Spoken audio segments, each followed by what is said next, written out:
The 4 demon beasts departed after extending more words of gratitude, and Han Li sat within the hall as he summoned the wooden box holding the blood apricot again. He extricated the fruit from within the box before holding it between 2 of his fingers and carefully inspecting it. I've been looking for this for a long time. Who would have thought it'd turn up on my doorstep without any effort? With this, I've secured yet another ingredient required to manifest the Provenance True Devil projection. With the spirit medicines I found in the holy city of the Tianping race, I'm only missing the legendary flame metal essence now. After I find that, I'll be able to manifest the projection with the golden marrow crystal insects. Han Li murmured to himself as a hint of excitement appeared on his face. He then placed the fruit back into the wooden box, and it disappeared amid a flash of azure light. After that, Han Li rose to his feet and made his way out of the hall. Moments later, he'd arrived in a corner of the medicine garden in his cave abode. There were 72 exuberant azure bamboo plants standing before him, each of which was around 10 feet tall and shimmering with a layer of faint golden light. Han Li inspected these bamboo plants for a while before suddenly extending a hand toward the one that was closest to him. In the instant that his finger came into the contact with one of the bamboo leaves, a loud thunderclap erupted, and an arc of golden lightning erupted from the trunk of the bamboo plant before striking the back of his hand in a merciless manner. However, Han Li's hand instantly turned an inky black color, and the arc of golden lightning was completely absorbed. Han Li paid no heed to all of this as he closed his eyes, seemingly trying to sense something through the bamboo leaf held between his fingers. After a long while, Han Li finally opened his eyes and released the bamboo leaf, but his brows were still tightly furrowed. This method is definitely working, but the conversion process seems to be slower than I expected. I should go and take care of some other matters for now, Han Li murmured to himself as he stroked his chin. Golden light flashed from his body, and he sped out of the medicine garden as a streak of golden light, quickly disappearing out of sight. Not long after that, Han Li appeared in another rectangular stone chamber.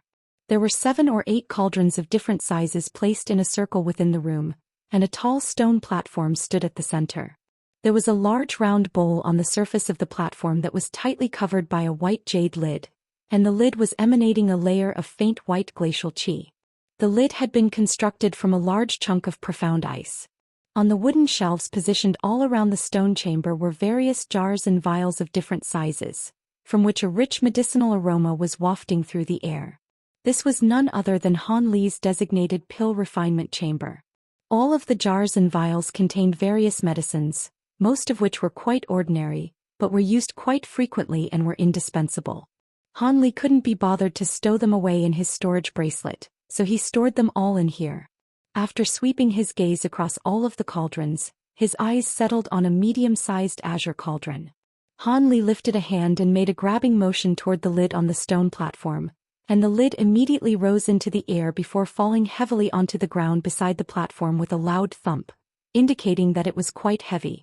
As soon as the lid was removed, a burst of crimson flames erupted out of the hole on the stone platform, and the entire stone chamber was plunged into an unbearably sweltering environment. Han Li immediately pointed a finger toward the azure cauldron without any hesitation, and it swayed before vanishing on the spot.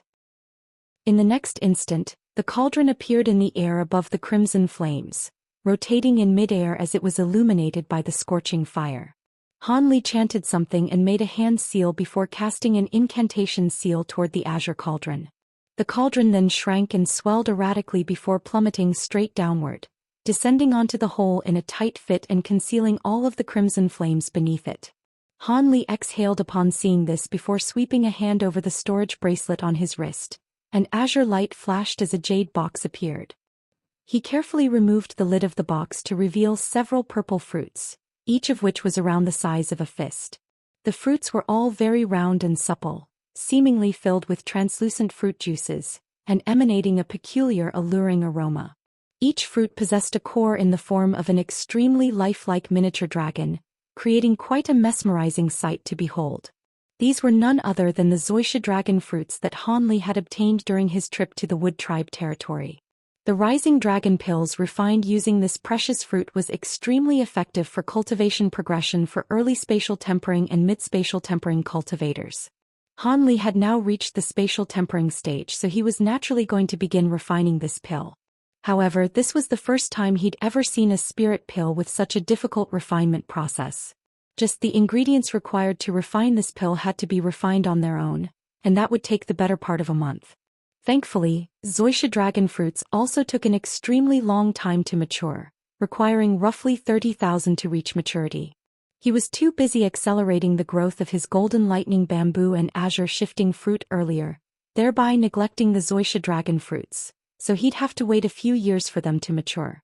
With that in mind, Han Li stowed the Zhou Xian dragon fruits away before making a grabbing motion toward one of the nearby wooden shelves. A dozen or so vials and jars immediately came flying toward him.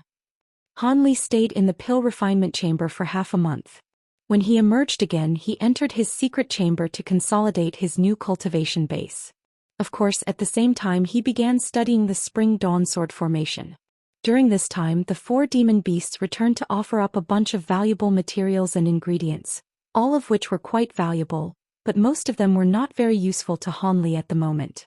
The gifts were naturally accepted by the Weeping Soul Beast in Han Li's stead, and the 4 demon beasts were unable to verify the authenticity of this Han Li, but they were still extremely respectful and expressed their gratitude once again. Following the instructions from the second nascent soul, the Weeping Soul Beast accepted all of the items before seeing off the 4 demon beasts. As for what they did from here onward, that was not something for Han Li to be concerned about. Thus, days passed by one after another, and after several years, the first batch of Zhou Xian dragon fruits had finally reached maturity. Han Li emerged from seclusion and began to refine a large number of rising dragon pills. During the process he discovered that not only was the pill refinement process extremely difficult, the success rate was also shockingly low. Even with his current level of mastery in pill refinement, he still only had a 20% to 30% success rate. Han Li had expected that refining these pills would be quite difficult, but he was still greatly taken aback by such a pitiful success rate. Only then did he realize that spatial tempering stage pills were even more difficult to refine than the rumors suggested. It was no wonder that he'd never seen pills of that caliber being sold during the auctions held in Deep Heaven City. It was most likely the case that pill refinement masters could barely refine enough for their own breakthroughs, so they certainly weren't going to sell them. As for directly consuming the pill for general cultivation purposes, that wasn't a practice that was completely unheard of, but it was most definitely exceedingly rare. Even though Han Li was feeling a little depressed, he had the small vial to help him nurture more fruits, and the other ingredients used weren't all that precious or rare, so this was only a test of patience. Thus, time flew by through a repetitive cycle of pill refinement and seclusion. 40 years later, Han Li was sitting in a cross-legged manner on the ground within the secret chamber of his cave abode while making a hand seal. Golden light was swirling all over his body, and he was concentrating fully on his cultivation. All of a sudden, he was struck by a bone-chilling sensation, and he hurriedly opened his eyes as he rose to his feet. It seems like an immensely powerful cultivator is sweeping their spiritual sense through this place. Could it be? A bewildered look appeared on Han Li's face. For him to be struck by such an overwhelming sense of spiritual pressure even through the layers of restrictions he'd set up outside his cave abode clearly indicated that this was a cultivator far beyond his cultivation base. However, why would a body integration cultivator come to a bleak and barren island like this one?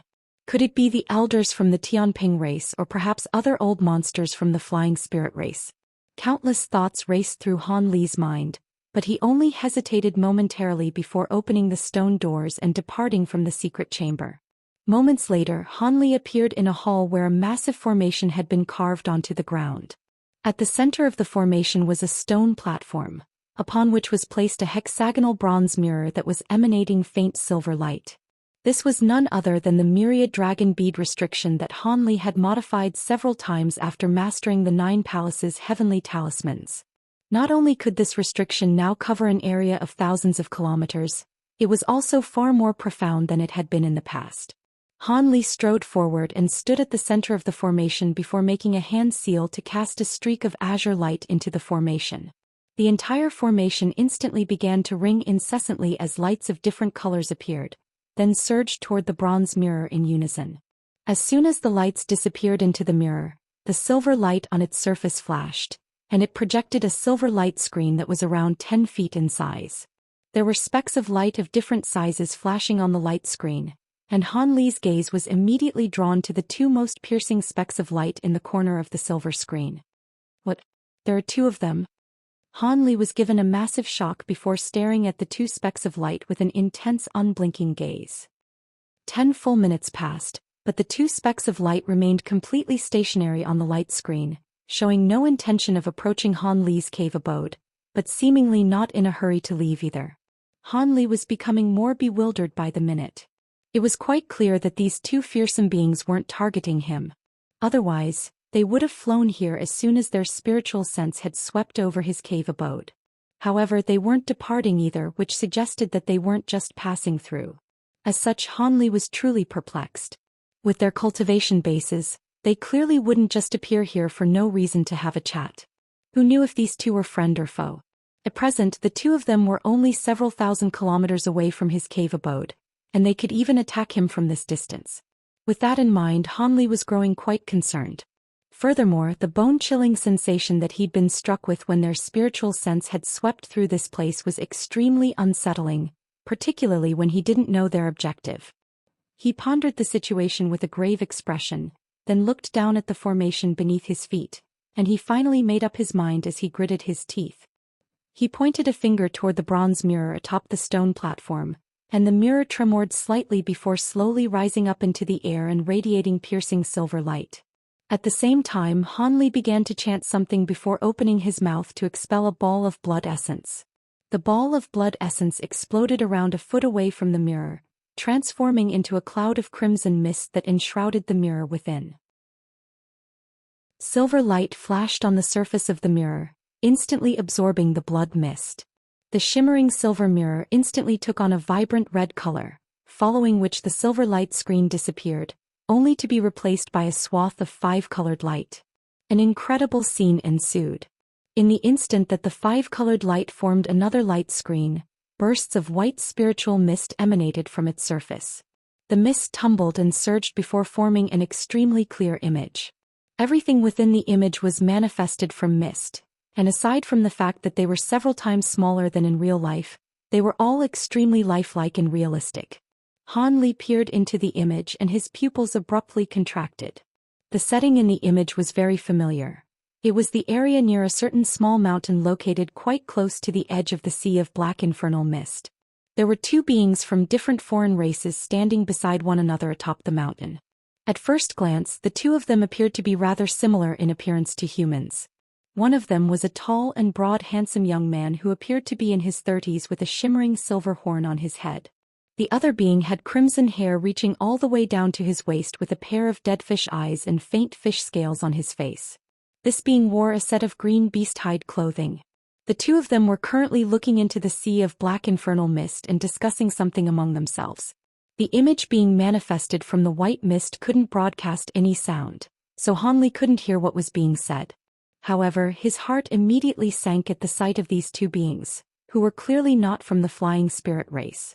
If they were flying spirit beings, then he could appear before them as a holy disciple of the Tianping race, and they most likely wouldn't do anything to him. However, things could prove to be a lot more perilous for Han Li now. After all of these old monsters had strange personalities, and it would be a tragedy if he were to be killed by them on a whim. However, immediately fleeing from this place could alert those two beings and perhaps irk them as a result. Just as Han Li was pondering what the best course of action in this situation was, the white-robed young man with the single silver horn on his head suddenly turned to face Han Li from within the image with a meaningful look, following which a burst of piercing silver light erupted from his eyes. Han Li's eyes were struck by a burst of sharp pain, and he hurriedly stumbled back as he closed his eyes with alarm. At the same time, the clear image blurred before exploding amid a flash of silver light, then disintegrating into puffs of white mist. Han Li stood rooted to the spot with an astonished look on his face. The image that had just been dispelled was something that he'd conjured up by forcibly activating an ability that the myriad dragon beast possessed.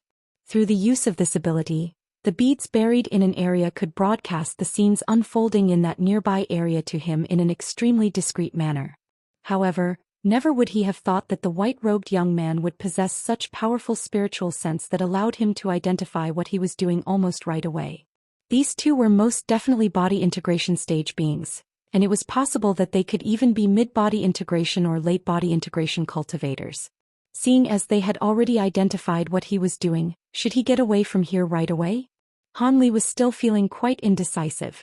He wasn't holding on to the false hope that the two beings perhaps hadn't noticed him. Instead, he was afraid that recklessly fleeing the scene could spell his doom. Just as Han Li was grappling with an internal conflict, the silver light was slowly fading from the eyes of the white-robed being thousands of kilometers away. "Did you discover something, fellow Taoist Min?" the crimson-haired being asked. "Someone was spying on us using some kind of restriction, but I've already thwarted their efforts. However, this restriction is rather interesting," the white-robed young man replied with a smile before making a grabbing motion toward a certain direction. A white bead that was buried deep into the ground sprang out of the soil nearby before landing in his grasp. He held the bead up close to his eyes and carefully inspected it as he clicked his tongue with wonder. "I didn't think I'd find such intricately crafted surveillance treasures in a place like this. They're treasures of an extremely low caliber, yet they're extremely practical. There are very few treasures of this nature and quality even among our two races." "That's some glowing praise coming from you, Brother Min. There must be more than just one of these beads buried around here, right?"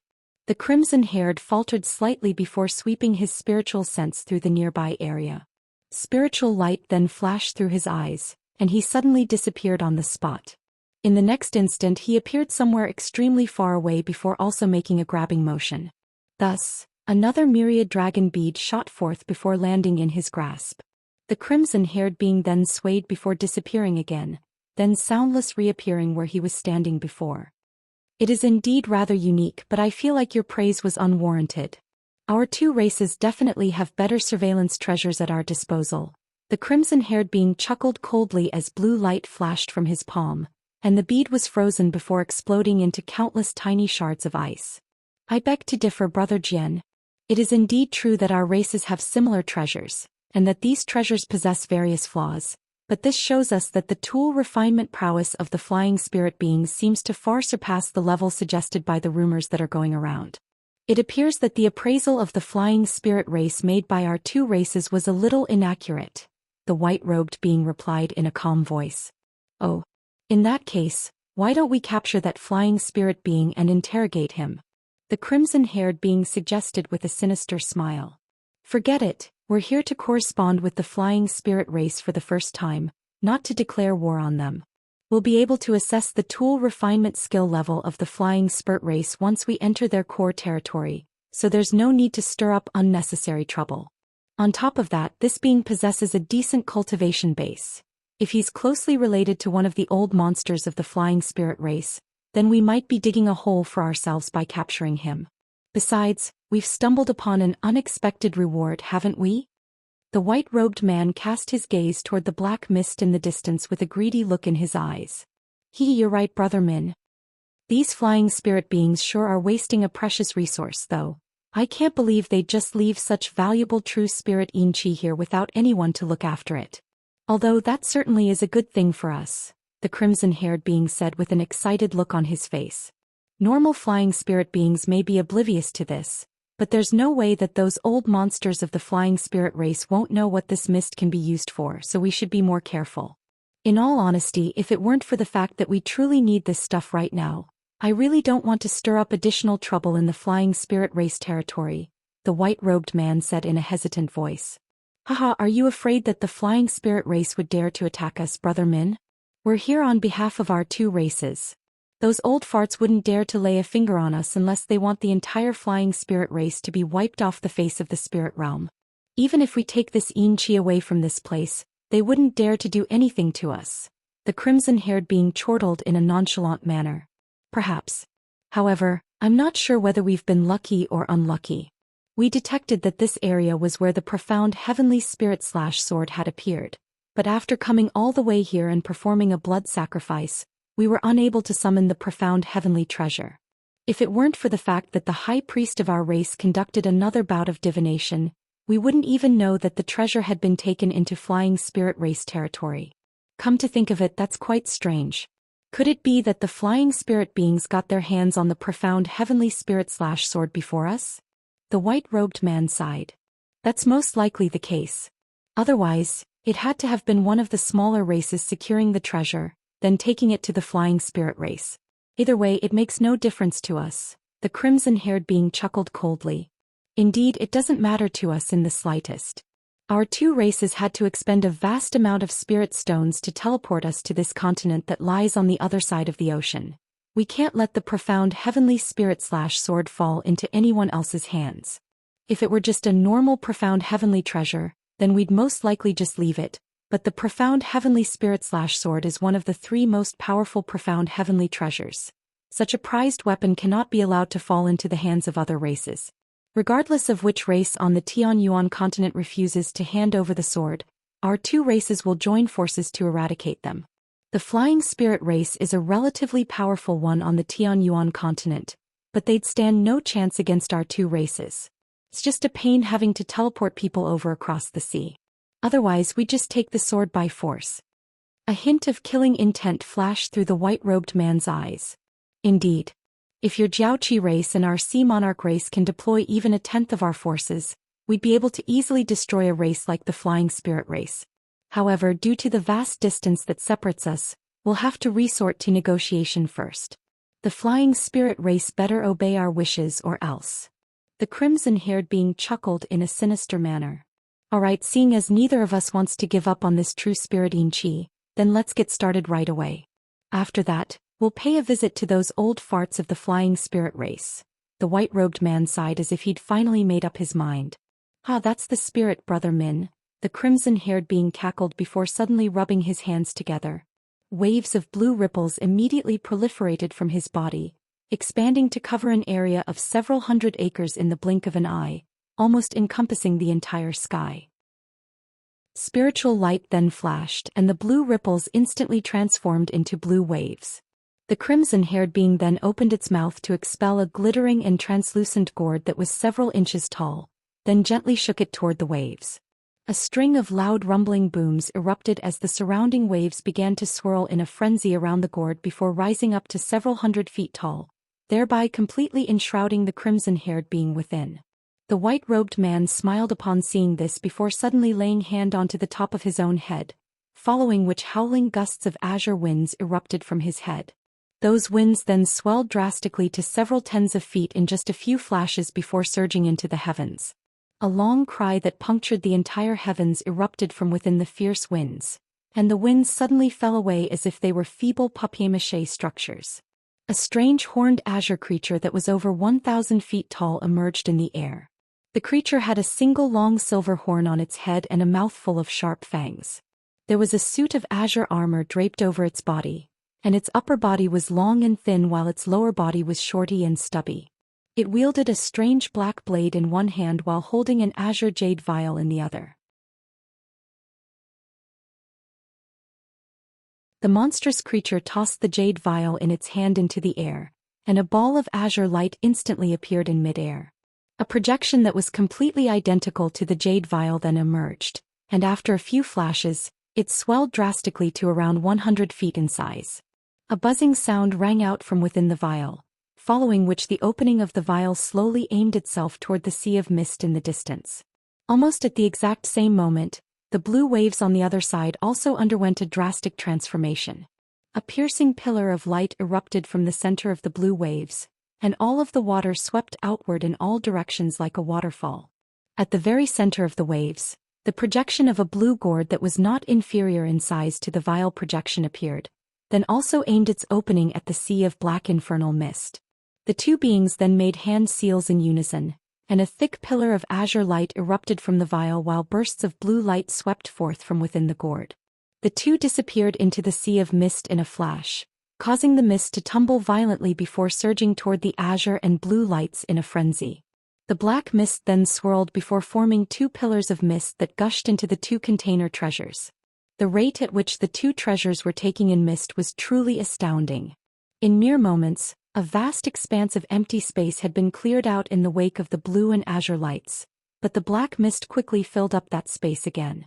However, there seemed to be no end to the capacity of the two containers, and they showed no sign of stopping as they continued to suck in more and more black mist. Right at this moment, the crimson-haired being appeared in the air above the blue gourd projection, looking down in silence with a cold expression on his face. Meanwhile, the massive monster that had been summoned by the white-robed man was seated beneath the vile projection in a cross-legged manner with its eyes closed. The amount of black mist sucked in by the two treasures was quite incredible, but the amount of black infernal mist in the area was certainly nothing to be scoffed at either. The two beings persisted for 2 days and 2 nights, but they'd only sucked away a tiny portion of the sea of black mist. If they wanted to completely take all of the black mist with them, then it would take at least a month or 2. However, the two beings didn't appear to be in any hurry as they continued to spur on their 2 treasures, appearing as if they had all the time in the world. Han Li had witnessed what these 2 beings were doing through the use of his myriad dragon beads, and he was starting to become quite uneasy again. With these 2 staying here for so long, how was he supposed to cultivate with peace of mind? It would naturally be best if they departed after taking the entire sea of mist, but it would be very bad if they directed their attention to him after that. However, fleeing the scene would likely incur just as much risk as staying, so Han Li refrained from doing so. Even so, he had still finished packing up everything within the cave abode a day ago. Aside from the 72 golden lightning bamboo plants in which his flying swords had been sealed, all of the other important items had been stowed away into his storage bracelet, thereby allowing him to immediately escape at the first sign of trouble. A day later, both of the foreign beings cast incantation techniques to make their container treasures swell to around twice their original sizes, and the rate at which they were sucking in mist also accelerated significantly. Perhaps they had also used some other abilities to enhance the 2 treasures, seeing as a dozen or so pillars of mist were now gushing into the treasures as opposed to the original 2 pillars. Each and every pillar of mist was rotating as they surged through the air, thereby sweeping up the mist in a wider area around them to surge into the container treasures together. Thus, the rate at which the sea of mist was being depleted accelerated significantly, and the mist was thinning almost at a rate that was discernible to the naked eye.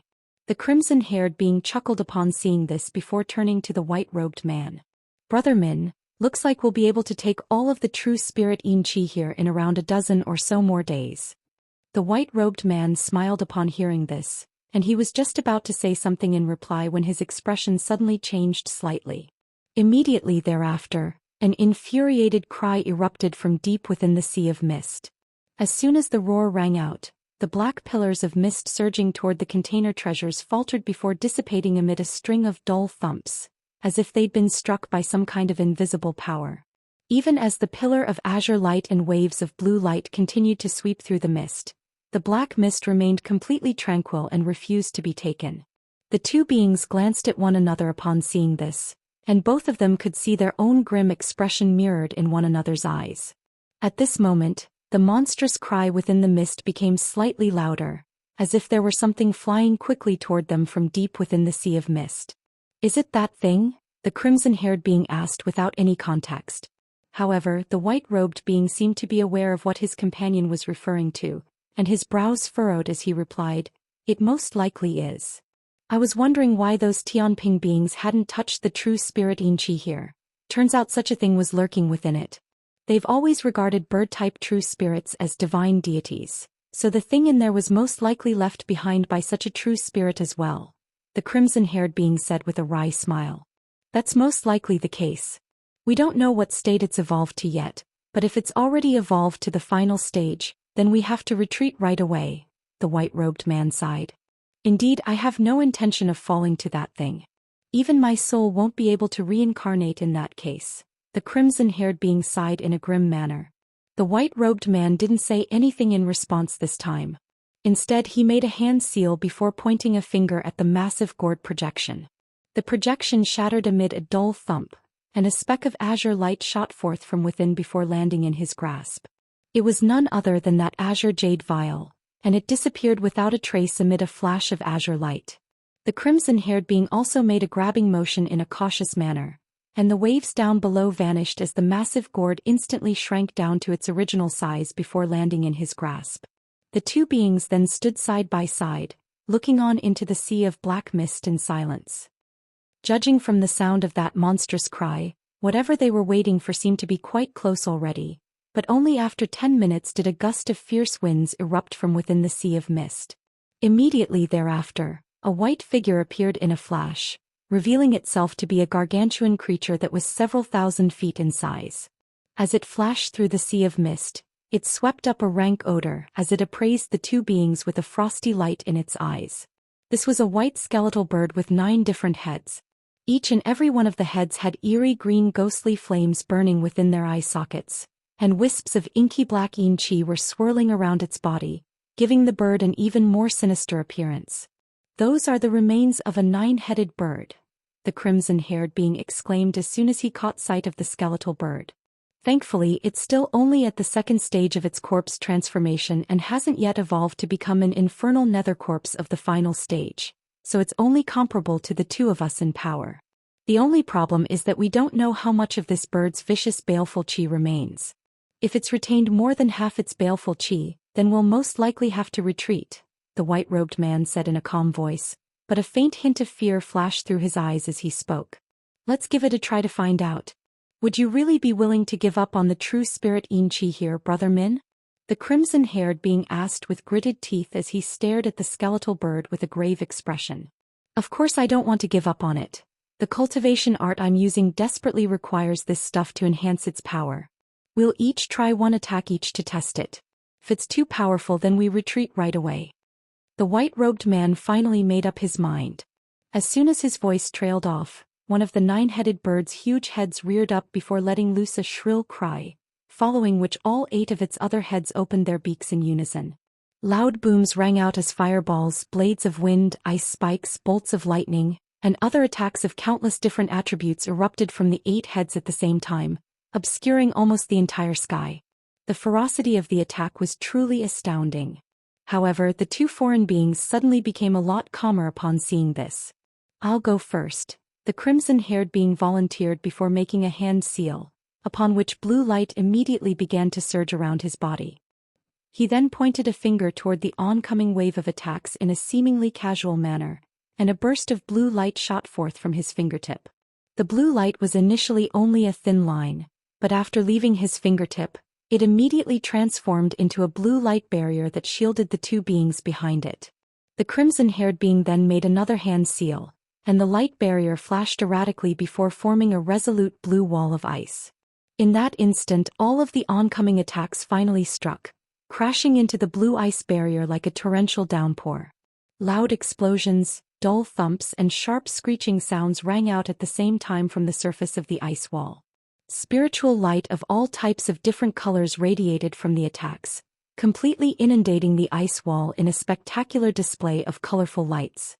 The skeletal bird's central head let loose a triumphant cry upon seeing this, but the other 8 heads continued their offensive output. In fact, they were attacking with even greater ferocity, as if the bird were planning to kill both of its enemies in one fell swoop.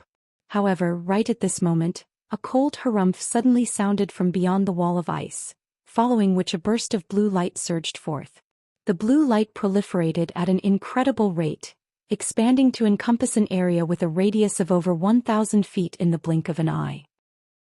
The space left in the wake of the blue light warped and blurred, and any attack that entered that area simply disappeared in a soundless manner.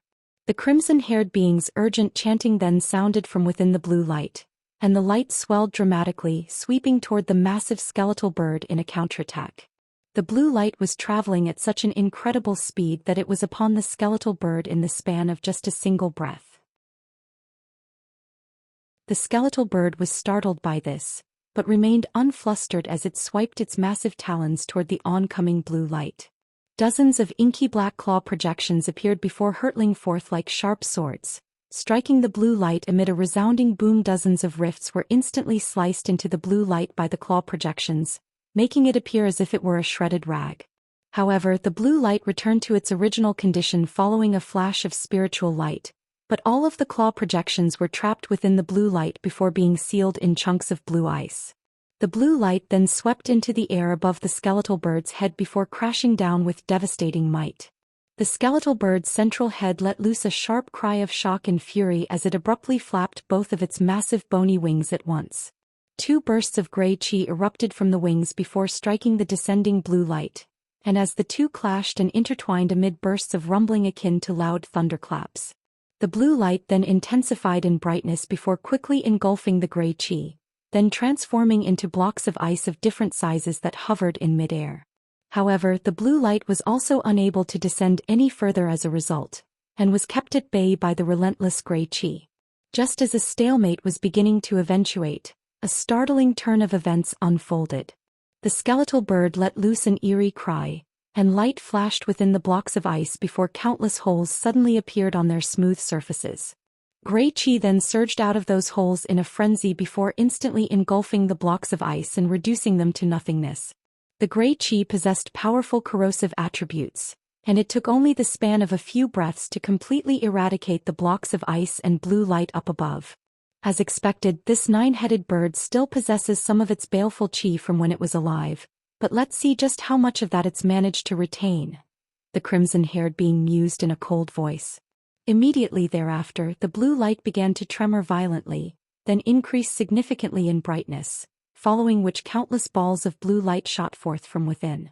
These were fist-sized balls of light that appeared to be almost substantial, and as soon as they appeared, they hurtled toward the skeletal bird amid an unsettling screeching sound. The skeletal bird had witnessed the power of the blue light already, so it naturally wasn't going to make the mistake of underestimating its enemy's attacks again. Thus, its central head immediately spread open its beak to expel another burst of gray qi. This stream of gray qi combined with the other two that were gushing from its wings, and they swept toward the blue balls of light in unison, following which loud explosions erupted. All of the balls of light transformed into ice lotus flowers, only to be completely inundated by the gray qi before they could do anything. However, there seemed to be no end to these balls of blue light, and with so many of them exploding in rapid successions, the gray qi was completely stalled, unable to advance any further. It has indeed retained a lot of its baleful qi. Let me give it a try as well. The white-robed man's voice sounded from within the blue light, following which he emerged from within. At this moment he was making a hand seal, and the horn on his head instantly elongated to around twice its original length. At the same time, the massive monstrous projection that had been summoned once before appeared behind it again. A bolt of azure lightning appeared on the man's horn, and he lowered his head slightly to blast the arc of lightning through the air. The bolt of lightning became as thick as a large bowl mid-flight and elongated to over 100 feet. The man shook his head from side to the side, and the massive bolt of lightning blurred before it was instantly split into 2, then into 4, then into 8. Countless arcs of this azure lightning had covered half of the entire sky in the blink of an eye, and all of them were sent hurtling toward the skeletal bird amid a burst of ear-splitting rumbling. The skeletal bird was quite startled to see this, and it immediately switched the direction toward which it was blasting its gray qi, aiming it toward the arcs of lightning instead. In the instant that the two came into contact with one another, most of the arcs of lightning flashed before forming an azure net of lightning. A loud thunderclap erupted, and the azure lightning intertwined with the gray qi, nullifying each other to result in another stalemate. Moments later, a peculiar look appeared on the young man's face, and he made a hand seal to send another arc of lightning flying from the horn on his head. The same process repeated itself, and several hundred more arcs of azure lightning shot forth at once, instantly shattering the fragile balance that had been established. The new influx of azure lightning instantly forced back the gray qi, and the lightning transformed into lightning worms and pythons that wreaked havoc relentlessly within the gray qi. The giant skeletal bird raised all 9 of its head in unison upon seeing this, then opened its beaks at once to blast forth pillars of black light that shot forth at a rapid speed. 5 of those pillars of light surged toward the azure lightning up above while the remaining 4 shot forth toward the blue light down below. A scorching aura erupted from the pillars of light, and the arcs of lightning and waves of blue light were all vanquished with ease by this black light. The 9 pillars of light appeared in a flash before the white-robed man and the crimson-haired being, who was hiding within the blue light, then punctured through both of their bodies at once. However, the bodies of those 2 beings vanished as soon as they were punctured by those pillars of light, revealing them to be mere projections. In the next instant, spatial fluctuations erupted over 1,000 feet away, and 2 humanoid figures appeared. They were none other than the 2 beings engaged in battle with the skeletal bird. The white-robed man turned to his companion and asked, "How much of its baleful qi do you think it's retained?" "It should be less than half, around a third," the crimson-haired being immediately replied. "That's what I think as well. If it had sufficient baleful qi to support it, then it wouldn't have unleashed its soul-vanquishing divine light so early, the white-robed man mused. Does that mean you're going to fight for the true spirit Yin Qi now, Brother Min? The crimson-haired being chuckled. Seeing as the remains of this nine-headed bird doesn't have much baleful qi left, I certainly won't give up on this true spirit Yin Qi.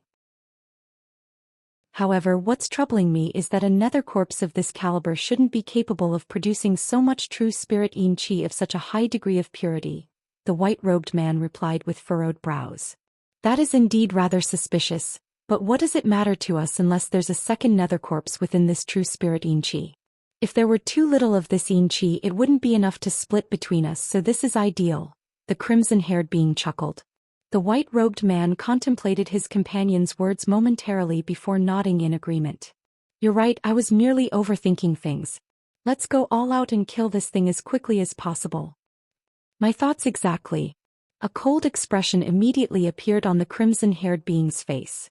At this moment, the skeletal bird had flown into a thunderous rage upon seeing its attack fail to hit its enemies. It suddenly plunged headfirst into the sea of mist before letting loose a long cry, and all of the black mist within a radius of several kilometers surged toward it. The black mist converged to form inky black feathers that covered its entire body, and it surged toward its two opponents with devastating might. The two beings were confident in their ability to win this battle, but their hearts still jolted upon seeing this. The white-robed man immediately laid a hand onto his own head and transformed into that massive armored monster. At the same time, countless arcs of azure light erupted from his body to meet the oncoming bird. Meanwhile, the crimson-haired being made a grabbing motion, and a shimmering golden trident immediately appeared within his grasp. He raised the trident into the air, and blue, white, and yellow spiritual light appeared on the three respective tips of the trident. Brilliant blue light also erupted from the crimson-haired being's body, and it abruptly transformed into a massive monster with the head of a fish and the body of a human. His new body then expanded countless times along with the trident in his hand, and he resembled a towering giant as he waved his massive trident through the air. Spiritual light of three different colors immediately appeared in the surrounding space before transforming into blue waves, fierce white winds, and azure lightning. The trident was then plunged forward to join the battle. Earth-shattering booms erupted one after another, and the ground tremored violently as the battle raged on, creating a thunderous commotion that was audible even from thousands of kilometers away. Unless Han Li was deaf, there was no way that he wouldn't have detected what was happening outside his cave abode. He immediately activated his myriad dragon bead formation without any hesitation, thereby allowing him to witness the battle taking place near the sea of black mist. When he witnessed the gargantuan nine-headed bird sweeping through the sea of black mist, Han Li couldn't help but draw a sharp breath. To think that such a fearsome being was lurking within the mist. He was truly fortunate that he hadn't alerted this thing as he was rushing out of the sea of mist back when he'd just been teleported out of the infernal river. This skeletal bird was able to take on two body integration stage beings at once, so if he were to face it in battle, he'd be dead for sure. A massive spiritual tornado was taking shape due to the battle between the three body integration stage beings, and the tornado was only expanding as it stirred up the sea of black mist beneath it. Han Li looked on as the battle was being broadcasted on the light screen before him, and an indecisive look appeared on his face. He was naturally able to tell that the two foreign beings held the upper hand, and that the battle was slowly approaching his cave abode. I can't stay here any longer. Regardless of whether their battle was actually going to impact his cave abode, this was the ideal opportunity to leave. Otherwise, once the battle was decided, it'd be too late. Thus, Han Li instantly made his decision, and he no longer hesitated as he shot forth through the air as a streak of azure light, quickly disappearing from within the hall. Moments later, the azure light faded, and Han Li appeared within the medicine garden. Before him stood several rows of myriad-year golden lightning bamboo, all of which were quite lush and exuberant. Han Li took a deep breath before sweeping his sleeves toward these bamboo plants. 72 projections of small swords shot forth from within his sleeve before disappearing into the bamboo plants in a flash, following which he made a hand seal, and an astonishing scene ensued. Thunderclaps erupted from all of the golden lightning bamboo plants as the entire plant instantly wilted, then turned into a grayish-white color as they were long dead.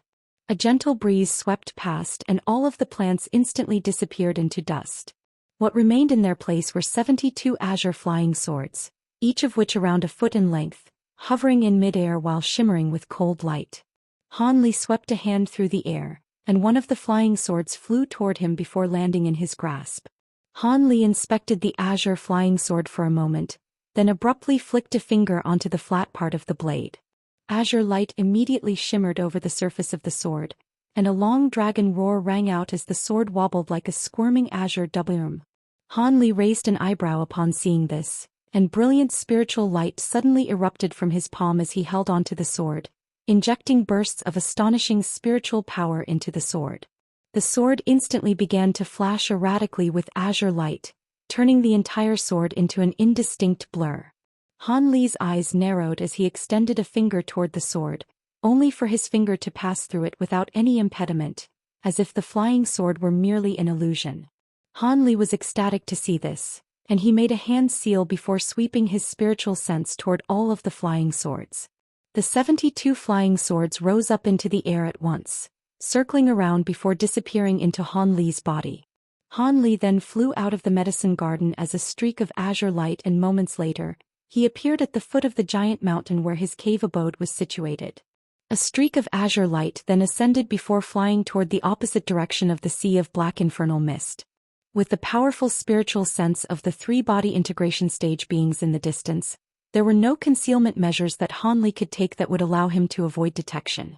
Thus, he made no effort to conceal himself at all as he blatantly flew away into the distance. Loud rumbling booms were erupting in the distance amid piercing flashes of spiritual light. Even if those two foreign beings wanted to hunt him down, they were currently too busy to do so. Han Li was only escaping now as he'd identified this as a brilliant opportunity. In the distance, the white-robed man that had transformed into the massive monster was blasting forth countless arcs of azure lightning from his hands to force back the oncoming skeletal bird. All of a sudden he turned toward the direction that Han Li was fleeing in, and a cold light flashed through his eyes. "Don't get distracted, Brother Min. Let's kill this thing first. If we pile on a bit more pressure, it won't be able to last much longer," his companion urged, despite also catching sight of Han Li fleeing the scene. "I don't need you to tell me that," the horned monster harumphed coldly. A boom thunderclap erupted from the monster's horn, following which a bolt of azure lightning as thick as a water tank shot forth, transforming into a massive lightning blade in a flash before hurtling toward the skeletal bird in a vicious manner. The bird showed no intention of backing down as it let loose a sharp cry and raised one of its talons. A gargantuan talon projection that was enshrouded in black chi emerged before directly meeting the lightning blade amid a resounding boom, and the resulting explosion sent shockwaves radiating in all directions. A cruel smile appeared on the crimson-haired being upon seeing this, and he raised the trident in his hand to blast forth an extraordinarily thick ice spear, a gust of gale-force winds, and a bolt of white lightning in unison. The battle between the three seemed to have intensified even further. Initially, Han Li was flying toward the direction that would take him deeper into Tianping race territory, but after flying for close to 100,000 kilometers, he suddenly looped around and flew deeper into the ocean. This was a precautionary measure to prevent the two foreign beings from hunting him down if they were to take care of that skeletal bird in a short time. After throwing what was essentially a feint, Han Li would naturally be a lot safer. Even so, Han Li still didn't dare to stop for a single instant during the next dozen or so days. Instead, he flew deep into the ocean with all his might, and only after making certain that he wouldn't be chased down by those two beings did he heave a long sigh of relief and change directions yet again. On this occasion he was slowly flying parallel to the shore.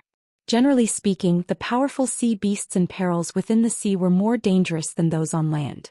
Even after reaching the spatial tempering stage, he had never intended to go so deep into the ocean as he knew just how perilous the sea could prove to be.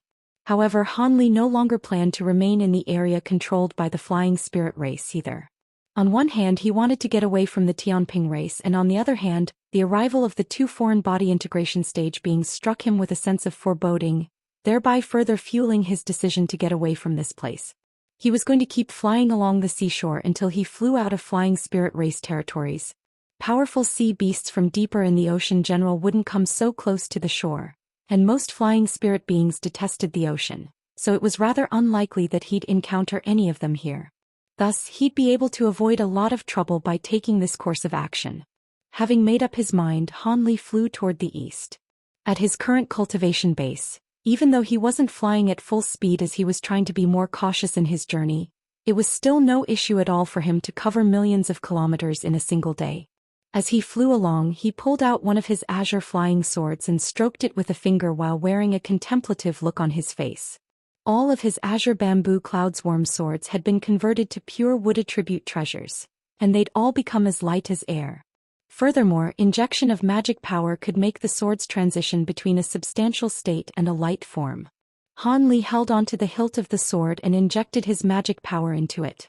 A vast expanse of azure light immediately erupted before him like a peacock spreading its tail, but as he flicked his wrist through the air, all of the azure light instantly converged to form an azure long sword. The speed at which these transitions took place was quite astounding, and Han Li was naturally ecstatic to see this. He swung his sword through the air a few times, and couldn't feel any weight nor resistance, which indicated that his flying swords were light and sharp to an extraordinary degree. In that, he could use these flying swords to instantly kill someone at a whim from several kilometers away. However, Han Li's brows then furrowed slightly. For these flying swords to become so light and singular in terms of attributes surely meant that they wouldn't be as resolute as they'd been in the past. With that in mind, Han Li hesitated momentarily before flipping over his other hand to produce another identical flying sword. The two swords flashed through the air before clashing with one another amid a flash of azure light, following which a crisp crack rang out. Crap! Han Li was given a massive fright, and after the azure light faded, the sight that greeted him made his expression darken slightly. The two flying swords had both snapped in half following their clash, and their four segments were currently hovering in the air before him.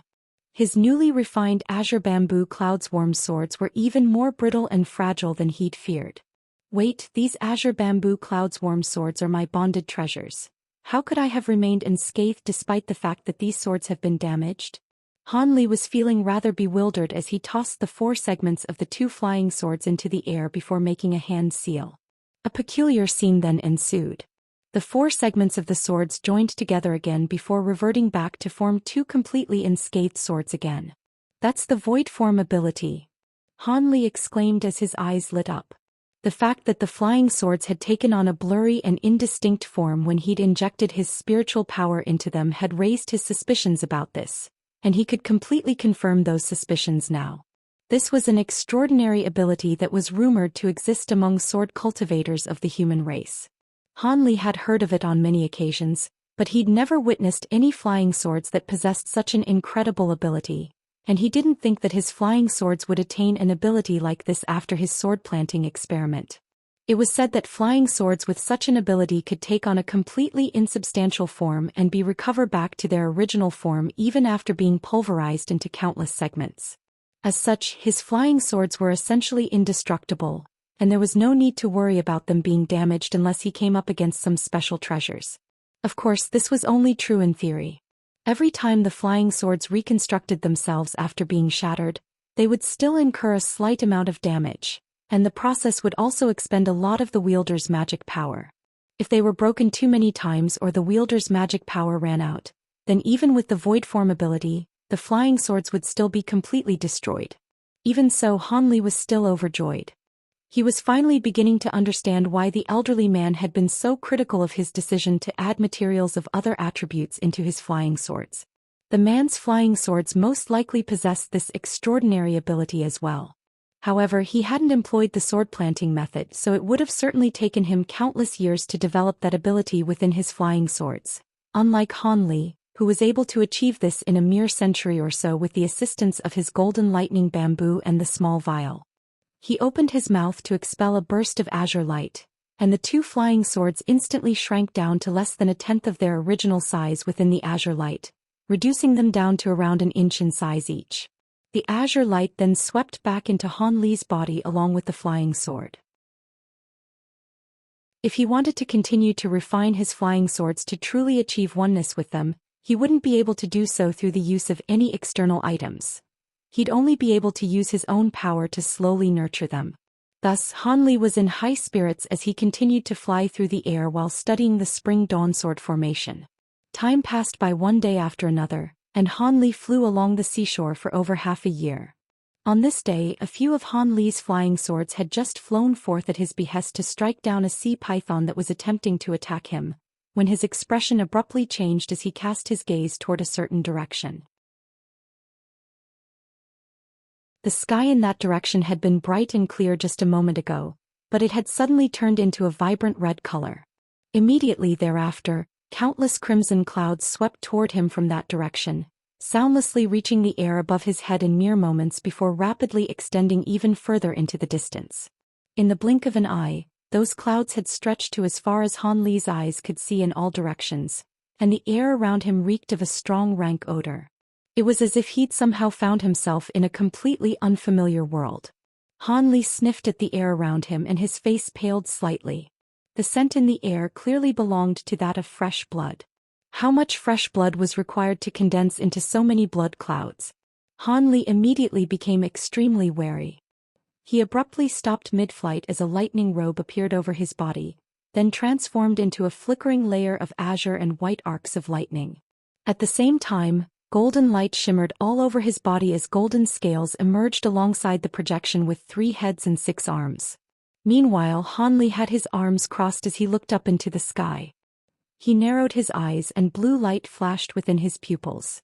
The bizarre scenes unfolding around him struck him with the suspicion that something was onto him. Thankfully, with his current cultivation base and the new abilities he'd mastered, he had a decent chance of escaping even in the face of a body integration cultivator.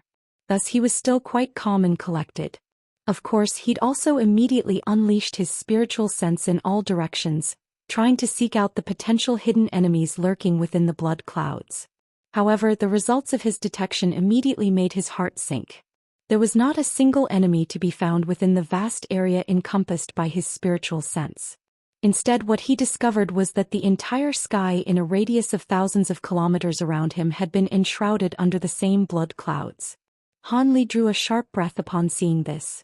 Could it be that he'd been targeted by someone or that he was situated within a certain mysterious restriction? Those were the only conclusions that Han Li could arrive at. After a period of indecision, he suddenly shot forth as a streak of azure light, disappearing into the distance after just a few flashes. Regardless of why such a harrowing phenomenon had appeared, it was best to get far away from this place. At Han Li's current cultivation base, flying at full speed allowed him to cover a distance of over 1,000 feet in an instant, and his speed could almost match that of a body integration cultivator. This was partially due to the fact that Han Li's cultivation base had improved significantly, but the main contributory factor to this was how light his newly refined flying swords had become. Han Li was able to travel at such high speed as he was flying atop one of his swords. This came as quite a surprise to him, but it was obviously quite a pleasant one. However, Han Li's smile soon stiffened on his face as an incredulous look appeared in his eyes. He had flown for over 500,000 kilometers, but he still hadn't been able to escape from these blood clouds, and there was still no end to them in sight. Han Li was astonished to see this and he began to accelerate even further. After flying for over an hour, the blood clouds remained hanging over his head, and Han Li finally stopped as the azure light around him faded. At this moment, Han Li wore an extremely dark expression. It was quite clear that he was situated within some type of profound restriction.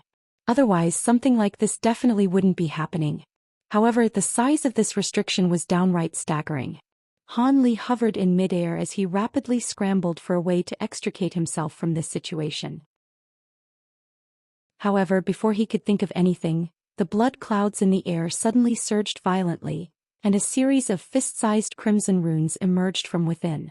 These runes swirled through the air before emitting a low buzzing sound, but the noise was growing louder and slowly becoming quite deafening. Han Li's heart stirred upon seeing this and he immediately made a hand seal. Azure light flashed from his body as 72 azure flying swords flew forth from all parts of his body, then circled around him and transformed into 72 azure lotus flowers. However, that wasn't the end.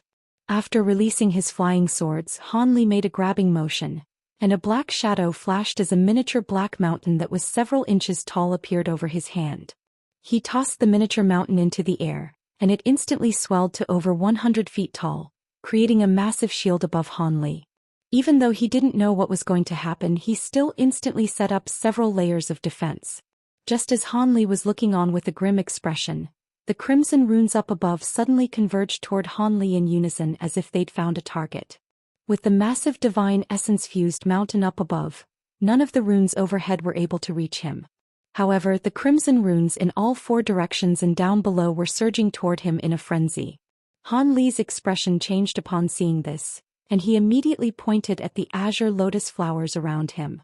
The flowers rotated on the spot before transforming into countless streaks of azure sword chi that flew toward the oncoming runes. Strings of dull thumps erupted as all of the runes were instantly slashed into clouds of blood mist. The blood mist then attempted to surge through the gaps between the azure sword chi, only for Han Li to let loose a low cry as the azure and white arcs of lightning around his body swelled, forming a massive lightning net that repelled the blood mist. Just as Han Li was heaving a faint sigh of relief, all of the blood mist was swept back and disappeared into the crimson clouds in the blink of an eye. The clouds instantly began to tremor violently, and following an earth-shattering boom, a massive crimson rune that was around 300 feet in size slowly descended. Even Han Li was quite intimidated by the sight of such a gigantic blood rune. He took a deep breath before pointing a finger up at the black mountain above his head. A dull thump immediately erupted from the mountain as countless gray strands of light shot forth, forming a huge gray net in preparation for the descent of the massive blood rune. However, the scenes that unfolded next had Han Li scratching his head. The massive rune didn't plummet straight down as he imagined it would. Instead, it slowly swirled beneath the blood clouds, emanating an eerie crimson light in the process. Han Li stood still on the spot and waited for a full 10 minutes, only for nothing to happen.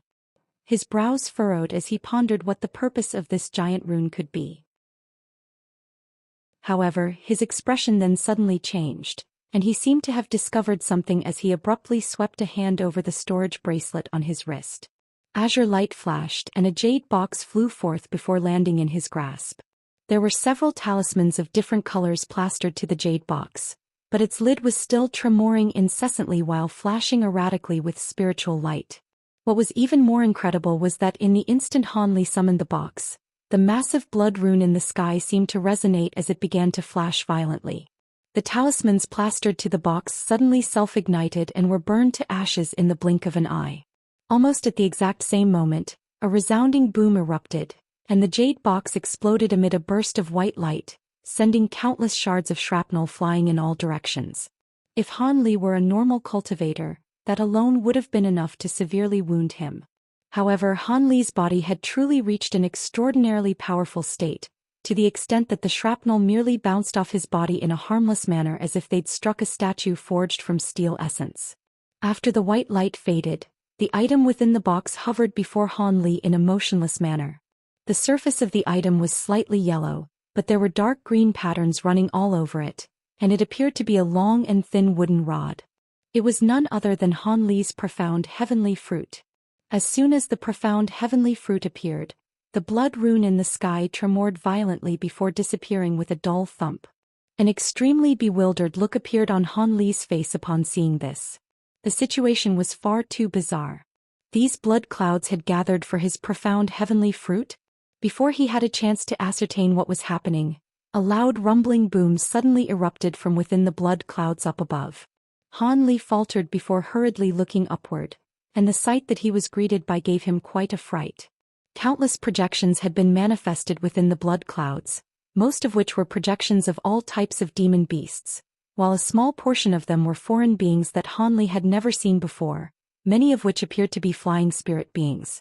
All of the projections wore twisted expressions as if they were in extreme agony. This is a blood sacrifice. With Han Li's vast knowledge and experience, he was immediately able to identify what he was seeing. Right at this moment, the crimson projections converged toward the center of the blood clouds, following which brilliant crimson light erupted, and a crimson formation that encompassed almost the entire sky gradually took shape.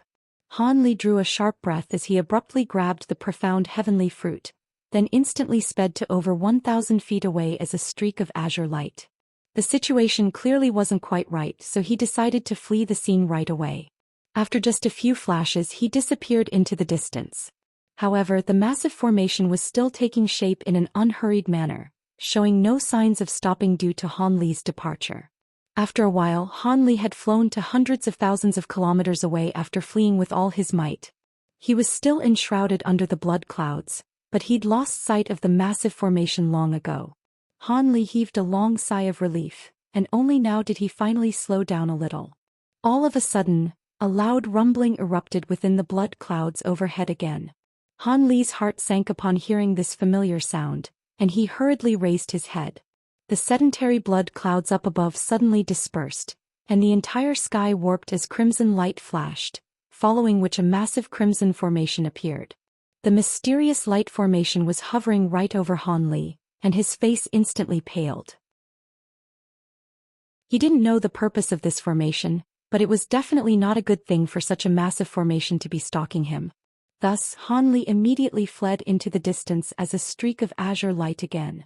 Right at this moment, the crimson formation up above suddenly sprang into action. A thick pillar of light with a diameter of over 1,000 feet erupted from the center of the formation, enveloping Han Li in a flash, affording him no time to evade with its rapid speed. Han Li was quite stunned by this development, and the pillar of light was somehow able to directly bypass the divine essence-fused mountain overhead before striking him. As soon as the crimson light rained down on him, Han Li found himself completely immobilized, unable to move so much as a single finger. Han Li's expression changed drastically as the azure lotus flowers around him flashed before reverting back to flying swords that were each around a foot in length, then flying through the air as streaks of sword chi at his behest. The sword chi flashed through puncturing the pillar of light and emerging on the other side with ease, as if T were merely an illusion. However, Han Li was still completely immobilized, as if the air around him had turned into steel essence that had bound his body and limbs. Han Li drew a sharp breath as his current predicament dawned on him. Crimson runes of different sizes began to emerge from the formation up above, and Han Li knew that he couldn't hold back any longer. He let loose a loud cry as golden light shimmered all over his body, following which the Provenance True Devil projection appeared. The projection was seated in midair with its legs crossed while making seals with its 6 hands. A golden halo then radiated from the projection's body, and ripples were swept up within the crimson pillar of light around Han Li. At the same time, the restrictive feeling in the air lessened slightly, and Han Li was naturally quite ecstatic to see this. He immediately began to chant something to accelerate the circulation of his magic power, thereby activating his Provenance True Devil arts to their maximal extent. However, right at this moment, brilliant crimson light suddenly erupted from the formation overhead. Immediately thereafter, the crimson runes at the center of the formation dispersed to reveal a massive black hole that was around 100 feet in size. Countless crimson shadows could be seen lurking within the hole amid ghastly howls and eerie sobs. The crimson pillar of light also began to rotate at high speed. Han Li felt the pressure around his body intensify once again, and the limited degree of freedom he'd recovered instantly vanished again. At the same time, countless runes emerged within the golden light around him before surging toward his body. Arg! Despite how calm and steadfast Han Li normally was, even he had turned deathly pale in the face of this ordeal. He didn't know how powerful these runes were, but he was completely immobilized within this restriction, so he was nothing but a sitting duck. In his desperation, Han Li activated his sword arts, and the flying swords around him flashed before appeared around him, then conjured up countless azure streaks of sword chi before surging through the air in all directions. However, the azure sword chi merely passed through the runes as if they were illusions, unable to inflict any damage during the process. Thus, the runes continued on toward Han Li in a seemingly unstoppable manner. Han Li gritted his teeth, and black chi flashed from his body as he conjured up a suit of black baleful armor. At the same time, he contacted the gold-devouring beetles within his spirit beast bracelet using his spiritual sense, and a ferocious look appeared on his face as he prepared to release all of his beetles at once. The restriction around him was indeed quite peculiar, but surely it wouldn't be able to withstand so many mature gold-devouring beetles. As for those runes, he'd naturally just have to try and withstand them using his powerful physical body and his suit of baleful armor. However, even though he'd already reached the early spatial tempering stage, his spiritual sense was only powerful enough to support so many gold-devouring beetles for a short while. Even so, he had no choice but to unleash them in the face of this perilous situation. However, the scenes that unfolded next immediately made Han Li falter in his attempt to summon the gold-devouring beetles. Just as the runes were about to strike his body, they suddenly changed direction before surging into toward the object in his hand as specks of spiritual light. Han Li felt a warm sensation in his palm, following which the profound heavenly fruit in his hand struggled free from his fingers and flew into the air as a ball of white light. After just a few flashes, the fruit rose over 1,000 feet into the air, enshrouded by countless crimson runes in the process. Immediately thereafter, the fruit rotated in mid-air before swelling drastically to several times its original size, repelling away countless crimson runes around it. After that, countless streaks of sword chi began to emanate with brilliant white light, shredding all of the runes in the air. The white light then faded and disappeared without a trace while the enlarged profound heavenly fruit remained hovering in mid-air. Han Li looked on at the scenes unfolding before his eyes with a flabbergasted expression. However, he quickly came to his senses, and the magic power that he'd gathered surged into the projection above him in a frenzy. The projection shuddered, and shimmering golden light rapidly revolved around it before proliferating in all directions in the blink of an eye. A scintillating ball of golden light akin to a golden sun rose up above Han Li's head.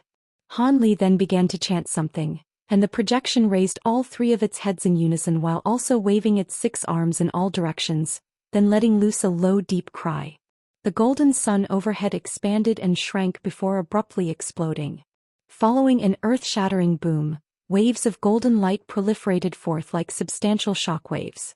As the golden shockwaves surged through the crimson light, the latter flashed erratically before being forced back in a frenzy. With Han Li at the center, all of the crimson light within a radius of over 100 feet was forcibly repelled, thereby allowing him to recover his freedom. This ability was something that Han Li had attained from the Provenance True Devil Arts after progressing to the early spatial tempering stage. In reality, it was merely borrowing the power of his projection to focus the power of his cultivation art into one spot, then releasing it all at once. That seemingly ordinary attack had actually expended close to half of all of the magic power within Han Li's body. Of course, what was unbeknownst to Han Li was that the Provenance True Devil Arts contained both Buddhist and devilish elements at the same time, giving it an extremely special attribute. If any other cultivation art had been used, even body integration cultivators wouldn't have been able to break free from the crimson light. Hence, it had to be said that he had been quite lucky here. However, after finally escaping from the restriction of the crimson pillar after expending extensive effort, a burst of loud howling suddenly rang out from within the black hole in the crimson formation up above, following which countless vibrant crimson threads shot forth, attempting to ensnare the profound heavenly fruit. However, the profound heavenly fruit seemed to have attained sentient will as it tremored gently before releasing boundless white light. The white light and crimson threads instantly intertwined with one another amid a series of crackles and pops. The white light was extremely sharp and managed to shred most of the crimson threads, but it was quickly overwhelmed and enshrouded in a massive crimson cocoon. The profound heavenly fruit struggled with all its might within the crimson threads, but the 2 waves of white light it had unleashed just then had clearly expended all of its power. Thus, it was dragged toward the large black hole in a powerless manner. However, right at this moment, golden light exploded within the crimson light down below, sweeping aside a vast expanse of crimson light. Immediately thereafter, a streak of azure light shot forth from within the crimson light, then surged toward the crimson cocoon and forming a massive azure hand that grabbed toward it. The azure hand caught the crimson cocoon in a tight grasp, following which countless streaks of sword chi shot forth from within the massive hand to strike down on the cocoon. However, a peculiar scene then ensued. The sword chi merely passed through the cocoon as if it were an imaginary structure, unable to damage it in the slightest. The azure light receded, and the massive azure hand transformed into Han Li. Azure threads then erupted from within one of his sleeves before ensnaring the profound heavenly fruit within the crimson cocoon. However, the enormity of the crimson cocoon's pulling power was far beyond what Han Li had imagined, so the profound heavenly fruit was still slowly rising up into the air. If it weren't for the fact that the fruit itself was struggling with all its might to resist the immense force being exerted by the crimson threads, it would have most likely been drawn into the black hole already. Even so, it would only a matter of moments before it would disappear into the hole. In his state of urgency, Han Li abruptly pointed a finger toward the azure flying sword in the air, and a long cry erupted from the sword, following which it blurred into a faint azure mark, as if it had lost all of its substance. This was none other than the sword's void form ability. Immediately thereafter, the azure blur shot forth, slashing through the air amid a string of dull thumps. The seemingly insubstantial crimson threads were instantly sliced into countless segments. Han Li was ecstatic to see this, and he immediately swept a sleeve through the air before flying forth as an azure thread. At the same time, all of the other flying swords caught up to Han Li in a flash, then disappeared into his body. At Han Li's current speed, he was able to cover a distance of around 2,000 feet in the blink of an eye. After just a few more flashes, he was going to completely disappear into the distance. Han Li heaved a long sigh of relief, thinking that he'd finally managed to escape this ordeal. However, right at this moment, a sudden turn of events abruptly unfolded. The black hole within the crimson formation contracted, following which a clump of crimson threads shot forth from within. The thread merely blurred before covering a distance of 2,000 feet, reaching Han Li at a speed that was greatly astounding to him. Before he had a chance to react, crimson light flashed before his eyes, and both he as well as the profound heavenly fruit were swept up by the crimson threads. The crimson threads then flashed before surging back into the black hole just as quickly as they'd reached Han Li. In the instant that Han Li was swept into the black hole, an earth-shattering boom erupted from the crimson formation up above, and blood clouds surged violently as arcs of crimson lightning appeared. A vast number of runes erupted out of the formation before the formation itself began to turn rather blurry and indistinct. Han Li felt extremely sluggish within the clump of crimson threads, and had lost the ability to fly. He opened his mouth to blast forth a flying sword, only for it to be repelled back in a completely ineffective manner. On this occasion, the flying swords were unable to sever the crimson threads even after activating their void form ability. Right at this moment, the light in the surrounding area dimmed, and the sound of ghostly howls and eerie wails rang out. Immediately thereafter, a burst of powerful spatial fluctuations erupted, and Han Li's heart immediately sank upon making this observation. He couldn't see what was happening outside the clump of crimson threads, but he knew that he had to have been drawn into the black hole. Otherwise, such a peculiar occurrence wouldn't have taken place. In his urgency, Han Li slapped a palm toward his own glabella. Black light flashed there, following which a black eyeball emerged. It was none other than the law destruction eye that Han Li had cultivated arduously for many years. Seeing as ordinary attacks were completely ineffective against the crimson threads, he could only use this ability that specifically targeted restrictions. In his desperation, Han Li had made the right decision. A beam of black light that was as thick as a finger shot forth from within the law destruction eye, puncturing the seemingly indestructible crimson threads with ease. The thin beam of light then swiped across to slice open a 10-feet-long opening in the clump of crimson threads. Han Li was initially quite surprised that his law destruction eye had managed to sever the crimson threads so easily, following which an ecstatic look appeared on his face. He immediately flapped his wings without any hesitation, flying out through the opening created by the beam of black light in a flash. The spiritual light around him then flashed before Han Li appeared within the black hole while his wings continued to flap incessantly. This wasn't because he was unleashing some kind of movement technique. Instead, he required the thunderstorm wings flight abilities just to stay aloft in the air. Otherwise, he was going to immediately plummet straight into the depths of the black hole. Ghostly howls erupted in the surrounding area, and countless crimson projections rushed toward him. Han Li's expression darkened as he rubbed his hands together, and a loud thunderclap erupted as countless arcs of golden lightning erupted from his hands. These arcs of lightning were all extremely thick, far more so than the divine Devilbane lightning that Han Li had used in the past. This was one of the additional unexpected benefits of employing the sword planting method. Not only had the newly refined flying swords completely absorbed the spiritual chi within the golden lightning bamboo, they had also absorbed the divine Devilbane lightning imbued within the bamboo. As a result, not only had his flying swords been refined to become pure wood attribute swords, the divine Devilbane lightning they contained was far more plentiful and powerful than before. Hence, they naturally appeared to be a lot more unstoppable now when unleashed by Han Li. Following a burst of rumbling explosions, the vast expanse of golden lightning flashed and repelled all of the oncoming crimson projections. However, there were simply too many of them, and it seemed as if there were no end to these crimson shadows, which were pouncing toward Han Li in swarms without any fear for their own safety.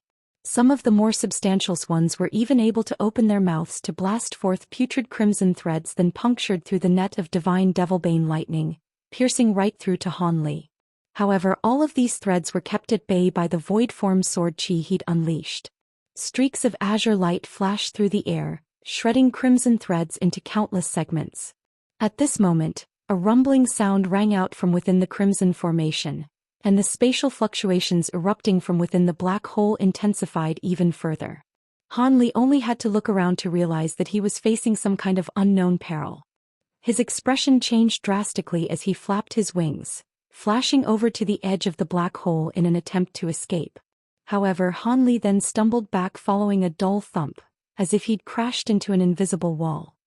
He flapped his wings violently several times, and only then was he able to arrest his momentum with an enraged look on his face. Just as he had stabilized himself and was about to unleash another powerful ability to break this invisible barrier, a burst of enormous suction force suddenly erupted from deep within the black hole. The suction force was so immense that Han Li was drawn back to the same place he had been situated at before almost without being able to offer any resistance, and he was quickly dragged beyond that point, pulling him further into the black hole. Han Li's expression changed drastically, and it wasn't difficult to imagine the shock surging through his heart. The crimson formation began to tremor even more violently, and the surface of the formation had already formed one massive blur and become quite transparent, as if it were going to disappear at any moment. Many things had happened during this time, but only the span of a few breaths had actually passed. Han Li was trapped by the suction force from the black hole, and in his desperation he unleashed all of his abilities at once without any inhibitions in the hope that they would free him from his ordeal. All of a sudden, golden light, gray light, five-colored flames, golden arcs of lightning, and streaks of azure sword chi erupted forth in unison. The power of so many abilities unleashed at once was obviously quite astounding. Balls of five-colored flames appeared around Han Li before completely inundating his body, and despite how powerful the suction force was, it still eased during that instant. Han Li was ecstatic, and he was just about to fly out of the black hole when an anguished wail erupted from the crimson shadows in the surrounding area. Immediately thereafter, a string of dull thumps rang out, and all of them exploded at once to form bursts of crimson light. These bursts of light then instantly disappeared without a trace into the depths of the black hole. Han Li immediately sensed his surroundings blur and warp, and a sense of déjà vu welled up in his heart. His countless past experiences in teleportation alerted him to the fact that he was being teleported away once again. He didn't know where he was going to be teleported to, but it certainly wasn't going to be somewhere good. Thus, he immediately blasted forth a pillar of black light from his law destruction eye again, and the light quickly disappeared into the darkness. The blurry scenes around him congealed slightly before continuing to blur and warp. Han Li wore a thunderous expression as he blasted one beam of black light after another out of his glabella. At the same time, the golden projection above his head was swinging all 6 arms through the air, sending streaks of golden light flashing past in an attempt to cut off the teleportation. However, a loud buzzing sound rang out from within the cave, and all of the attacks disappeared in a flash, seemingly having not resulted in any effect. It was quite clear that this teleportation wasn't like anything he'd seen before, as it was completely immune to the effects of these attacks. Han Li's heart sank and he was struck by a sense of powerlessness for the first time. At the same time, a peculiar look appeared on his face. In his past experiences with teleportation, he should have been teleported away already right after his surroundings blurred. So why was this process taking so long? Just as Han Li was scrambling for answers as well as a way to save himself, a sharp pain suddenly shot through the hand that was holding the profound heavenly fruit, as if he'd just been pricked by a sharp needle. He immediately looked down in a startled manner to discover that even though he's activated his Provenance True Devil Arts to their maximal extent, a small hole had still been stabbed into his hand, and blood was flowing from the small puncture wound. An extremely sharp wooden spike had appeared on the profound heavenly fruit, and it was stained with blood, so it had clearly been responsible for inflicting the injury.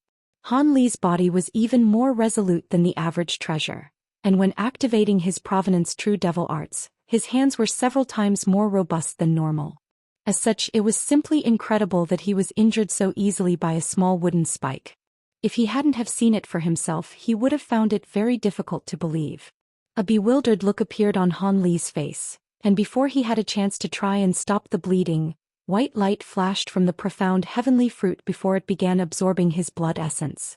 A crisp ringing sound then erupted from the fruit, piercing directly into the heavens.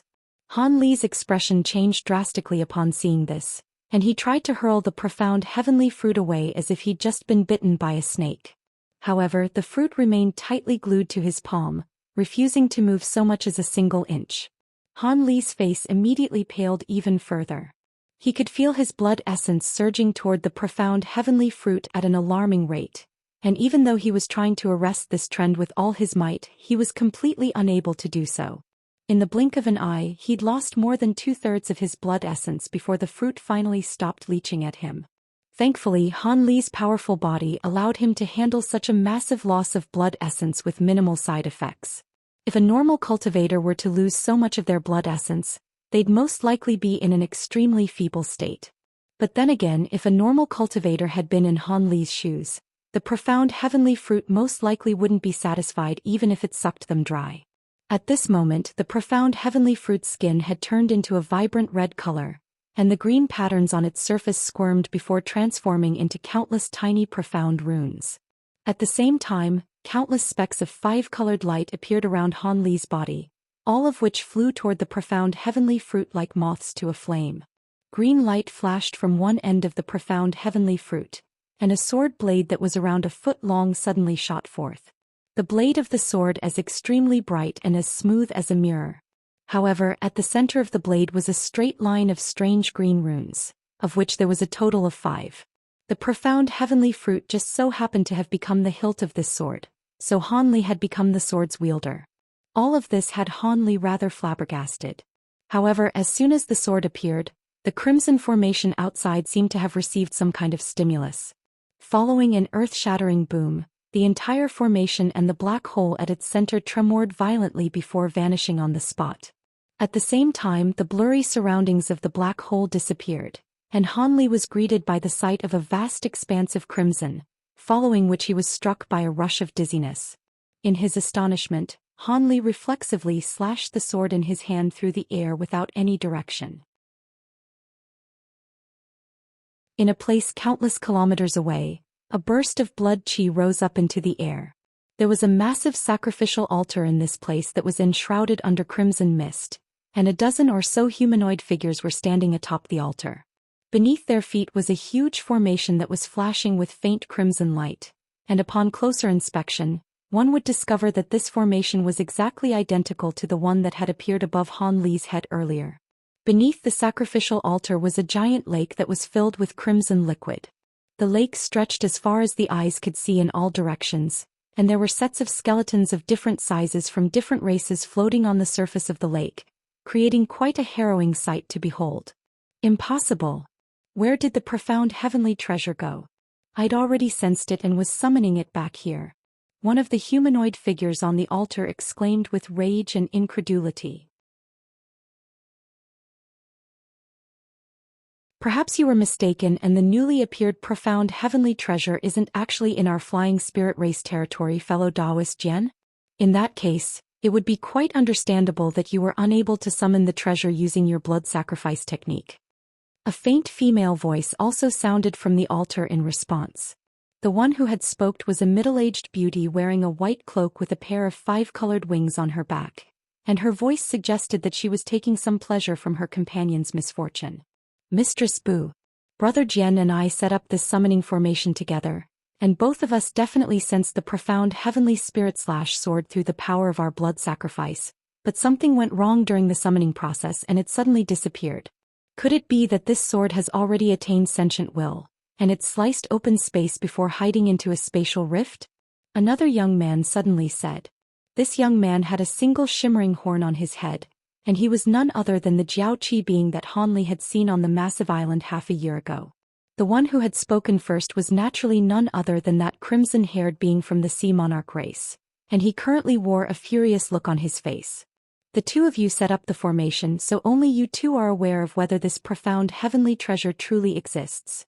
We've merely been deployed here to assist you, an elderly man with a pair of gray wings said in an indifferent voice. He was holding a cane with a dragon head carved onto its tip, and he was making no effort to hide the mockery in his words. As for the other winged flying spirit beings, none of them said anything, but they were also appraising the two foreign beings with steely looks in their eyes. The young man from the Jiaoqi race didn't respond to their words. Instead, he exchanged a glance with his companion, and their lips moved in a silent conversation as they transmitted their voices to one another. The expressions on the faces of the flying spirit beings present darkened even further upon seeing the lack of respect being displayed by these two foreign beings. Following their discussion, the horned young man wore a dark expression as he said, "Seeing as we failed on this occasion, we'll just have to hold another blood sacrifice. The blood qi has yet to completely dissipate, so we should be able to achieve this. As long as the profound heavenly treasure is still within your flying spirit race territory, we'll definitely be able to summon it. Hold another blood sacrifice. Do you think our magic power grows on trees? The blood sacrifice from earlier has exhausted most of our spiritual power. If we hold another one right away, it could very likely damage our cultivation bases." The elderly man with the gray wings said in an enraged voice as he abruptly brought his cane down onto the altar, causing the entire structure to tremor amid a dull thump. "I'm well aware that I'm asking a lot from you, but I'm sure you'd prefer risking your cultivation bases rather than face the destruction of your entire race within half a year, right? If you weigh us down and cause us to lose the opportunity to obtain the profound heavenly treasure, I'm not sure you'll be able to handle the consequences," the horned young man said in a nonchalant manner as he narrowed his eyes. An enraged expression appeared on the gray-winged man's face, and strode forward a few steps with a thunderous look in his eyes. However, right at this moment, a slight cough sounded from the crowd nearby, following which a husky voice rang out. "Peace, Brother Yao, fellow Taoist Min is a representative of the Jiaoqi race. We mustn't be rude to him."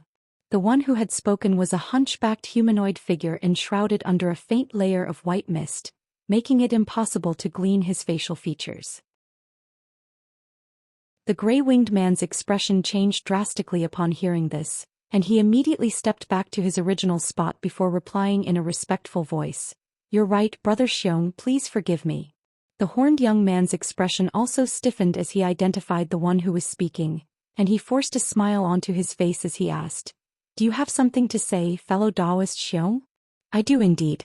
We can overexert ourselves here and help you perform another blood sacrifice. But what if the second blood sacrifice also fails?" The hunchbacked figure chuckled before his voice cooled significantly. "If both blood sacrifices fail, then that means the item is no longer in the area. In that case, we'll immediately depart from this place, and we definitely won't revoke our earlier promise to all of you," the horned young man replied. The crimson-haired being remained silent as he spoke, seemingly expressing passive approval of his words. "Good. That's all I needed to hear. We'll help you once again then. All of you, set aside your egos and perform the blood sacrifice again," the hunchbacked figure instructed. Strangely enough, all of the other flying spirit beings present were all high-ranking figures, but none of them dared to express any displeasure toward this instruction as all of them silently nodded. Moments later, the surface of the blood lake began to bubble and surge. At the same time, bursts of black qi began to appear above the lake, and the sea of crimson mist up above also began to churn violently. The sacrificial altar at the center of the blood lake was completely enshrouded under a layer of crimson light, and incantations could be heard being chanted within. Following a head-splitting burst of excruciating pain, Hanli finally slowly awakened. He was greeted by the sight of complete darkness, yet when he tried to open his eyes, his eyelids felt impossibly heavy and simply refused to budge. Hanli was quite alarmed by this, and he suddenly realized that he seemed to be lying down. He immediately tried to sit up, but he couldn't even move so much as a single finger. Han Li's heart sank as he forcibly repressed the agony spearing through his body, mustering up his final shred of spiritual sense as he hurriedly assessed his bodily condition. What he discovered as a result was quite discouraging. Not only had most of his blood essence been exhausted, all of his magic power had also been completely depleted. What was even worse was that only around 10% to 20% of his spiritual sense remained, and that was the reason for his splitting headache. All of this had been caused by the reflexive swing of that sword from earlier. Han Li's heart jolted with shock as he recalled back to the astonishing scenes that had unfolded following the swing of that sword, and at the same time he was feeling extremely fortunate. When he had unleashed that sword strike, it was as if heaven and earth had completely been tipped on its head. Not only was he able to instantly cut off the teleportation, he'd even managed to slice open space. However, the price for unleashing that sword strike had also been quite a hefty one. Not only had all of his magic power been exhausted, the sword had even drawn upon his spiritual sense. As such, he was sucked into the spatial rift he'd created with the sword, then immediately fallen unconscious. However, thinking back, he'd only been able to unleash a tiny portion of the sword's power with that slash. The sword had clearly drawn upon his magic power, spiritual sense, and even his blood essence to fuel itself. However, after ascertaining just how horrible of a state that his body was in, Han Li was instead feeling rather relieved. Blood essence, magic power, and spiritual sense were all things that could be recovered through pill consumption, as well as rest and recuperation. As such, no permanent damage had been done and he'd be able to recover in a few years. His surroundings were quite peaceful, and the fact that he'd appeared in this place alive indicated that he'd at least most likely escaped from that perilous ordeal. He couldn't open his eyes and nor could he release his spiritual sense, but from the humidity in the air and the slightly salty breeze washing over him, he could ascertain that he was situated on a certain beach. The ground below was quite soft and he seemed to be lying on a patch of grass. Could it be that he hadn't been teleported too far away? With that in mind, Han Li was beginning to grow concerned again. However, in his current condition he was unable to move at all, so he could only continue to lie on the grass. After a long while, Han Li's eyelids twitched, and he was able to just barely peel back his eyelids by a sliver. He was immediately greeted by the sight of clear blue skies that were completely devoid of those nightmarish blood clouds, and he heaved a faint sigh of relief. A few hours later, Han Li was able to move his neck, thereby allowing him to swivel his head from side to side in order to survey his surroundings. He seemed to be situated within a small valley with short hills on three sides while a narrow exit stood on the remaining side. The entire valley was only just over 10,000 feet in size, and he was situated right at its very center. A hint of amusement appeared in Han Li's eyes, and his lips began to curve up into the faint smile, but even that immediately made him grimace with pain. Only then did he discover that all of the muscles in his entire body had become extremely sore and lethargic. This was a feeling that he'd never been afflicted by ever since he cultivated the Provenance True Devil Arts. It appeared that aside from his magic power and spiritual sense, unleashing that sword strike had also caused something else to be depleted from his body. Otherwise, there was no way that his powerful body would be reduced to such a sorry state. Han Li continued to ponder his current situation as he lay on the bed of grass.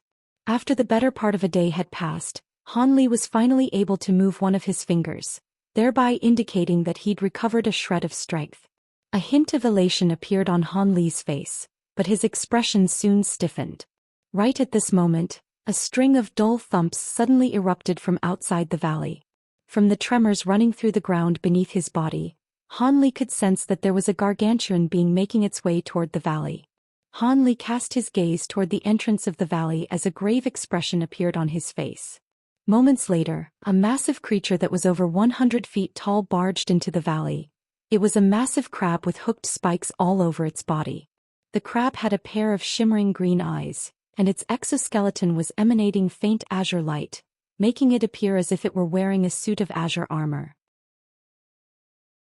Initially, the giant crab failed to notice Han Li as it rapidly scurried sideways toward one of the nearby hills. Moments later, it had arrived in front of a rock face, then picked up a fallen gray rock with its massive pincers before stuffing the rock into its mouth. A bone-chilling string of chewing sounds rang out from within its mouth, Yet Han Li was quite relieved to see that the giant crab wasn't attacking him. The giant crab devoured a dozen or so rocks before suddenly turning around and catching sight of Han Li. Han Li's pupils contracted as he looked into the giant crab's eyes. A strange hissing sound erupted from the giant crab's mouth as it swung its giant pincers in an intimidating manner, then rushed directly toward Han Li. Han Li's expression darkened as a cold light flashed through his eyes.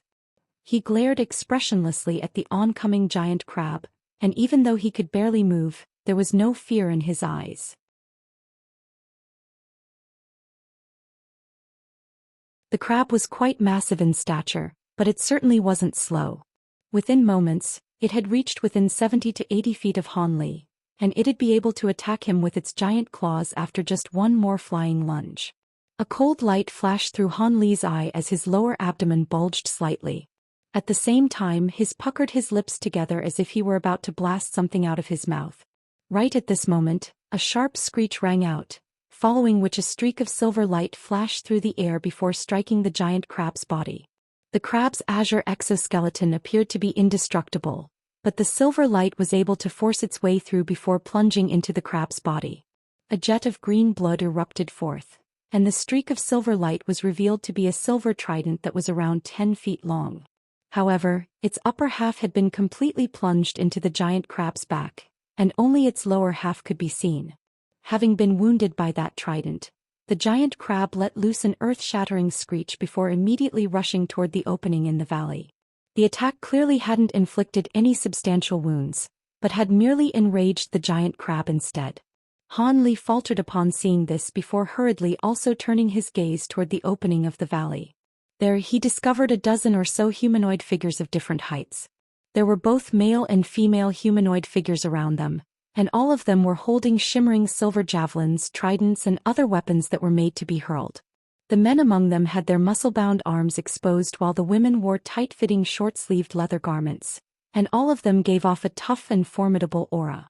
However, when Han Li's gaze swept over their lower bodies, a surprised look instantly appeared on his face. The lower limbs of these humanoid figures didn't consist of pairs of legs. Instead, all of them had serpentine lower bodies of different thicknesses and colors, as well as layers of faintly visible scales. These were definitely foreign beings, and they seemed to be from a foreign race that he'd never heard of. Before Han Li had a chance to consider this notion any further, the giant crab was already almost upon these beings. The burly man at the forefront of the ground let loose a low roar, and all of his companions quickly organized themselves into 2 orderly rows with 6 men at the front and 7 women at the back. The man let loose a loud cry, and everyone in the front row hurled their silver projectiles at once. 6 streaks of silver light flashed before striking the giant crab's body, but the projectiles were only half buried into its shell, thus unable to inflict any substantial damage.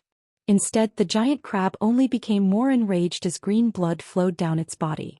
It opened its mouth to blast forth a ball of putrid white froth. The expression on the face of the man at the forefront of the group changed slightly, and he murmured something to himself, seemingly in quite a frustrated and furious manner.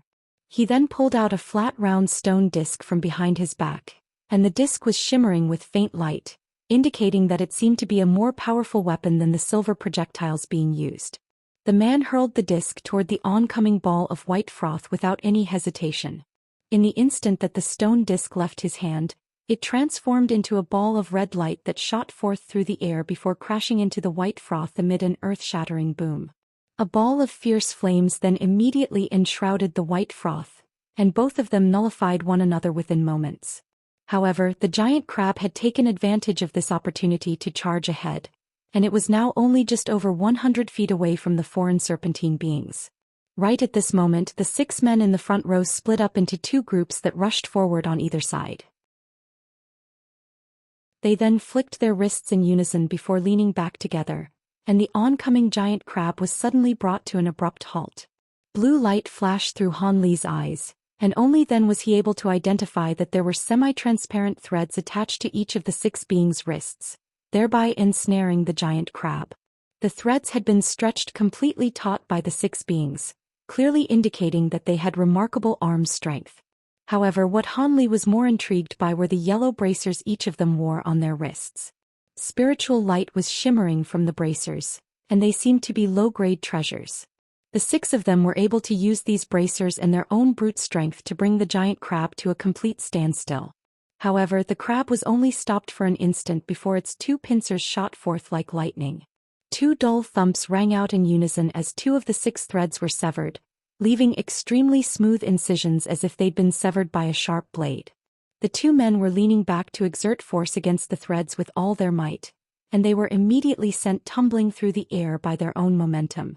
The giant crab was about to sever the rest of the thin threads when the women in the second row hurled their silver tridents through the air. Bursts of dull thumps rang out, followed by a blood-curdling howl from the giant crab. 7 of its leg joints had been punctured by silver projectiles, and it was immediately keeled over. With only one of its legs remaining completely intact, there was no way that it could maintain balance. The giant crab crashed to the ground amid a resounding boom, smashing a crater into the ground that was several feet deep. All of the tense serpentine beings immediately let loose cries of elation, seemingly assured of their victory. Indeed, the crippled giant crab was completely at their mercy. The serpentine beings rushed forward at once, making sure to keep a distance of around 10 feet away from the crab while drawing the weapons strapped across their backs, then hurling them toward the giant crab's vital regions. At such close quarters and with the giant crab completely crippled, their attacks naturally landed with unerring accuracy. Moments later, the giant crab's body had been punctured by several tens of silver projectiles, and it was completely dead. Han Li looked on as he lay on the ground with a calm expression, but his mind was racing rapidly. From the weapons, treasures, and tactics that these beings had used to bring down the giant crab, these foreign beings seemed to be quite an organized unit. However, if this was the extent of their powers, then there was no way they'd be able to pose any threat to him even if he couldn't move. Interestingly enough, these foreign beings were quite lithe and athletic, but there was no spiritual qi emanating from their bodies. As such, they reminded Han Li of the body refinement warriors of the human race. Just as these thoughts were flashing through Han Li's mind, the foreign beings had dismembered the giant crab in what seemed like the blink of an eye in an extremely rehearsed manner. They then collected the edible parts of the crab before laying them out on the ground, and judging from the proficiency in their movements, this was clearly not the first time they'd slain a creature like this.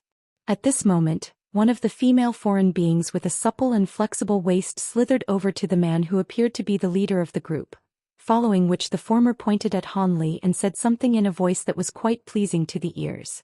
It sounded similar to the language of the human race, but if one were to listen closely, they'd realize that they had no idea what was being said. The leader of the group was a tanned muscle-bound being, and not only did he possess the most imposing stature among everyone in the group, he was also the only one with a completely inky black serpentine lower body. All of the other beings either had green or white lower bodies, completely different from that of their leader. After hearing what the woman had to say, the man instantly cast his eyes toward Han Li, and he just so happened to meet Han Li's indifferent gaze. His heart stirred at the sight of Han Li's placid eyes, and he then cast a glance toward Han Li's lower body, upon which his expression changed drastically. He hurriedly said something to the woman before slithering over to Han Li at a remarkable speed, reaching Han Li in just the span of a few breaths. Han Li looked on with a calm expression and refrained from saying anything. However, if one were to look closely, they'd discover that his lower abdomen was still bulging slightly and hadn't settled down to its normal state. Of course, this the first time that the man was seeing Han Li, so he naturally didn't notice that anything was amiss. However, he suddenly stopped in front of Han Li, then extended a respectful bow with an arm placed in front of his chest. At the same time, he said something in a language that Han Li was unable to comprehend. A wry smile appeared on Han Li's face upon hearing this. He'd learned the languages of almost all of the races known to humans back when he was in Deep Heaven City, but the language being spoken by this man clearly wasn't one of those. After a brief hesitation, Han Li asked a few questions in a language that was quite prevalently used on the Tianyuan continent. However, the man appeared to be quite lost, clearly unable to comprehend what Han Li was asking. Han Li furrowed his brows before trying a few more languages, but the man only continued to scratch his head with a confused look on his face. Thus, Han Li heaved a faint sigh and didn't say anything further. At this moment, the man seemed to have identified that Han Li was unable to move, and he suddenly turned around and cried out to his companions. 4 of his female companions then immediately stopped what they were doing and quickly slithered over. The man said something to those 4 women, and the women turned to Han Li with shock in their eyes, which quickly gave way to awe and veneration. They then also extended a respectful bow toward Han Li before slithering over to the dozen or so trees within the valley. Silver light flashed, and one of the smaller trees was felled by them using a strange silver blade.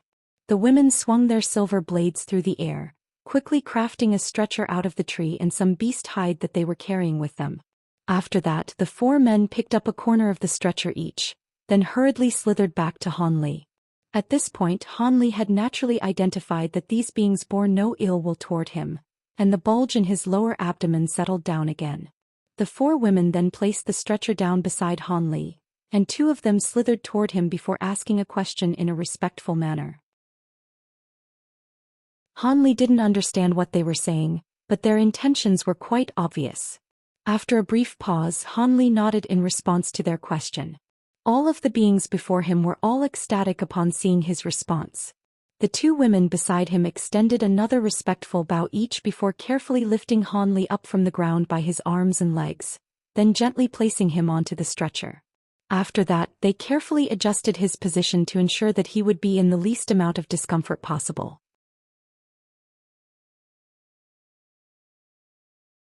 At this point, the other serpentine beings had already finished dismembering the giant crab, and they wrapped up all of the materials and flesh secured from its carcass in soft beast hide before carrying them on their backs.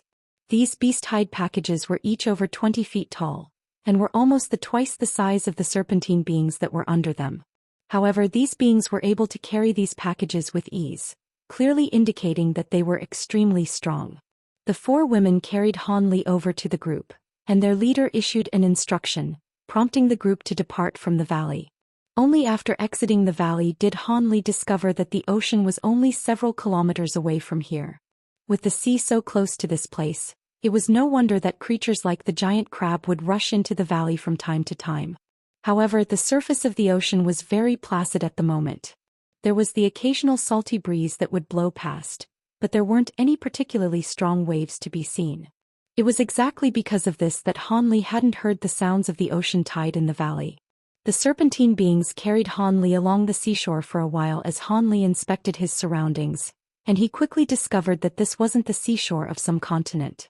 Instead, he was situated on an island that didn't appear to be very big.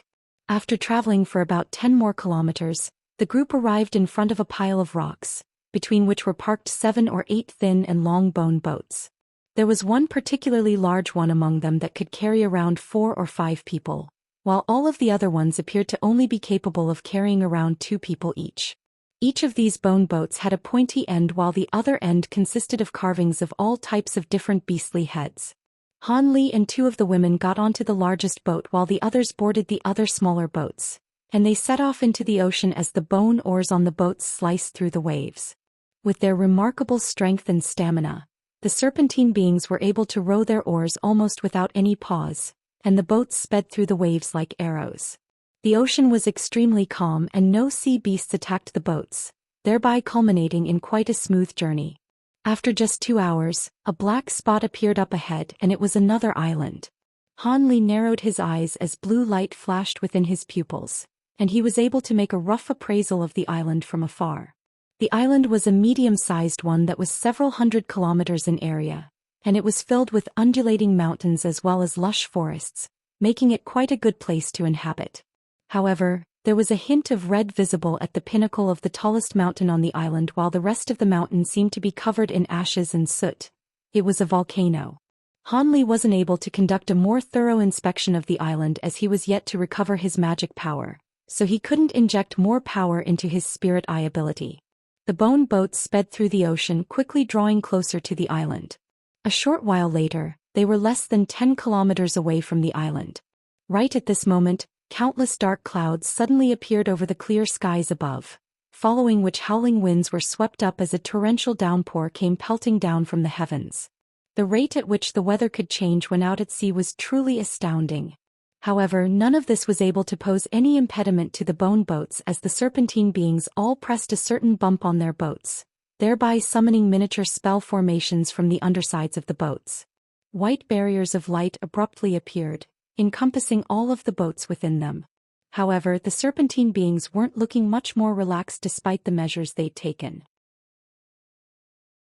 This was because when the sudden change in weather took place, massive waves as tall buildings were swept up at the same time, and they came crashing down toward the small boats. These boats were only around 20 to 30 feet tall, and they were extremely tiny in the face of these massive waves, so they naturally couldn't offer up much resistance. However, due to the fact that they were being protected by the white light barriers, they weren't going to capsize right away. Even so, their journey had become extremely perilous, and they could only go along with the tide, unable to advance in the slightest. Han Li faltered slightly upon seeing this, yet as he cast his gaze toward the two serpentine women on the boat, he discovered that they both wore grim expressions, but they didn't appear to be panicking. It seemed that these beings had some kind of strategy to counteract the elements. Sure enough, just as the bone boats were about to be plunged into a truly perilous situation, a beam of white light suddenly shot forth from the island up ahead, and the light pierced through the dark clouds nearby in a flash. A loud rumbling boom immediately rang out from within the dark clouds, following which a massive ball of light exploded. White shockwaves surged through the air in all directions, creating a gigantic hole in the clouds with a radius of around 1,000 feet. Han Li was quite stunned to see this, and he cast his gaze toward the island again. However, the pillar of light that had just appeared had also disappeared just as quickly, so he wasn't able to identify the point on the island from which it had originated from. After the hole had been punctured into the dark clouds, the howling winds and massive waves on the surface of the ocean all subsided slightly. It wasn't as peaceful and tranquil as the conditions had been earlier during their journey, but it was certainly a lot better, and the serpentine beings rowed their boats quickly toward the island again. After a short while, the bone boats arrived in a natural dock on the island, and everyone disembarked. Han Li was also carried onto the shore on the makeshift stretcher they'd crafted for him. At this moment, Han Li turned back to look up at the nearby sky again. It was quite clear that the suppression effect of the pillar of light couldn't last very long. The hole in the sky had been filled with the dark clouds again, sweeping up fierce winds and massive waves once again as a result. However, none of that mattered to the serpentine beings who had already safely reached the shore. A contemplative look appeared on Han Li's face, and he became very interested in the thing on the island that had unleashed that white pillar of light earlier. Even though his spiritual sense was severely depleted at the moment, he could still sense that the spiritual power within the pillar of light was quite chaotic and diverse, indicating that it definitely hadn't been unleashed by a certain powerful being. Instead, it seemed to have been unleashed by a certain formation or treasure that was borrowing on the power of spirit stones. Han Li naturally didn't find this level of power to be daunting, but for it to appear on such a small foreign island was rather curious to him. However, these thoughts only flashed through Han Li's mind for an instant before he focused his attention on the scenes laid out in front of him again. This small dock wasn't actually devoid of people. Not only were there several stone cabins of different heights lining the shore, there was even a massive stone pillar that stood over 1,000 feet tall. There was also a small wooden cabin at the top of the pillar, and there seemed to be other serpentine beings residing in there as well. Right at this moment, 7 or 8 of those beings emerged from the stone cabins on the shore, and most of them were female while the minority were male. They were led by a beautiful serpentine woman with a voluptuous body who appeared to be in her 20s. The woman glanced at the bulging packages being carried on the backs of the serpentine beings who'd just returned by boat, and a captivating smile appeared on her face. However, her smile faltered slightly as she caught sight of Han Li. At this moment, the leader of the hunting party extended a bow toward the woman before saying something to her in a serious manner.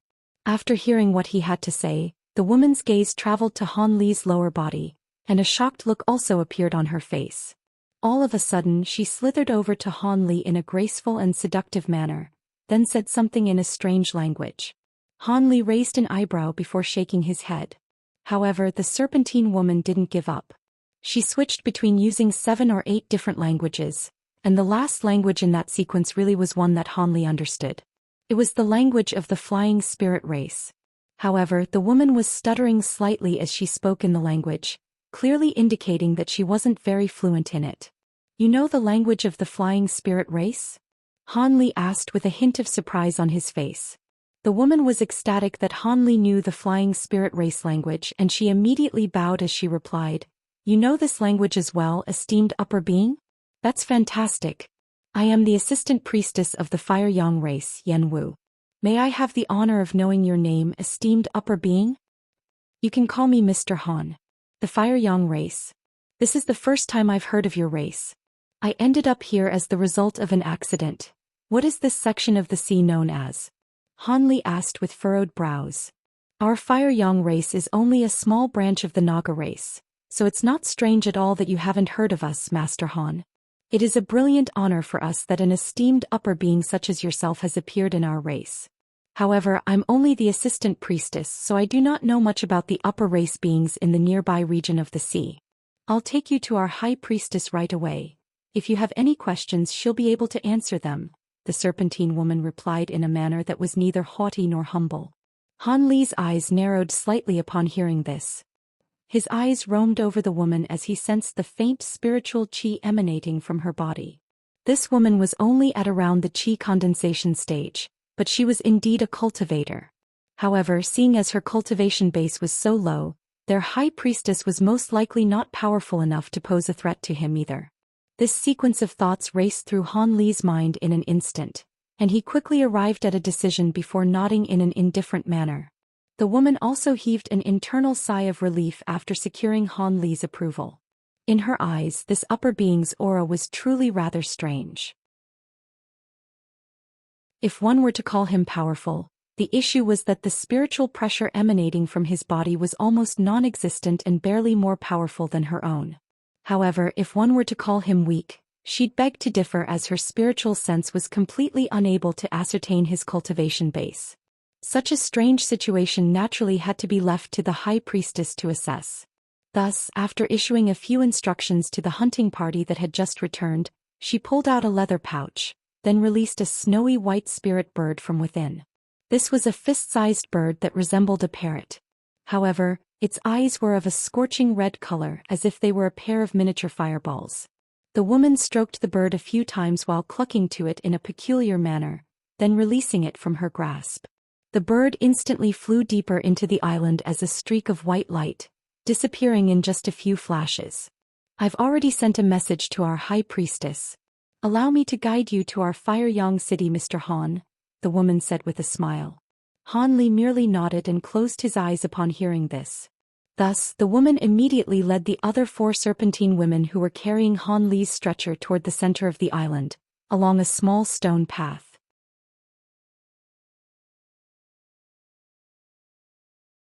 The island was several hundred kilometers in size, and even though these serpentine women were slithering quite quickly, it would still most likely take them a long time to reach the center of the island.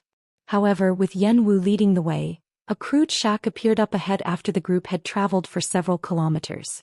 There were a few male and female serpentine beings inside, looking after a dozen or so lizard beasts. On the other end of the shack was a black carriage that had been covered by a black cloth made from some unknown material. As soon as they caught sight of their assistant priestess, 2 of them immediately rushed out to greet her in a respectful manner. Yan Wu issued a few instructions in response while pointing at the aforementioned black carriage. The 2 serpentine beings were seemingly rather surprised by what they'd heard, and they couldn't help but steal a few glances at Han Li while nodding emphatically in response. They then immediately returned to the shack and strapped a pair of lizard beasts to the black carriage before drawing the other 3 over as well. Thus, Han Li was carefully lifted onto the black carriage by the serpentine women, and 2 of them sat on the lizard beasts drawing the carriage while the others got onto the other 3 lizard beasts. Due to the fact that these serpentine women were lacking legs, there was a tubular saddle strapped to the backs of each of these lizard beasts that allowed them to slide their tails into. Thus the group continued onward. These lizard beasts were rather maladroit and made for a rather bumpy ride, but they were quite fast in their movements, making a significant improvement compared to the ground being covered before. 4 hours later they arrived in front of an earthen city. This was a true earthen city completely constructed from yellow mud, and it was only a few kilometers in size. The buildings in the city were also mostly constructed from mud, and there were very few stone buildings within. Han Li was slightly surprised to see this, but his expression remained unchanged as he cast his gaze toward the dozen or so serpentine guards standing at the city gates instead. These guards were also mostly women with a minority of men among them, and all of them were wearing armor constructed from unknown materials. They were all holding shimmering silver halberds with long silver projectiles on their backs, giving off the impression that they were armed to the teeth. From a distance, Hanli could tell that there were also many armed serpentine beings standing atop the nearby earthen walls, and it seemed that all of them were on high alert.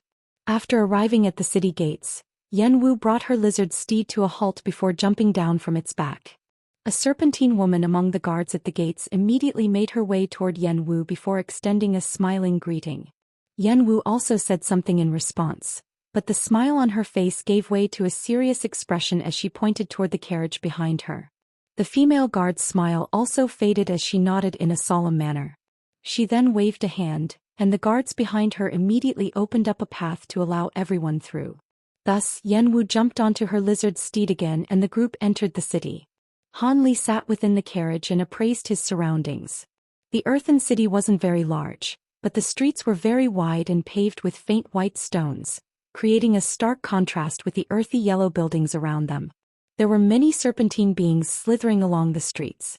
The men were all powerful and muscle-bound, while the women were also lithe and athletic, and most of them were carrying weapons. Even the serpentine children that were only several feet tall were also carrying some smaller weapons that appeared to have been constructed from wood. Hanli fell into deep thought upon making these observations. This was the first time he'd heard of this Naga race, but this was clearly a warrior race. He was curious about whether this race had a large number of cultivators. These mortal serpentine beings were already quite powerful for mortal standards, and if they had a large proportion of cultivators among their ranks, then this was most likely quite a powerful foreign race. In that case, how could he have never heard of them? Hanli had also noticed that there were clearly more female beings than their male counterparts in this Fire Yang race. From the rough tally that he was keeping in his head, it appeared that there were more than twice as many female beings compared to male ones here. Furthermore, their serpentine lower bodies were all of different colors. Most of them were green or yellow, and they seemed to be of the lowliest ranks as well. There were very few beings with white and black tails, but most of them were treated with respect and revered by their brethren, indicating that they were important figures within the race. Hanli analyzed everything that he'd seen in silence, and soon after that, the carriage arrived at a plaza that was paved with smooth and even stone panels. On one side of the plaza was a large palace that had been constructed from wood and mud, and shells of all types of different colors had been used to embellish the building. However, none of that had caught Hanli's attention. His gaze was instead fixed on a strange object at the center of the plaza. This was a conical object that seemed to have been constructed from a copper-like material. It was over 100 feet tall and had a wide base that tapered at the top. There was a series of strange patterns all over the surface of the object, as well as a faint layer of white light that was flashing from it. There were 7 or 8 white-robed serpentine beings standing around the object, all of whom had spiritual light shimmering from their hands. Hanli's eyes narrowed, and he immediately identified what these beings were loading into the underside of this strange object. They were fist-sized objects, but they were of all types of different colors and didn't appear to be spirit stones. Furthermore, even though all of these white-robed serpentine beings were emanating spiritual chi fluctuations, their cultivation bases were inferior even to that of Yan Wu. As soon as Yan Wu's group arrived, 2 of the white-robed beings approached them. At this moment, Hanli was carried off the carriage and carefully placed onto a bamboo chair that someone had sourced for him. Hanli looked on with an indifferent expression as the serpentine beings conversed with one another. He couldn't understand anything, but it was quite clear that the 2 white-robed beings were quite respectful toward Yan Chu. Right at this moment, 2 rows of white-robed serpentine beings suddenly emerged from within the palace on the other side of the plaza. One row consisted solely of women while the other was solely of men, and they slowly made their way toward Hanli. All of the conversing serpentine beings' expressions changed upon seeing this, and they immediately backed away to the sides with respectful expressions on their faces. The 2 rows of white-robed beings also stopped before a red-robed being emerged from among their group. A hint of surprise appeared on Hanli's face upon seeing this being. This was a female being with a set of ordinary features and a thin body. Her lower body consisted of a pair of human legs rather than a serpentine tail, and what was even more surprising to him was that he could sense nascent soul stage magic power fluctuations emanating from her body. All of the white-robed serpentine beings present also possessed spiritual chi fluctuations, but the ones with the highest cultivation bases among them was merely a pair of male beings that were around the foundation establishment stage. The rest were all only at the chi condensation stage, just as Yen Wu was. As such, a high-grade cultivator like the red-robed woman naturally stuck out like a sore thumb. A surprised look appeared on the woman's face after glancing at Han Li, but she soon recomposed herself before hurriedly making her way over to him. Junior Huoyu pays her respects to Senior Han. The woman extended a bow and spoke in extremely fluent flying spirit race language. You're the high priestess of the Fire Yang race? Han Li asked. Indeed. This is not a suitable place to talk. I suggest we converse in the hall, Senior, the woman said with a smile. Sure, I have many things I want to ask you as well, Han Li replied with a nod. Thank you for gracing me with your presence, Senior. All of you hurry and invite Senior into the palace. The woman was ecstatic and immediately turned around to issue an instruction to the white-robed serpentine women. The row of serpentine women immediately sprang into a chaotic frenzy, following which two of them hurriedly rushed forward, then carried the bamboo chair that Han Li was sitting on toward the palace in an extremely careful manner. The woman then waved a hand and everyone else also followed along. Moments later, Han Li found himself inside a hall within the palace. Han Li and the red-robed woman were the only ones seated within the hall, while all of the other serpentine beings stood off to the sides in a respectful manner. How is your condition, Senior? I can see that you're having a lot of trouble with movement. I have some pills that I refined which can assist in replenishing one's energy and repairing one's body. Would you like some, Senior? The woman asked in a respectful manner. It's all right, I only encountered a minor issue with my cultivation. I'll be fine after some rest, Han Li replied with a hint of a smile on his face. That's good to hear. I received a message from Wu informing me that you'd like to ask me some questions, Senior. I'll be sure to tell you everything I know, the woman said. Oh, I wanted to ask you what this region of the sea is known as well as whether there are any renowned cultivators in this area, Han Li replied. A peculiar look appeared on the woman's face upon hearing this, but she still replied, this area is known as the Flame Coral Islands, and there aren't any particularly powerful fellow Taoists in the nearby area. The most powerful ones only possess cultivation bases that are comparable to my own.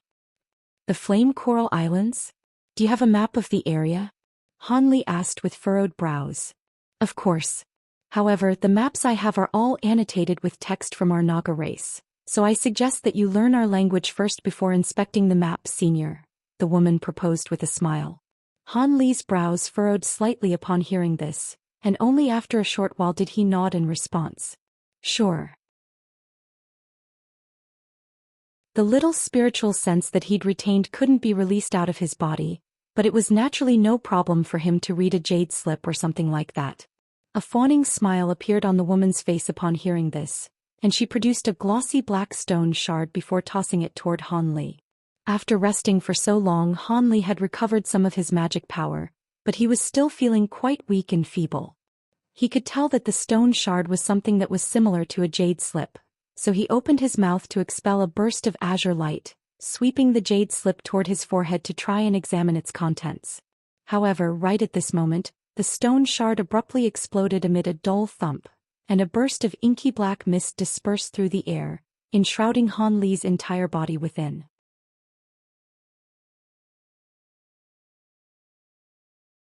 Han Li sat still and closed his eyes as the mist descended over him. The mist revolved around Han Li for a long while before finally dissipating into nothingness. After the mist dissipated, Han Li opened his eyes, and when he spoke again he was using a language that was identical to what the serpentine beings were using. This is quite an interesting tool refinement method. I could glean the contents of the stone shard even without using my spiritual sense. You're far too kind, Senior. This is just an insignificant trick that we learned through experimentation. Here is a map of the Flame Coral Islands, Senior, the woman replied with a modest smile before tossing a white stone shard over to Han Li. On this occasion the stone shard didn't explode. Instead, it was drawn to his forehead by the spiritual light expelled from within his mouth, and it stayed there in a motionless manner. Han Li's eyes narrowed as a hint of bewilderment appeared on his face, but his expression quickly returned to normal again. The red-robed woman was rather perplexed by Han Li's reaction, but she refrained from saying anything. Moments later, the white stone shard detached itself from Han Li's forehead before springing back toward the woman. The woman caught the stone shard and stowed it away, but Han Li remained silent with a contemplative look on his face, seemingly in deep thought about something. The woman merely smiled and left Han Li to his own thoughts in silence.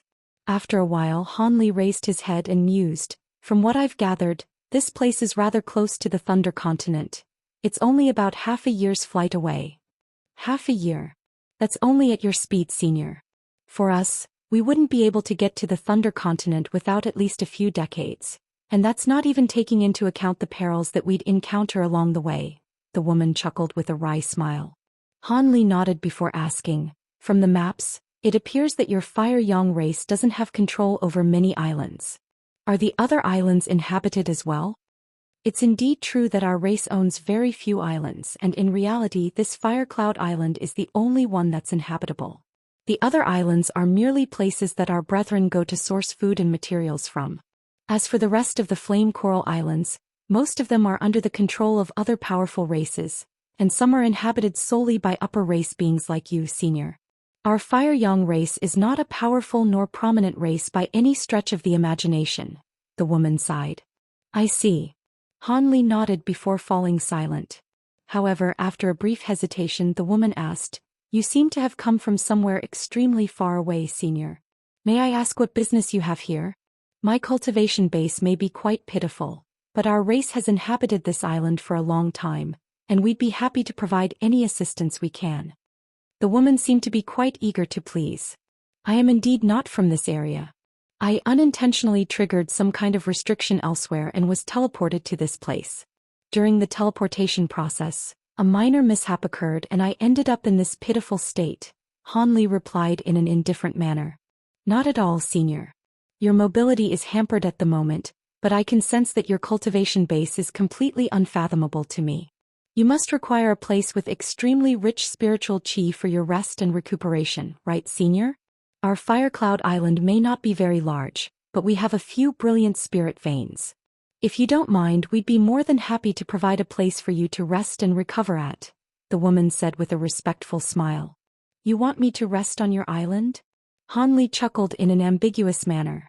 The woman was slightly flustered by his response and she hurriedly continued, "Rest assured, senior, the spirit veins on our island aren't inferior to those on the larger islands nearby.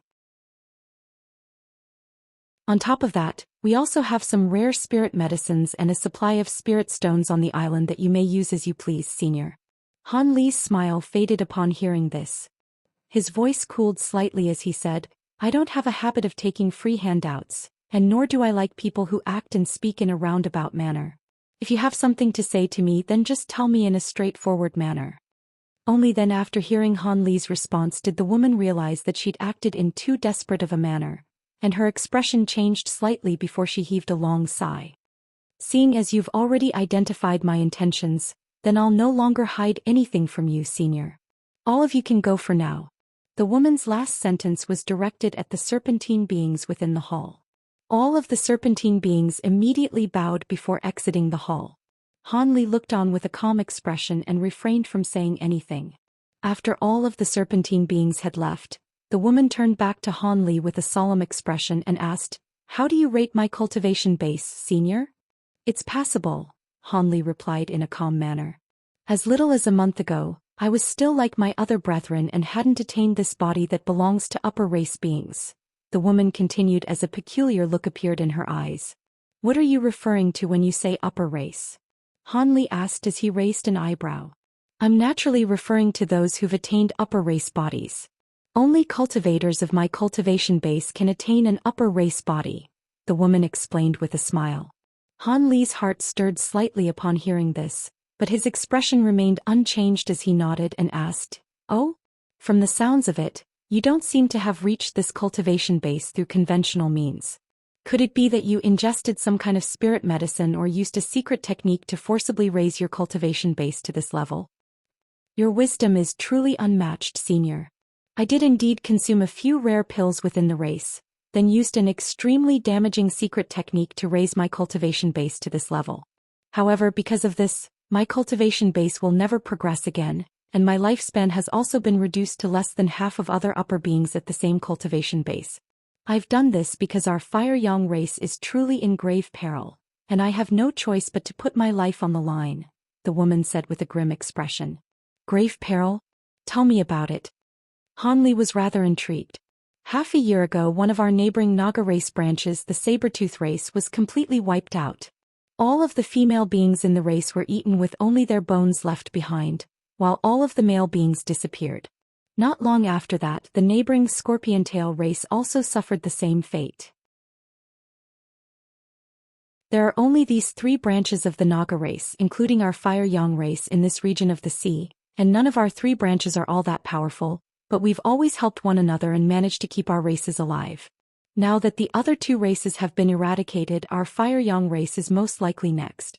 I still haven't been able to find out the reason why those 2 races were destroyed, but what we've managed to deduce is that there should be more than one perpetrator involved, most likely from one of the other powerful races.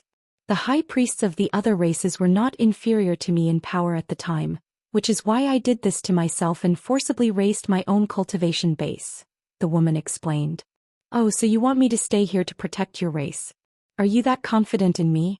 Aren't you afraid that even I won't be able to save everyone? Hanli chuckled. I don't know what your true cultivation base is like, but it's most definitely well above mine. As for your injuries, our Fire-Yang race still has a Scorching Sun Divine pill that can heal all injuries as long as one isn't dead. If you're willing to stay and assist me, I'd be glad to offer the pill to you, Senior. The woman gritted her teeth and finally brought out her trump card. Scorching Sun Divine Pill? That's a fire tribute pill, right? The severity of my injuries is not something that you can imagine, fellow Taoist. The divine pill you're offering may not be very effective for me, Hanli replied with furrowed brows. Despite what Hanli was saying, the woman could sense that he was interested, and she immediately continued.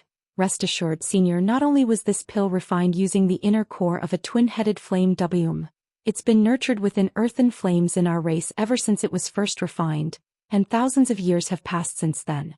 As such, I'm quite confident in its efficacy. A hesitant look appeared on Han Li's face upon hearing this. How about this? You can stay in our race for a few days and consume the divine pill. If the pill really does prove to be ineffective, then I won't request your help any longer, but if it works. If this Scorching Sun Divine pill really can heal my injuries, then I'll naturally help your Fire-Yang race survive this ordeal. However, I have to make this clear first. If your enemies are too powerful for me to handle, then our agreement will be void, Hanli said in a calm voice. Of course. I wouldn't expect you to risk your life for an insignificant race like ours, Senior. Not only was the woman not disheartened by Hanli's disclaimer, she was instead ecstatic. Thus, Hanli nodded in agreement and accepted this arrangement. The events that unfolded next were quite simple. Hanli made some inquiries about the foreign races in the nearby region of the sea, and the woman answered all of them before taking Hanli to a silent cultivation venue. She produced a white veil-like treasure and gently swished it through the air, following which the treasure transformed into a large white cloud that was several tens of feet in size. The cloud flashed and lifted both Hanli and his chair up from the ground, hovering at altitudes of several tens of feet. The woman also flew onto the cloud, then chanted something, and the cloud flew out of the palace gates. All of the serpentine beings waiting outside the gates bowed respectfully to see off the departing duo. The cloud wasn't traveling very quickly, but the entire island was only several hundred kilometers in size. As such, the woman and Hanli soon arrived at the foot of a small yet lush and elegant mountain.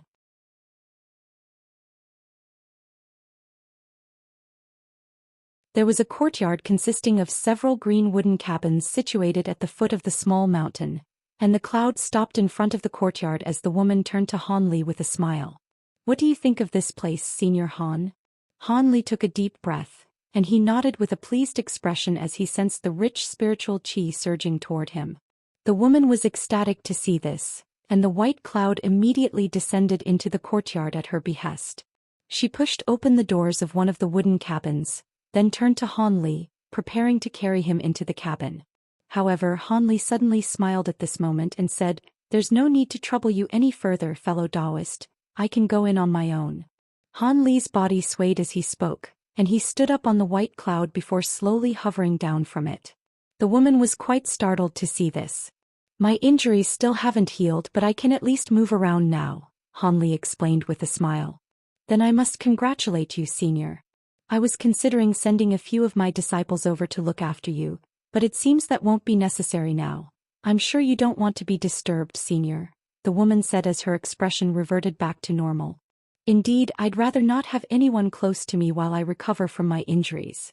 This is quite a good place. I'll stay here for a while. It'd be best if you could get that scorching sun divine pill to me as soon as possible. If it really does prove to be effective, I'll do my best to recover as quickly as possible, and I'll be sure to do what I can for your race thereafter, Han Li said with a serious expression. Of course, Senior. It's just that the scorching sun divine pill is still being nurtured within the earthen flames, so it'll take me several days to extract it. I hope that's all right with you, Senior, the woman explained. I'm naturally willing to wait a few days. You can go now. I'd like some rest, Han Li replied with a calm nod. Seeing as Han Li was asking her to leave, the woman naturally obliged. She immediately extended a respectful bow toward Han Li before departing from the courtyard atop her white cloud. Han Li stood on the spot and looked on as the white cloud disappeared into the distance.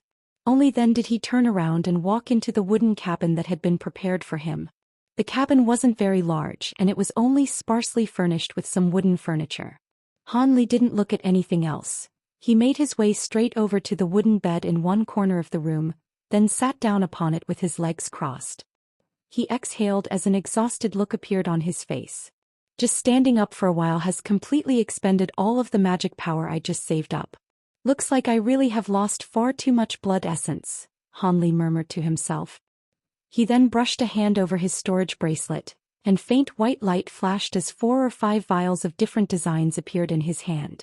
Han Li poured out a few pills from each vial, then stuffed them all into his mouth at once before closing his eyes to digest the powers of the pills. Moments later he felt a scorching sensation in his dantian, following which a few bursts of cool and refreshing energy began to circulate throughout his body and meridians, nurturing and repairing his injuries in the process. Han Li was quite elated by this development. As expected of regenerative pills refined using myriad-year spirit medicines, they were truly very effective. A short while later, a faint layer of golden light surfaced over Han Li's body, and a faint flickering golden projection also appeared over his head. The wooden cabin fell completely silent. At the same time, the woman returned to the earthen city atop her white cloud, and descended in front of the palace on the plaza. Several tens of white-robed low-grade priests were still waiting for her there in silence. Come with me, Yan Wu. Also, summon the hunting party that first discovered Mr. Han. I have some questions to ask them, the woman instructed. Yes. The white-robed serpentine beings did as they were told while Yan Wu followed the woman into the palace again. You stayed with that man throughout the entire trip here. Tell me your impression of him as well as all of the observations you made. Make sure not to skip any details, the woman said with a serious expression. I'll be sure to tell you everything I know. At the time I was on duty at the dock. Yan Wu was rather nervous in the face of the high priestess' steely demeanor, but she still gave a detailed recount of the observations she'd made during her time spent with Han Li. Even though the events being recounted were all quite boring and mundane, the woman still listened with an expression of rapt focus on her face. Several hours later, the serpentine hunters who had first discovered Han Li arrived at the palace in the earthen city atop their lizard steeds. They said something to the white-robed serpentine beings outside the palace, then hurriedly rushed in through the gates. The group was in there for over an hour before they finally re-emerged with Yan Wu. At this moment, the woman was sitting on the main seat within the palace with an indecisive look on her face, seemingly grappling with some kind of dilemma. Are you experiencing some troubles, mother? A clear voice suddenly sounded within the palace.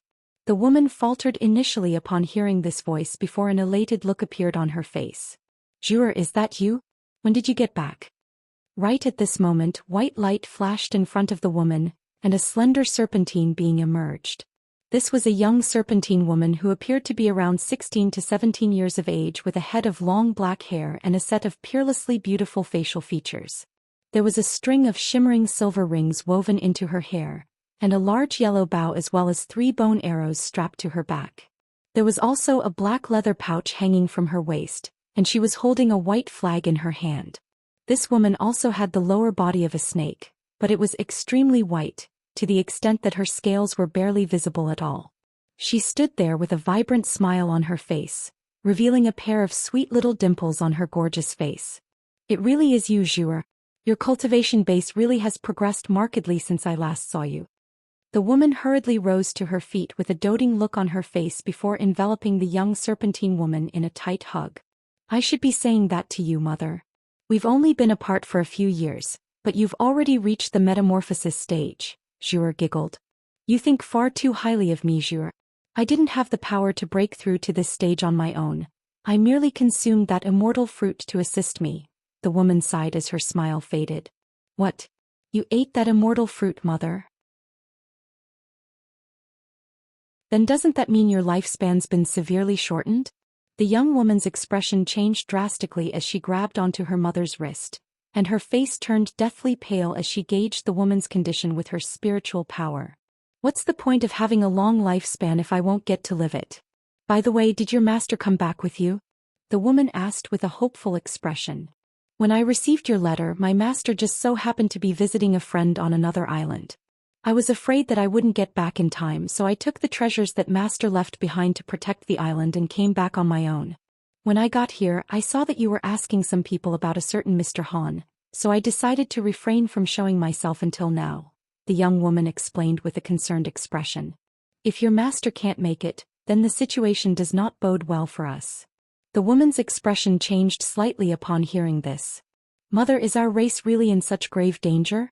I've even brought back master's heaven-splitting bow with me. As long as we don't get attacked by someone that's more than 10 times as powerful as me, I should be able to kill them with a single arrow, the young woman said in a confident manner. Zhou, your cultivation base has indeed improved markedly, but you're only at around the same stage as I was back before I consumed the immortal fruit. Even if your powers were to be enhanced by 10-fold, you still most likely wouldn't be able to handle this ordeal. If your master had come back with you, perhaps we'd be saved, but as things are now.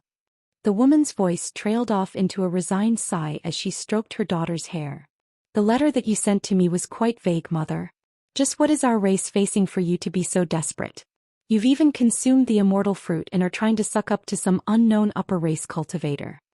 The young woman lay in her mother's arms and looked up at her with a pained look on her face.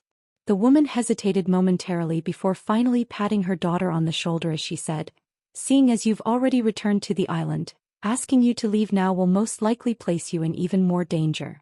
So be it, I'll tell you what's happened. I presume that you already know that the other 2 races have already been eradicated. Yes, you mentioned that in your letter, mother. Even so, surely that's not a cause for such alarm. Those 2 races have always been slightly weaker than our Fire Yang race, and the cultivation bases of their high priests were inferior to yours even before you consumed the immortal fruit," the young woman replied with a perplexed look. "But do you know what kind of being was responsible for wiping out those 2 races?" the woman asked in a slow voice. "Didn't you say that there were no leads, mother?" The young woman faltered slightly upon hearing this. 2 entire races were completely eradicated. No matter how discreetly they did things, there's no way that they wouldn't have left behind any traces. If I'm not mistaken, then the perpetrators behind these attacks were most likely the sworn enemy of our Naga race, the Black Rakshasa race, the woman said with a hint of fear in her eyes. The Black Rakshasa race? That's impossible. According to our historical records, that race was completely eradicated by our Naga race countless years ago. How could they have appeared in this region? The young woman had clearly also heard of this Black Rakshasa race, and she spoke in a trembling voice as her face paled even further. Indeed. Theoretically, the Black Rakshasa race should have been driven to extinction during their battle against our Naga race on the Thunder Continent. However, it's not impossible that some of them had managed to survive and escape the battle. Aside from the Black Rakshasa race, what other types of beings would abduct our men and devour the flesh of our women? The only thing I don't understand is that our three races have been here for thousands of years. If the Black Rakshasa race were also nearby, why did they wait so long before attacking us? A hint of bewilderment appeared in the woman's eyes as she spoke.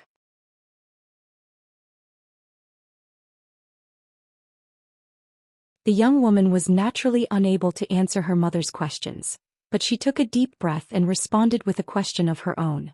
Even if it really is the Black Rakshasa race that's targeting us, won't we be able to take care of them with your current cultivation base and my assistance? I'd naturally be quite confident if we were facing normal Black Rakshasa beings, but from the traces that they'd left behind, it appears that there are Black Rakshasa royals among them, the woman replied with a shake of her head. Black Rakshasa royals? That's impossible. Several of our Naga race's heavenly priests combined their powers to unleash a powerful divination technique countless years ago. Didn't they discover at the time that all of the royalty of the Black Rakshasa race had been destroyed back then? The young woman exclaimed with incredulity in their eyes. We'd also thought at the time that all Black Rakshasa beings had been driven to extinction, but that clearly wasn't the case. Hence, it's certainly not impossible that a few Black Rakshasa monarchs had managed to escape from that battle. Those Black Rakshasa royals possess abilities that place us Naga beings at a severe disadvantage. And aside from Naga royalty, other Naga beings wouldn't even be able to unleash a tenth of their powers in the face of Black Rakshasa royals. Furthermore, the rate at which Black Rakshasa royals progress in their cultivation is definitely not inferior by much compared to the beings of the major races on the Thunder Continent. Now that they're slaughtering our three races with reckless abandon, it's quite clear that they're absolutely confident in their ability to destroy all of us, the woman said with a concerned look on her face. Her daughter also fell silent upon hearing this. However, moments later she suddenly continued, I still think there's no need to be so worried, mother. If those Black Rakshasa beings truly are so terrifying, then why would they allow our Fire Yang race time to prepare? They must have sustained casualties to their forces while wiping out the other two races, which means that they're still susceptible to our powers. That would be best, but don't forget about all of the male beings that they've abducted. A thought abruptly occurred to the young woman upon hearing this, and her face paled even further. What you're saying is they're currently... That's right. This is why their race had become the sworn enemy of our Naga race in the first place. They'll most likely only attack us after they finish doing that. After all, our Fire Yang race is the most powerful among the three races, and our island is more heavily guarded than that of the other two races as well. It would only make sense for them to attack us after making ample preparations. If that Mr. Han truly possesses a cultivation base as powerful as I predict, then it could well be the case that he could be the key to our race's survival, the woman said with a grim expression. Is that man really that powerful? I heard from your conversation with the others that he's carrying extremely severe injuries. Will he even be useful to us at all? The young woman furrowed her brows with a perplexed look on her face. I've already decided to give him the Scorching Sun Divine Pill, the woman said in a calm manner. What? You're giving him the Divine Pill? You can't. If you consume the Divine Pill for yourself, you could recover part of your lost lifespan, but you'll be stuck like this if you give the pill to him, the young woman objected vehemently as she struggled free from her mother's arms. That's what I was hesitating about. If that man's cultivation base is comparable to that of your master, then it would naturally be a worthwhile investment to give him the Divine Pill. However, if he's not much more powerful than me and he's only concealing his cultivation base using a special treasure, then that would be a massive waste, the woman sighed with a wry smile. How can that man possibly compare with my master? She's a fifth-tier upper race being, one of the 5 most powerful cultivators in this nearby region, the young woman said in a skeptical manner. The woman hesitated momentarily before replying in a cautious manner. I couldn't ascertain that man's cultivation base, but I could deduce that he's most definitely far more powerful than me. Even with such severe injuries, my instincts still told me that he could kill me with ease. Otherwise, I wouldn't have made such an effort to beg him to stay. If that man really can help our race survive this ordeal, then giving him the Divine Pill wouldn't be a big deal. From your conversation earlier, it sounds like that man hasn't shown you any of his power this entire time. If we give him the Scorching Sun Divine Pill like this, it would simply be a blind investment.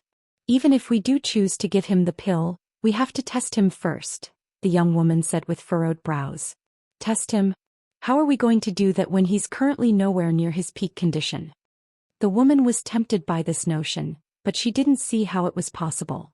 Even if he's carrying severe injuries, a high-grade upper race being like him would undoubtedly possess powerful spiritual sense. How about I accompany you to visit him when you give him the Scorching Sun Divine Pill? I'll work something out when I see him in person.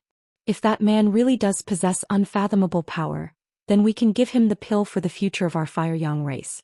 If not, then we definitely can't hand over such an important pill, the young woman said with a determined expression. Well. The woman became rather hesitant upon hearing this. The Scorching Sun Divine Pill could indeed restore her lifespan to a significant extent, so she was quite reluctant to offer it to someone else unless it was for a worthy cause. All right, you can give it a try, Zhou, but no matter what you do, don't overstep the mark and get on that man's bad side. The woman nodded in agreement in the end. Don't worry, mother, I'll do things within reason, the young woman replied with a sweet smile. I should be able to extract the divine pill from the earthen flames after 3 days. You can come with me to visit the man then. The Black Rakshasa race most likely won't delay for much longer, and I've sent out requests for help to a few races that we're on friendly terms with, but I don't think we can count on them.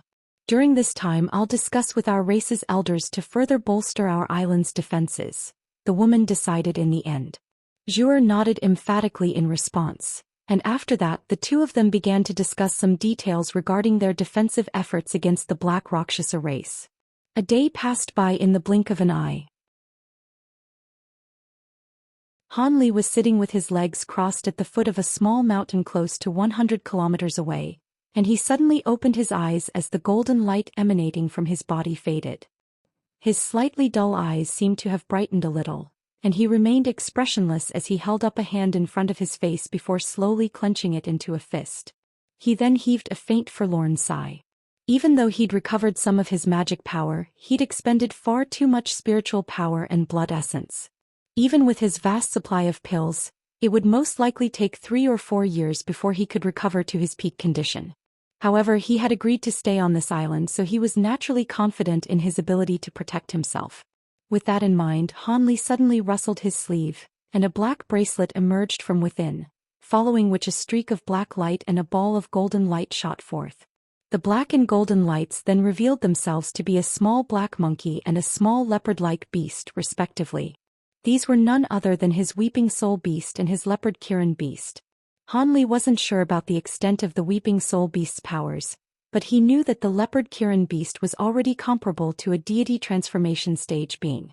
He had only been barely able to summon these two beasts following an extensive period of rest and recuperation that had allowed him to recover some magic power and spiritual sense.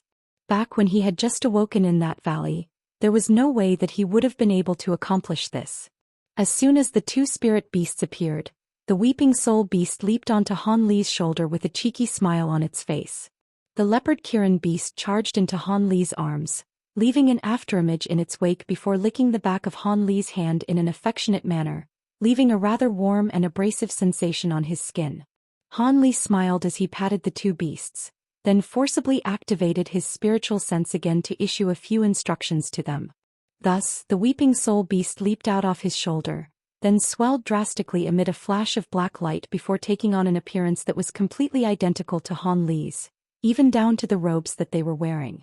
Immediately thereafter, this Han Li sat down beside Han Li with his legs crossed and began meditating as well. Meanwhile, the Leopard Kirin Beast shot forth from within Han Li's arms and abruptly disappeared, having hidden itself somewhere within the room.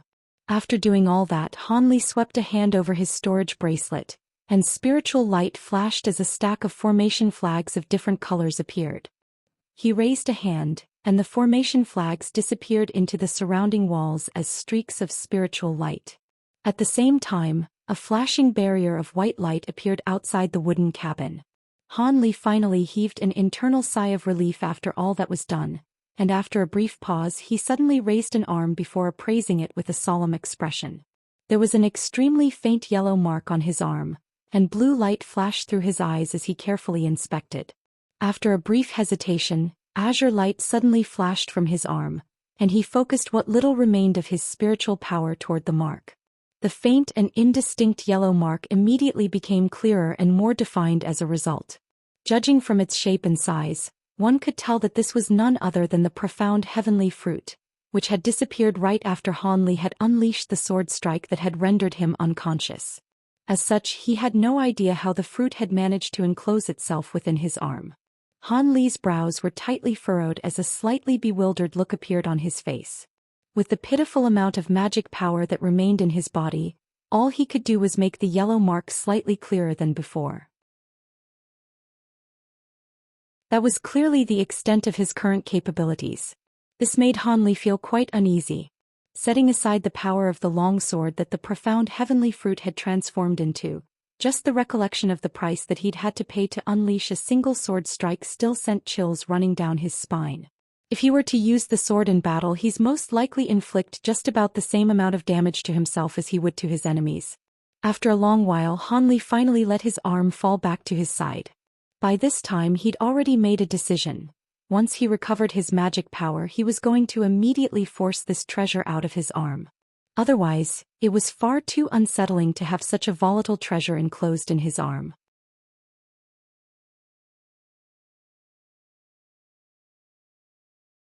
After stroking the mark with his finger for a while, a contemplative look appeared on Han Li's face as he consumed a few more types of pills. He was very interested in the Scorching Sun Divine pill, and the woman had made it sound like a miracle pill that could just about bring one back from the dead, but he certainly wasn't going to place all of his hopes on it. Not long after that, he closed his eyes and entered a meditative state again. 2 days later, a white cloud flew over from afar, and atop the white cloud were none other than the woman and her daughter Zhu. The young woman still had the large bow and 3 arrows strapped to her back while her mother was holding a crimson jade box. Moments later, the two of them appeared in the air above the courtyard that Han Li was staying in. Is this the place where he's staying? Looks like he's set up a restriction. So he doesn't even trust us. Zhu looked down at the wooden cabins down below with a curious expression, then harumphed coldly at the sight of the cabin that was enshrouded under white light. Mr. Han is in a very vulnerable state right now and he's not closely acquainted with us, so it's no surprise that he would take such measures. In fact, I'd find it quite strange if no restriction had been set up during my absence, the woman chuckled in response. Thus, the two of them slowly descended atop the white cloud. Senior Han, I've brought the Scorching Sun Divine pill with me and I wish to request your audience, the woman called out as she extended a bow toward the wooden cabin. I see. It's still a little inconvenient for me to move around, so please come in and forgive me for not greeting you in person, fellow Taoist Hua. An indifferent male voice sounded from within the cabin. As soon as his voice trailed off, the white light barrier flashed before vanishing, and the cabin's doors were opened at the same time. The woman immediately entered the cabin along with her daughter without any hesitation. Huh. As soon as the woman entered the room, a hint of surprise appeared on her face. On the wooden bed in the room, there were 2 Han Li seated next to one another, one of whom was appraising them with a smile while the other had his eyes closed in an expressionless manner. The young woman also faltered slightly as she cast her gaze toward the 2 Han Lis. Please take a seat. May I ask who this is?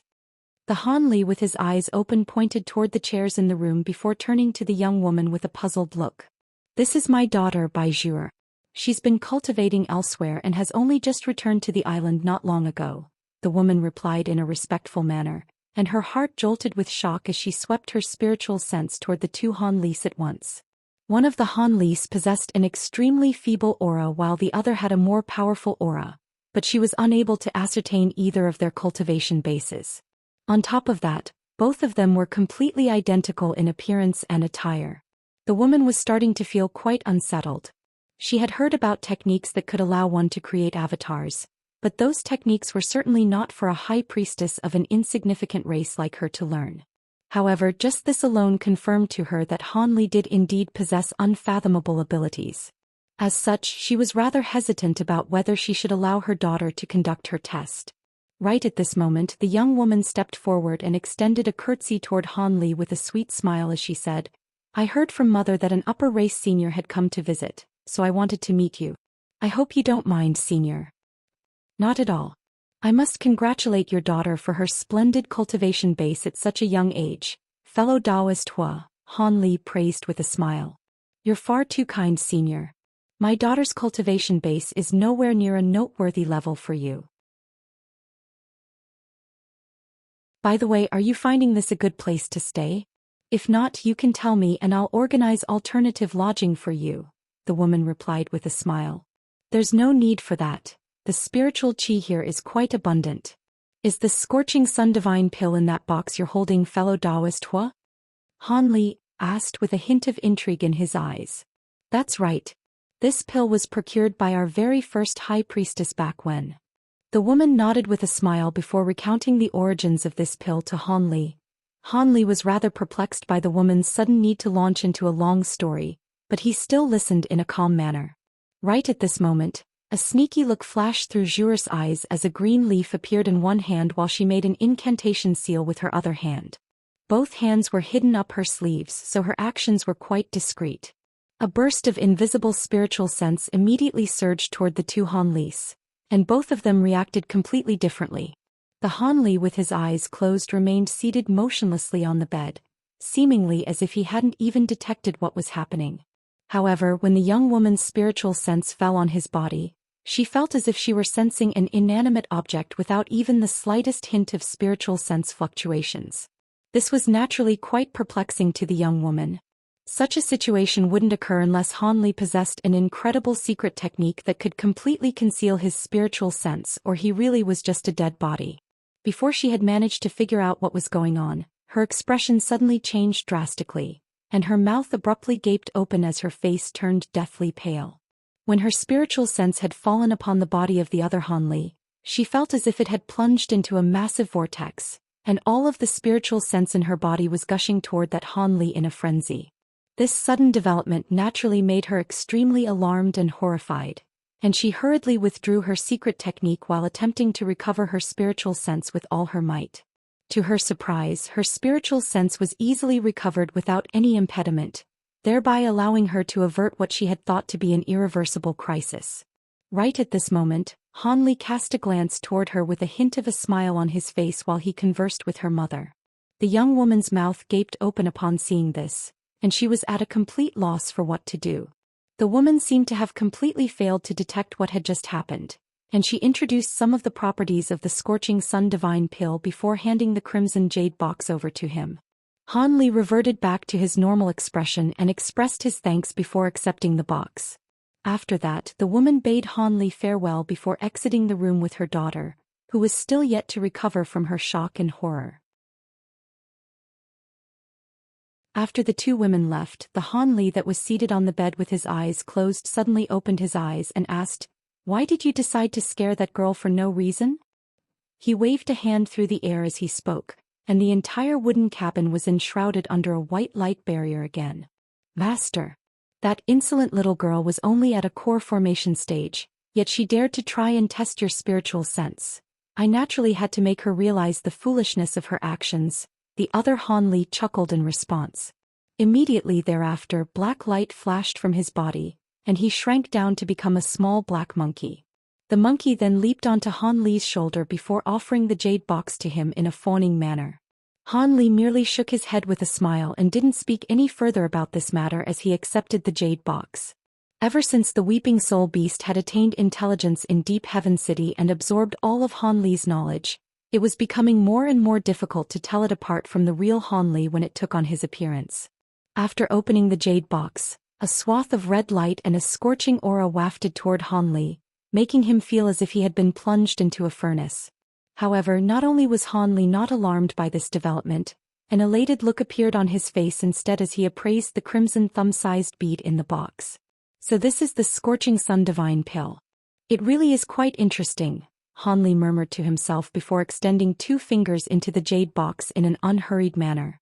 In the instant that his fingers began to approach the bead, a ball of crimson flames suddenly erupted from it before immediately enveloping his entire hand. If Han Li were a normal cultivator, he'd most likely sustain severe burns from this alone. However, with Han Li's current powerful body, he was naturally able to completely disregard these flames. Thus, he plucked the red bead out of the box with his fingers, even as the flames continued to rage around his hand. The Weeping Soul Beast sat on Han Li's shoulder, and it was also appraising the bead with curiosity in its large black eyes. Han Li stared at the bead for a long while as a contemplative look appeared on his face. According to what the woman had just told him, the fire attribute power within this pill was extremely volatile. As such, consuming it required many complex steps, and any slight lapse could result in further harm to his body from pill backlash, thereby achieving the opposite of the intended effect. Hence, it was best to use a large number of glacial pills and medicines to nullify the pill's fire attribute power before consuming it. However, he could sense that the pill did indeed contain extraordinary fire attribute power, and it would be a waste to nullify and squander it. With that in mind, Han Li opened his mouth to expel silver fireball. It was none other than his spirit engulfing heavenly flames. The fireball transformed into a fist-sized silver fire raven, then flew in a few circles around Han Li. Han Li raised an eyebrow before tossing the crimson bead in his hand up into the air, and the silver fire raven immediately let loose a clearly cry before pouncing onto the bead. In the next instant, the silver flames completely enveloped the divine pill. Meanwhile, the woman and her daughter were already several tens of kilometers away as they flew atop their white cloud. All of a sudden, white light flashed and the cloud decelerated slightly. "Zhou, are you all right?" the woman asked. "I'm fine, mother. I was merely given a fright." The young woman was still clearly quite shell-shocked, but she forced a smile onto her face in response. "I'm glad you're okay. Looks like this Mr. Han really is an unfathomably powerful being. In that case, it wasn't a waste to give him the scorching sun divine pill," the woman said with a relieved expression. "I was unable to detect anything specific, but he does indeed appear to be quite powerful. What are we going to do about your lost lifespan, mother?" the young woman asked with a sad expression. As the high priestess of our race, it is my duty to protect the race to the best of my ability. Our race has only been able to exist for so long as the past high priests before me have also fulfilled their duties. Looking back in time, how many of our past high priests have actually died from old age? That's enough of this depressing topic. Let's just hope that Mr. Han can absorb the power of the divine pill as quickly as possible so he can lend us his assistance," the woman said with a nonchalant smile. But tears welled up in the young woman's eyes and she still wanted to say something. However, the woman didn't want to continue this conversation any longer, and she made a hand seal, causing the white cloud underfoot to surge before enshrouding both of them within. Immediately thereafter, the white cloud transformed into a ball of white light that shot forth through the air and quickly disappeared into the distance.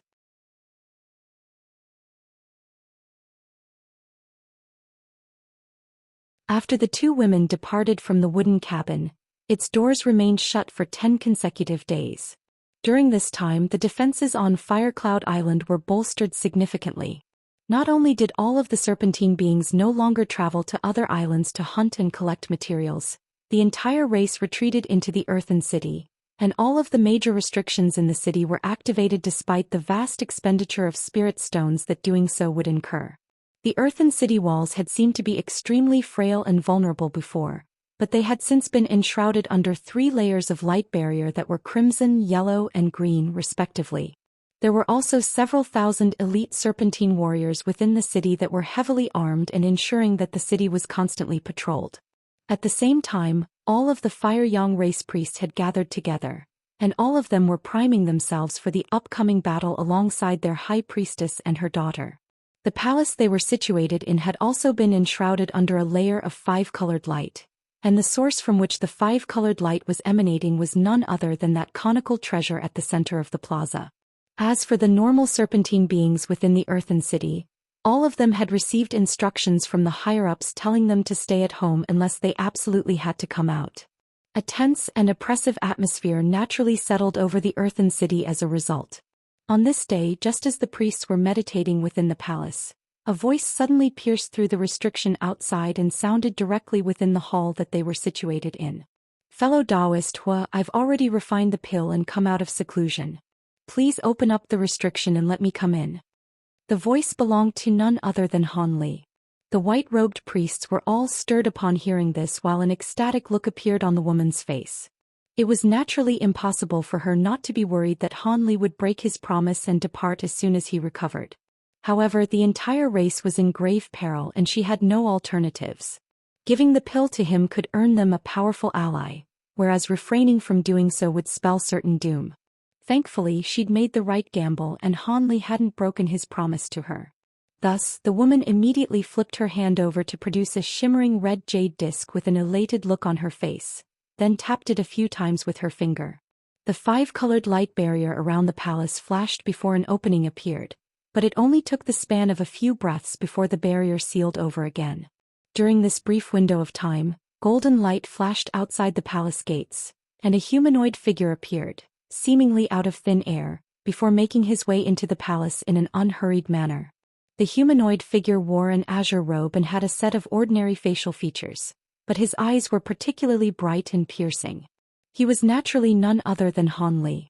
His condition had improved drastically compared to just over 10 days ago, clearly indicating that the Scorching Sun Divine Pill had indeed been extremely effective. "Thank you for coming to assist us, Senior. Has your magic power completely recovered?" the woman asked in a fervent manner. Zhou was still slightly reluctant to greet him, but she could only rise to her feet with a slight pout on her face. "The Scorching Sun Divine Pill was indeed quite extraordinary, but my injuries were also extremely severe, so I've only recovered to around 70% to 80% of my peak condition. The rest of the recovery process can't be aided by pills and can only be facilitated through rest and recuperation. However, if your enemies aren't too powerful, I should be able to lend you a hand," Han Li replied with a smile. The woman's expression initially changed slightly after hearing that Han Li hadn't fully recovered, but she was then elated after hearing Han Li's confident declaration. It appeared that Han Li was even more powerful than she'd estimated. Otherwise, where could his confidence be stemming from? Many of the priests in the palace had seen Han Li before, while the others were only meeting him for the first time. As such, Han Li's arrival naturally stirred up a heated yet muted discussion between them. Han Li ignored the pairs of eyes that were fixed on him and sat down on the chair that the woman had prepared for him in advance. After making some small talk with her, he closed his eyes and fell silent. The woman cast a stern gaze toward the priests in the room, and all of them immediately stopped chattering as well. Thus, the entire palace turned completely silent. However, Han Li could still sense a pair of eyes lingering on his face, and his brows furrowed slightly as he abruptly opened his eyes, just in time to see Bai Zhuo appraising him with a wary expression. As soon as their eyes met, a hint of horror flashed through the young woman's eyes, and she hurriedly averted her gaze. It appeared that the weeping soul beast had truly given her quite a fright during their previous encounter. A faint smile appeared on Han Li's face as he closed his eyes again and fell into deep thought. The fire attribute power within the Scorching Sun Divine Pill had been easily refined by his spirit-engulfing fire raven, and the woman hadn't exaggerated about the pill's effects at all. It wasn't able to facilitate an instant recovery for him, but it most definitely was superior to all of the regenerative pills that he was carrying. His lost blood essence and spiritual sense had been replenished at an incredible rate, and as for his magic power, even without the assistance of this pill, the past half a month or so of rest had been enough for it to completely recover. Seeing as the pill really had helped his significantly, Han Li naturally wasn't going to revoke his promise. He had already progressed to the spatial tempering stage and possessed many powerful abilities. There was a good chance that he'd be able to escape from a body integration cultivator, so he naturally wasn't going to fear any enemies that the Fire Yang race could have. Coincidentally, less than half a day after Han Li had emerged from seclusion, the enemies finally arrived.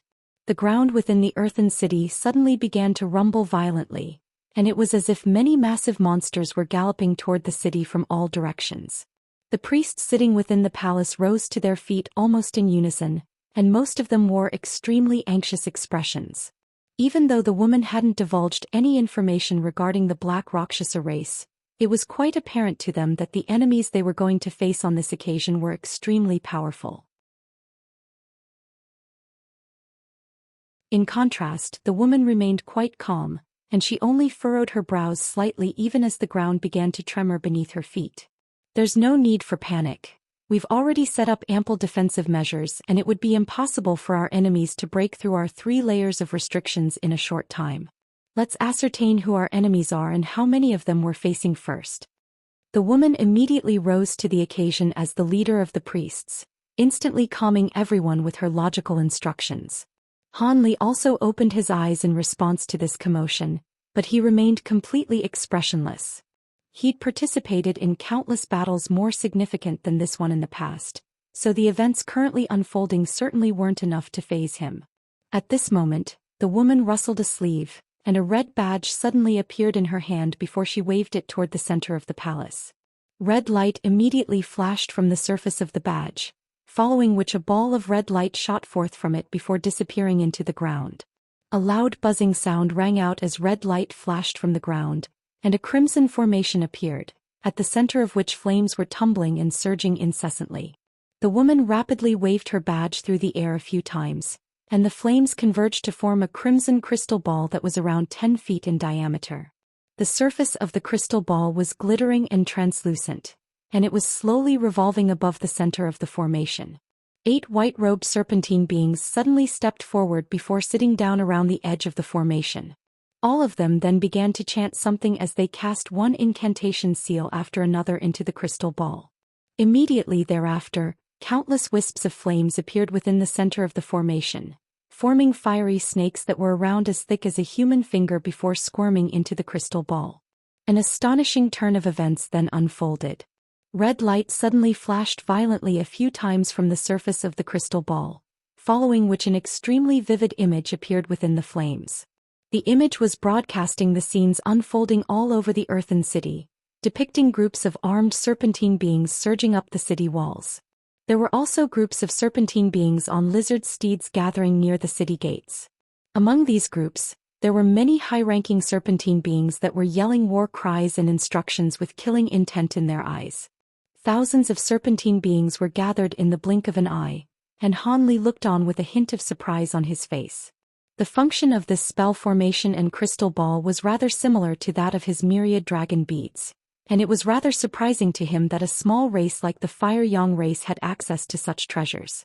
Switch to an image of the scenes outside the city walls, the woman instructed with a dark expression. The ground was beginning to tremor more and more violently, clearly indicating that those massive beings were not far away from the earthen city. The 8 white-robed serpentine beings responsible for activating the formation instantly cast more incantation seals, and the image within the crystal blurred before being inundated by red light. Moments later, a new image appeared, revealing the scenes unfolding outside the city walls. It was already getting rather late, so the image within the crystal ball was slightly dim. Thus, the serpentine beings were initially unable to see anything, but all of them still looked on with bated breath. Only Han Li continued to look on with the same expression as before. They didn't have to wait long before a particularly violent tremor ran through the ground, and the loud rumbling noise suddenly died down. Not long after that, all of the white-robed serpentine beings drew a sharp breath and their expressions changed drastically in unison.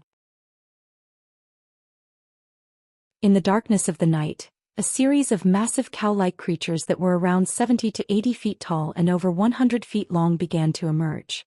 All of them were clad in suits of black scale-like armor, and each of them was carrying a massive frame comparable to the size of cabins on their backs.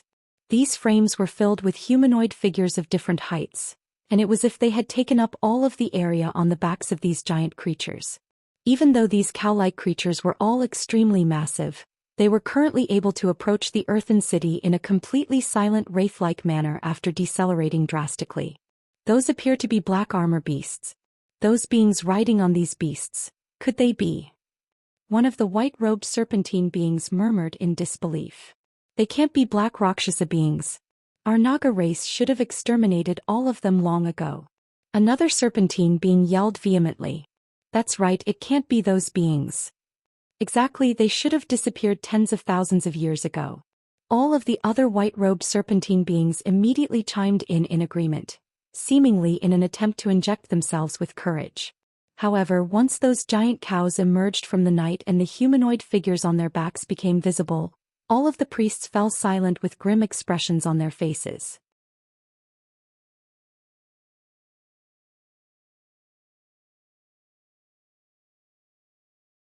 The upper bodies of these humanoid figures on the black armor beasts were those of women with purple skin and dark green eyes. All of them had long shoulder-length hair and were wearing suits of black armor while wielding all types of black weapons, creating a stark contrast with their gorgeous features. However, once the women leaped down from the giant cow beasts and revealed their full bodies, Han Li's pupils abruptly contracted. These women possessed lower bodies of centipedes. Even Han Li couldn't help but shudder at the sight of these beautiful women with abhorrent centipede lower bodies. These women seemed to have all been well trained, and they managed to arrange themselves in an orderly formation in mere moments. One of the higher-ranking beings among them abruptly strode toward the earthen wall, and a smile suddenly appeared on her face.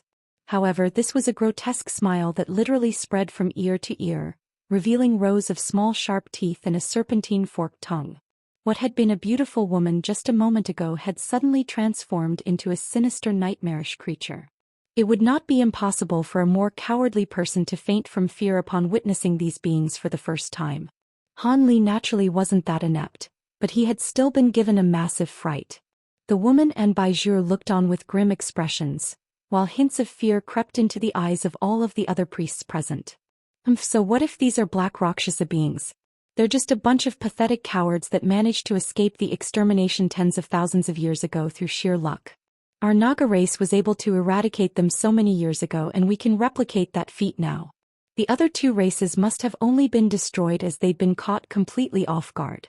In contrast, we've set up ample defenses in advance, so we have nothing to fear, the woman harumphed coldly as she swept a sleeve toward the crystal ball. Red light instantly flashed, and the entire formation ceased functioning, following which the image being broadcasted by the crystal ball also abruptly disappeared. All of the other white-robed serpentine beings stirred upon hearing this, and they immediately bowed as they nodded in agreement.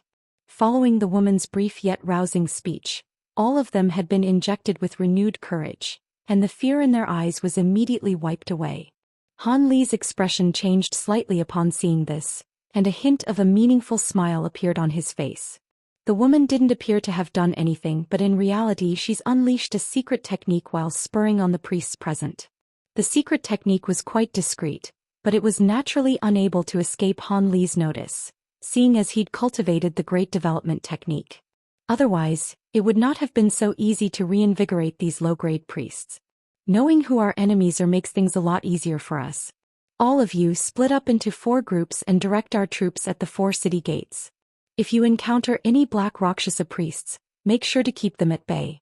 Any deserters will be severely punished. The woman instructed with a stern look on her face as she rose to her feet.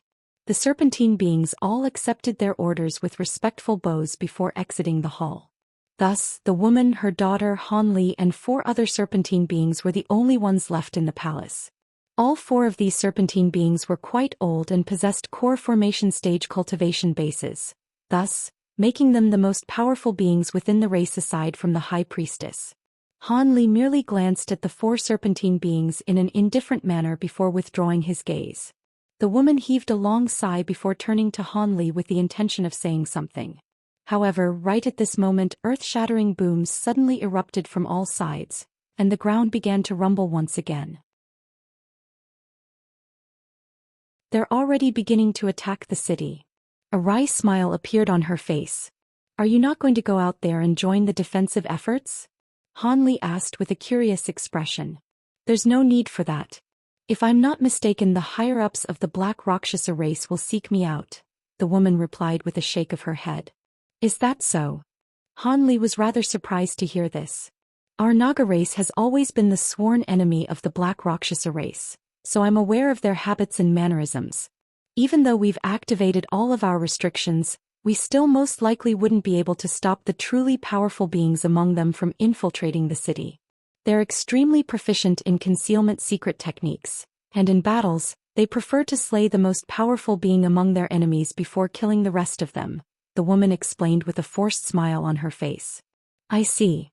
Han Li stroked his chin with a contemplative look on his face. He then chuckled and said something that came as quite a shock to everyone present. So that means the one hiding over there isn't a helper that you summoned here in advance. How about I invite them to join us? What? They're already in here? The woman exclaimed. As soon as her voice trailed off, Han Li suddenly made a grabbing motion toward a nearby wooden pillar. A massive translucent hand immediately appeared out of thin air before grabbing viciously toward the pillar. However, before the hand had closed itself around the pillar, a streak of black light shot forth from within before appearing over 200 feet away in a flash. Spiritual light flashed and a black Rakshasa being was revealed. The woman and all of the serpentine beings were stunned to see this as they immediately prepared for battle. The woman flipped over a hand to produce a short crimson rod that appeared to be constructed from stone. The other 4 white-robed serpentine beings also produced long silver blades that shimmered and swayed like slithering silver snakes. The young woman's hands blurred, and the bow on her back appeared in her hands with a bone arrow already nocked and ready to fire. The black Rakshasa being that had just been forced to reveal itself looked on with a hint of bewilderment in her eyes.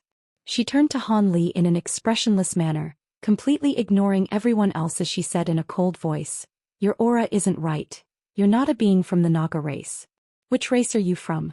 For you to be able to see through my concealment technique. Are you from the White Eye race or the Thousand Illusion race?" This black Rakshasa being was clearly under the false impression that Han Li was some kind of foreign being from the Thunder Continent. Han Li smiled but didn't offer a reply. Instead, he cast his gaze toward a shadowy corner of the palace before pointing a finger toward that direction. A small azure sword shot forth like lightning, striking the corner in the flash. A dull clang rang out as a streak of black light hurtled forth from the shadows to clash with the small sword. At the same time, a shadowy figure slowly emerged. Blue light flashed within Han Li's eyes, and brilliant azure light erupted from the small sword. It then instantly destroyed the streak of black light that it was locked in combat with before rushing toward the black figure at a speed that was more than twice as fast as before. The black figure was given a massive fright by the azure sword's sudden acceleration, but she reacted extremely quickly as her body twisted, and she flew through the air as a black thread. The black thread appeared over 100 feet away after just a single flash, but to everyone's surprise, the small sword also transformed into an azure thread before setting off in hot pursuit. The black thread had only paused for a split second before the azure thread was almost upon it, and it was forced to flee again. Thus, an azure thread and a black thread flashed through the air one after another in the air, appearing on one side of the palace in one instant before suddenly appearing in another corner before anyone could trace them. The threads were moving at such an incredible speed that everyone in the palace could only look on in astonishment. All of a sudden, the black thread blurred before suddenly transforming into 7 or 8 identical threads that hurtled forth in different directions. Han Li's brows furrowed slightly upon seeing this, and he raised a hand to summon the small sword back to him before drawing it up his sleeve. Throughout this entire process, Han Li's expression remained completely calm and collected, as if he'd merely been toying with his opponent. The black threads in the air converged to form a single thread again in mid-air, and black light flashed before a black Rakshasa being with a pair of golden eyes appeared. This woman was glowering at Han Li with a vicious expression of fury on her face. The woman immediately shuddered at the sight of the black Rakshasa being's golden eyes, and she exclaimed, "Golden and silver eyes. You really are black Rakshasa monarchs. You two must have been the ones who killed the high priests of the other 2 races. Looks like you've done your homework. However, your knowledge isn't going to save you. I've come to eradicate your race in person, so your fates are sealed," the golden-eyed black Rakshasa being said in a sharp voice. At this moment, the first black Rakshasa being to have appeared suddenly vanished in a wraith-like manner, then reappeared beside her golden-eyed companion. Han Li inspected the 2 women through narrowed eyes to find a strange layer of spiritual light draped over their bodies, thereby preventing him from being able to ascertain their cultivation bases despite his immensely powerful spiritual sense. As such, they had to be carrying some kind of special concealment treasure. With that in mind, Han Li decided against immediately attacking them. Before anyone else had a chance to say anything, Bai Zhuo suddenly raised her bow before drawing it and letting loose the nocked arrow. The bone arrow shot forth before tremoring mid-flight, immediately transforming into countless identical arrows that enshrouded the black Rakshasa beings down below. In her mind, a battle was unavoidable, so there was no need for words. As such, taking the initiative by attacking first was clearly the best option. The woman was initially rather surprised to see this, but she then immediately gritted her teeth before waving her short red rod through the air, and it escaped her grasp before transforming into a crimson fiery W. The four white-robed serpentine beings glanced at one another before also slashing their silver blades through the air, sending silver saber projections hurtling toward the two enemies. Thus, all of the fire-yang beings were attacking in unison.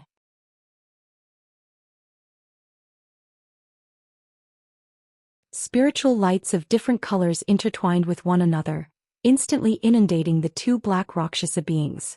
However, the two women remained completely unfazed in the face of such ferocious attacks, and they merely raised a hand each to blast forth two balls of black light. The balls of black light then immediately expanded before rapidly revolving around the two of them.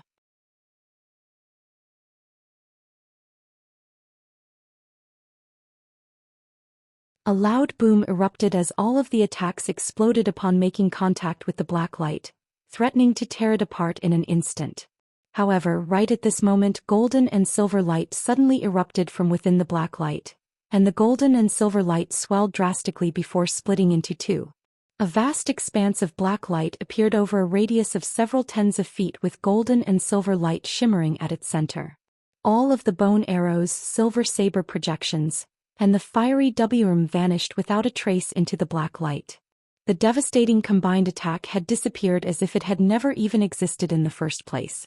What remained was a pair of still figures in shrouded black light, inspecting everyone around them with cold looks in their eyes. Revolving evil spirit light, the high priest exclaimed as her heart sank upon seeing this. All of a sudden, the pair of black Rakshasa beings joined hands while pointing their spare hands directly at the woman and her daughter. The black light split up and two thin threads, one golden and one silver, shot forth from within. Dodge. Don't take it head-on. The woman hurriedly warned as she turned to Baizhur. At the same time, white light flashed from her body, and she flew back as a streak of white light to take evasive measures. The young woman's heart also jolted with shock and she wanted to evade as well, but it was already too late for her with her core formation stage cultivation base. A thin golden thread appeared before as if by instantaneous teleportation, and she had no choice but to let loose another bone arrow in response. On this occasion, instead of splitting up into countless more arrows, the bone arrow transformed into a pillar of light that was around as thick as an arm before striking the oncoming thin thread. The size difference between the two was quite a significant one, but their clash was completely soundless. Immediately thereafter, the pillar of light faltered before suddenly shooting back. The young woman was completely caught off guard by this sudden development, and she didn't have any time to adopt any defensive measures. As such, she could only let loose a cry of surprise before reflexively using her bow as a shield. She was the one who had unleashed that arrow, so she was naturally well aware of just how powerful it was. If she were to be struck by this reflected attack, both her body and soul would instantly be reduced to nothingness. She could even already hear a cry of despair from her mother. In the next instant, the bow in her hands was blasted away by the pillar of light, and a scorching sensation immediately enveloped her entire body. Her face turned deathly pale, and she could only close her eyes to await her inevitable doom. Right in this instant, someone suddenly grabbed the back of her collar and gently wrenched her away, following which she abruptly disappeared amid a flash of azure light. An earth-shattering boom then rang out, and the young woman opened her eyes with a startled look on her face to find that she was currently situated over 100 feet from where she'd been standing just a moment ago. The pillar of light had passed through the exact spot where she was situated before crashing into the wall of the palace. It clashed with the five-colored light restriction amid a flash of piercing spiritual light before being reduced to nothingness. However, the thin thread behind the pillar of light didn't also follow suit and crash into the wall. Instead, it abruptly changed direction and hurtled toward the young woman again. Arg! The young woman let loose a cry of alarm. However, before she had a chance to do anything, her collar tightened, and the scenes around her blurred as she was wrenched elsewhere again. Only then did the young woman return to her senses, and she hurriedly turned her head to discover a man standing behind her with a calm expression and a hand laid casually on her back. This man was naturally none other than Han Li. After the golden thread in the distance missed its target, it suddenly swerved around to fly toward the young woman again as if it refused to rest until she was dead. Elsewhere in the palace, the high priestess was also desperately evading a similar silver thread. However, she was a nascent soul stage being after all, and with the four white-robed serpentine beings assisting her in keeping the silver thread at bay, she was able to just barely ensure self-preservation for now. So it can reflect attacks. That's quite interesting. Han Li murmured to himself before sweeping a sleeve through the air, and a swath of grey light instantly appeared before Bai Zhu. However, the golden thread merely faltered for a split second after plunging into the divine essence-fused light before puncturing through it without any impediment. Bai Zhu's face paled again upon seeing this. However, a layer of 5 colored flames then immediately appeared thereafter to enshroud the golden thread again. The extraordinarily fast thin thread immediately slowed down significantly after entering the 5 colored flames, as if it were a fish caught in a net.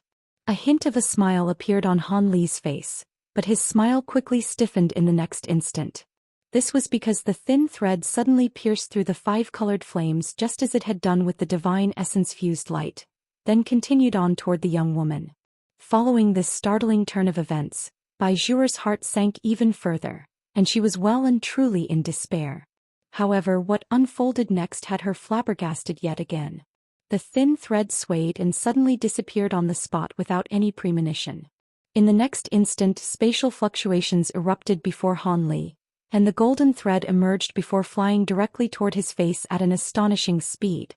A hint of surprise flashed through Han Li's eyes, but he made no effort to evade as a cold look appeared on his face, and he opened his mouth in response. A ball of silver flames erupted from his mouth, crashing into the golden thread in a flash. An astonishing turn of events then unfolded. Even the divine essence-fused light and 5 glacial flames were unable to trap the golden thread, yet it was stopped cold by the silver flames as if it had encountered the bane of its existence, and it curled up into an egg-sized ball amid a faint sizzling sound. The silver fireball then transformed into a small silver bird, while the golden ball melted away within its body at a rate that was discernible to the naked eye, vanishing into nothingness in virtually an instant. The silver fire raven then spread its wings and let loose a triumphant cry before disappearing in a wraith-like manner. In the next instant, silver light flashed before the silver thread that was giving the high priestess an extremely hard time, and the fire raven reappeared before devouring the pesky thread. A dull thump then rang out as the silver fire raven exploded on the spot, dissipating into specks of silver light. Only then did Han Li turn toward the pair of black Rakshasa beings with a hint of a smile on his face. The previous sequence of clashes seemed to be quite complex, but they actually only lasted the span of a few breaths. All of the Fire Yang beings heaved a long sigh of relief, having just escaped that life-threatening ordeal. Only then did they finally understand how the higher-ups of the other 2 races had been eradicated so easily. The high priests of the other 2 races were inferior in power to their high priestess, even before she'd consumed the immortal fruit. However, even after consuming the immortal fruit to forcibly enhance her cultivation base, there was still no way that she could have been able to take even a single attack from that revolving evil spirit light.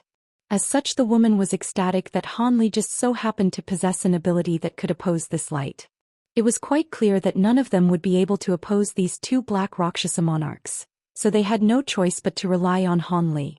With that in mind, the woman immediately cautioned, "Be on your guard, Senior Han. Not only can that revolving evil spirit light reflect attacks, it can disregard most restrictions and abilities, and it's extremely poisonous. If one were to be struck by it, the poison would immediately spread to all parts of the body, and there's no way to get rid of it. Many of the powerful beings of our Naga race had fallen to this accursed light many years ago." The woman was quite concerned that Han Li would be adversely affected by the revolving evil spirit light after it had been devoured by the silver fire raven that had flown out from his body. Poison, eh? A hint of surprise appeared on Han Li's face upon hearing this.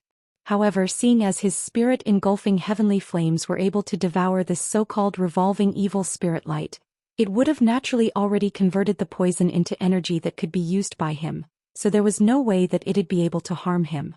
Of course, Han Li wasn't going to divulge the spirit engulfing heavenly flames abilities to the woman. He merely nodded to acknowledge the fact that he'd heard her words of caution. Throughout this entire process, his eyes remained firmly fixed on the 2 black Rakshasa beings. "You dare to devour the revolving evil spirit light?" Han Li was unable to glean the expressions of the 2 black Rakshasa monarchs as they were enshrouded under black light, but the astonishment in their voices was quite apparent. Hee hee, this ability of yours is quite interesting. It's just a pity that you haven't honed it to a passable degree. Otherwise, even my flames wouldn't have been able to vanquish it so easily. Alright, looks like there really are only two of you here. I'll take care of you two as quickly as possible so I can go back and rest. Han Li chuckled before striding directly toward the two black Rakshasa beings. He didn't appear to be moving very quickly, but each and every step he took covered a distance of several tens of feet, and he was soon just over 200 feet away from the two black Rakshasa monarchs. At the same time, brilliant golden light erupted from Han Li's body, and a layer of golden scales appeared over his skin. Simultaneously, a golden halo surfaced above his head, and at the center of the halo sat a golden projection with 3 heads and 6 arms. 2 of the projection's 3 faces were quite clear, both of which were identical to Han Li's appearance, while the third one remained rather blurry and indistinct. Not only were the Fire Young beings astonished by this new ability that Han Li was unveiling, even the 2 black Rakshasa beings within the black light were quite taken aback. The black light around them immediately began to buzz before tremoring and warping, transforming into a giant black blade around 70 to 80 feet in length in a flash. The blade then hurtled toward Han Li with ferocious might.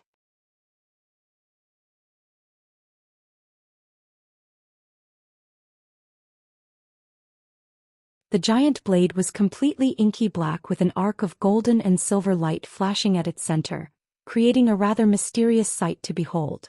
A resounding boom rang out, and a massive golden hand that was no smaller than the blade appeared beneath the latter before lifting it upward. The two clashed and black and golden light flashed violently. The massive golden hand remained completely still, and the giant blade was forced to falter in mid-air. Both the black Rakshasa beings were stunned to see this.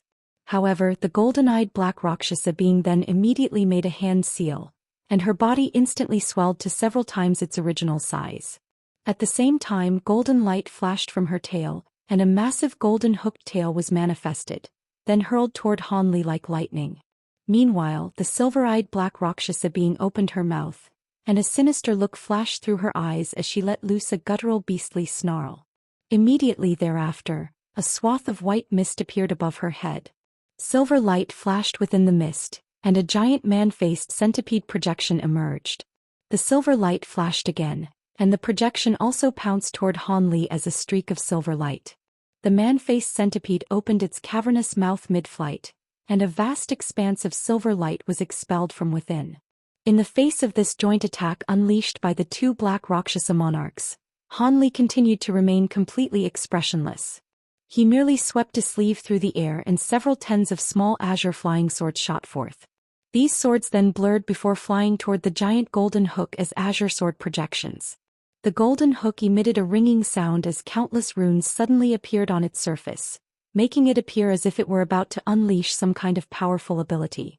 However, in the next instant azure light flashed, and the azure sword chi converged upon the golden hook, following which the latter let loose an anguished wail before plummeting from above, having been sliced into countless pieces.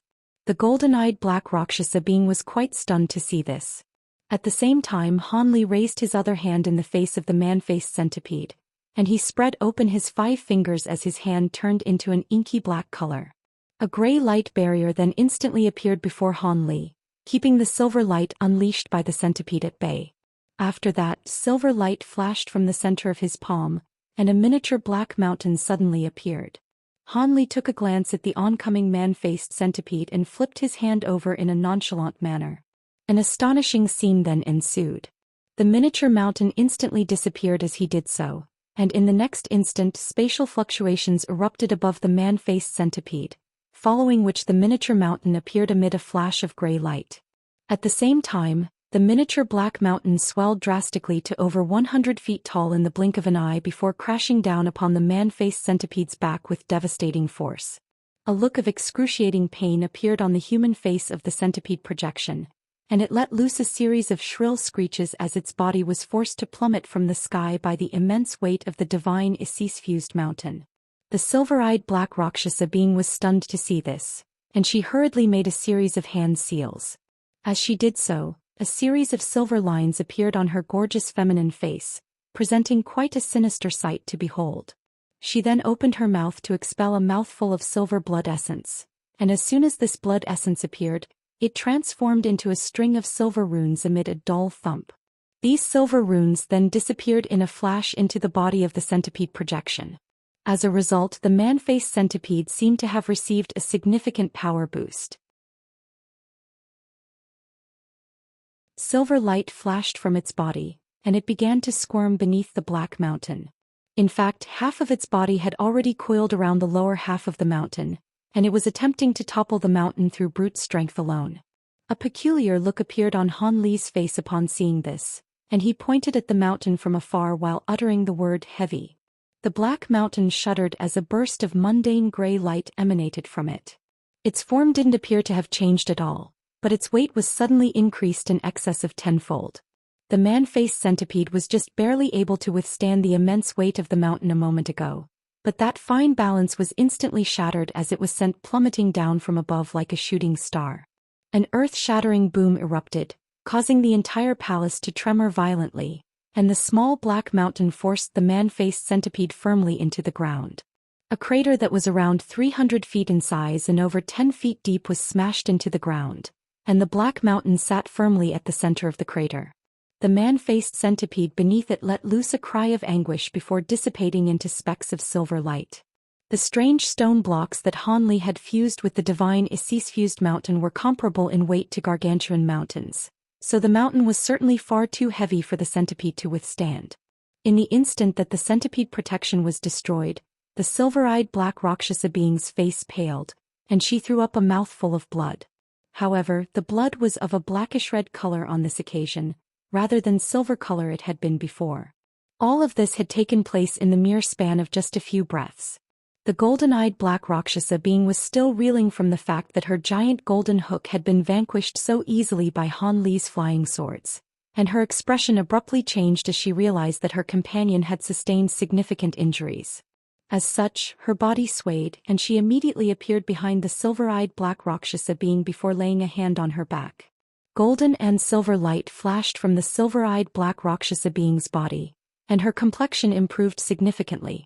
Han Li harumphed coldly upon seeing this before pointing a finger toward the several tens of azure flying swords in the air. All of the flying swords shuddered before flashing toward his two opponents as lightning-fast azure threads. Shock and horror finally appeared on the faces of the two black Rakshasa beings upon seeing this, and they exchanged a glance before suddenly raising an arm each. Two more balls of black light surfaced as a result before enshrouding their bodies. Right in that instant, the azure threads struck the black light. A cold expression appeared on Han Li's face, and he immediately activated his sword arts without any hesitation.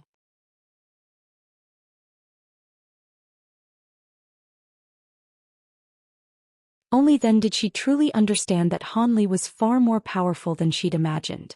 As such, her heart was filled with gratitude as well as awe and veneration. The two black Rakshasa beings had seemed virtually invincible to Baizhur, yet Han Li had just slain them with ease, so her heart was filled with astonishment and awe. Even though she didn't say anything, there was clearly a more respectful look in her eyes as she cast her gaze toward Han Li. As for all of the other serpentine priests, all of them also gathered around with respectful smiles on their faces. It wasn't much.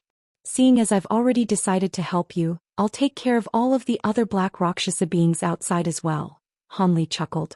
All of the Fire Yang beings were naturally ecstatic to see this, and they all expressed their gratitude again.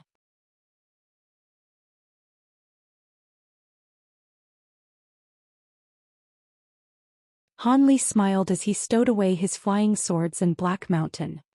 He then rustled a sleeve, and a ball of golden light shot forth before transforming into a small leopard-like beast that landed on the ground several feet in front of him. It was none other than his leopard Kiran beast. The Fire Yang beings faltered initially upon seeing this beast, but all of them drew sharp breaths after sweeping their spiritual sense toward it. The immensely powerful aura emanating from the body of this little beast sent chills running down even the high priestess' spine. Go and kill all of the black Rakshasa beings, Han Li instructed in a concise manner. A ferocious light appeared in the leopard Kiran beast's eyes upon hearing this, and its body swayed as it manifested 7 or 8 identical projections, all of which rushed out of the palace at once. The beastly projections merely blurred before reappearing several hundred feet away, and after just another, they'd completely disappeared out of sight. The speed at which they were moving was truly astonishing. The woman only managed to barely recompose her expression after a short while, but the shock in her heart still lingered. A thought then immediately occurred to her, and she suddenly produced a badge before rapidly pointing at it a few times while chanting something. Spiritual light immediately flashed from the badge, and the 5-colored light barrier outside the palace instantly vanished. Seeing as everything has been taken care of here, I'll be going back to rest now.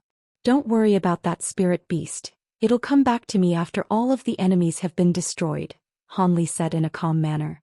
Before the fire young beings could express their gratitude toward him again, azure light flashed from his body, and they flew out of the palace as a streak of azure light, disappearing into the distance in the blink of an eye. The fire young beings were left to their own devices with awestruck expression in their eyes. After a long while, one of the white-robed serpentine beings heaved a sigh of relief and said, "Thank heavens you convinced this Mr. Han to stay, High Priestess. Otherwise our entire race would have most likely been eradicated." Indeed. We were all quite perplexed by High Priestess' decision to give the divine pill away to an outsider, but I can see now that we've been far too short-sighted. Another white-robed priest chimed in with a nod. However, a wry smile appeared on the woman's face upon hearing these words of praise. "You two think far too highly of me. I only gave the divine pill away as there was no other alternative, and thankfully my final roll of the dice resulted in a favorable outcome. We were blessed by the heavens to have discovered someone as powerful as Mr. Han. Zhou, how do you think Mr. Han compares with your master?" The woman turned to her daughter with a serious look on her face. Zhou's brows furrowed slightly upon hearing this, and only after a brief pause did she hesitantly reply, "My master is a 5th-tier upper race being, but even if she were here in person, it'd still most likely be a lot more difficult for her to slay those 2 black Rakshasa monarchs." The young woman's reply was rather ambiguous, but the implications behind her words were quite apparent, and the woman nodded in response. However, peculiar expressions appeared on the faces of the white-robed priests upon hearing this, and one of them murmured, "Could it be that Mr. Han is a powerful upper race being? In that case, even the most powerful being in the nearby region, Layman Silver Shark, wouldn't be a match for him." That may not necessarily be the case. Layman Silver Shark is a spatial tempering stage being, and cultivation arts as well as treasures are extremely important in deciding the outcome of battles, so it would be unfair for us to make such comparisons, the woman replied. All of the white-robed serpentine beings nodded with contemplative expressions upon hearing this, and they all fell silent. After a while someone finally broke the silence. "How long does Mr. Han plan to stay on Firecloud Island? Does he have any intention of permanently settling here?" The woman could sense what the priest was trying to ask, and she immediately shook her head before replying, "I'm not sure, but he most likely won't leave right away. Having said that, it's also very unlikely that he would choose to stay on our island permanently. Someone of Senior Han's powers surely wouldn't be willing to confine themselves to a small island like ours." The other white-robed serpentine beings furrowed their brows upon hearing this, and the entire palace fell silent again. "All right, we'll discuss these matters another time. The battle outside hasn't reached a conclusion yet. Even though the 2 black Rakshasa monarchs have been slain, there could still be other high-grade black Rakshasa beings out there. Mr. Han's spirit beast is indeed quite powerful, but we can't just let it do all the work for us, so let's join the battle outside as well. The sooner we can get rid of all of these black Rakshasa beings, the fewer casualties our race would incur," the woman suddenly instructed. All of the white-robed serpentine beings immediately bowed and nodded in agreement upon hearing this. Thus, the 6 of them flew out of the palace and rushed toward the locations where the battle was most intense. A short while later, Han Li returned to his wooden cabin and reactivated the restriction before taking a seat on the wooden bed in a cross-legged manner. A contemplative look then appeared on his face. The 2 most powerful black Rakshasa monarchs had already been slain, so the leopard Kirin beast would be more than enough to take care of the rest of the battle. As such, he'd already returned the favor for the pill that the woman had bestowed upon him. All he had to do now was rest and recover for around half a year, and he should be back to his peak condition. With that in mind, a faint smile appeared on Han Li's face. However, a thought then suddenly occurred to him and he abruptly flipped a hand over. Black light flashed and a thin veil appeared over his hand. This was none other than one of the treasures he'd taken from the remains of the Black Rakshasa monarchs. Han Li stared at the veil in his hand, and an intrigued look appeared on his face. This was a thin black veil that was quite smooth and soft to the touch, and also gave off a rather cool sensation. Just by adjusting the orientation of the veil under the light, Han Li could see faint black runes on its surface, clearly indicating that it was no ordinary treasure. After inspecting the veil for a while, Han Li extended a finger toward it. An azure light flashed from his fingertip as he injected a vast amount of pure spiritual power into the treasure.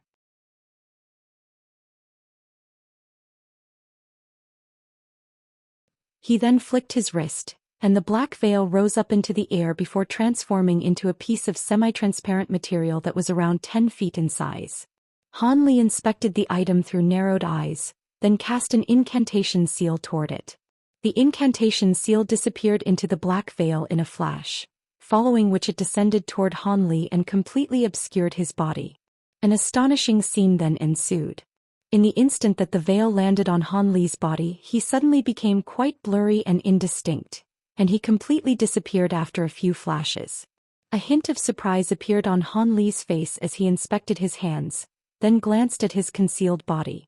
Immediately thereafter, blue light suddenly flashed within his eyes, and it was only growing brighter and brighter.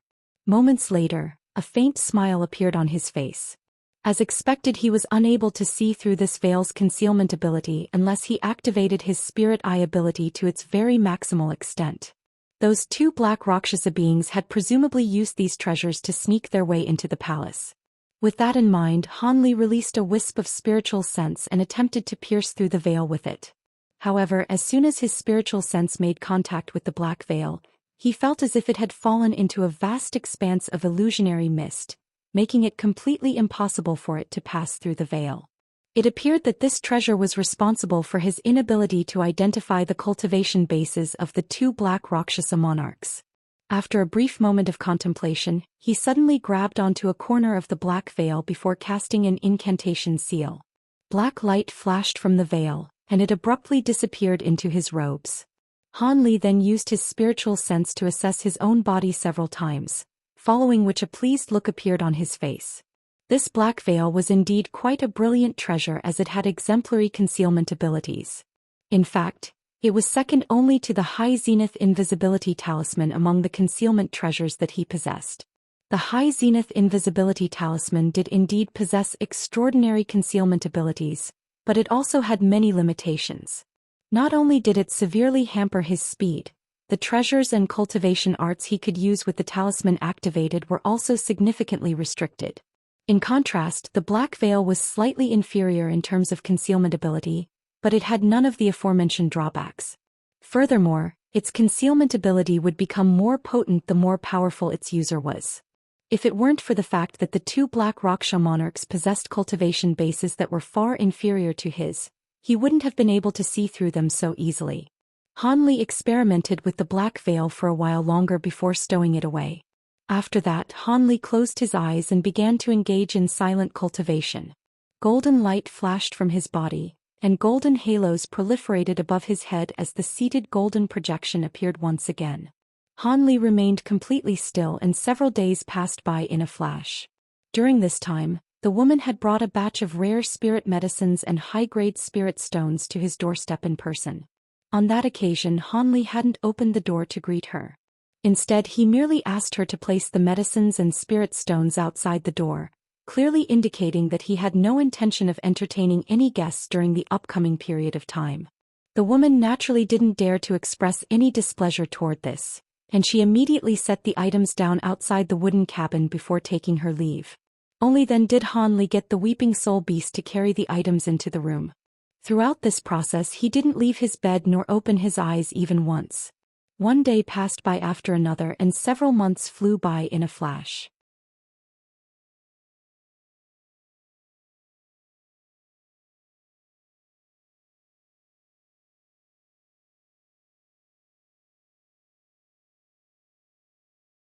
It's just that your movements are quite light and graceful, and the aura of the treasures you're carrying are all of the wind attribute, so I deduced that you were perhaps a wind attribute cultivator, Han Li explained in a calm manner. Han Li's reply was quite nonchalant, but the woman was quite stunned.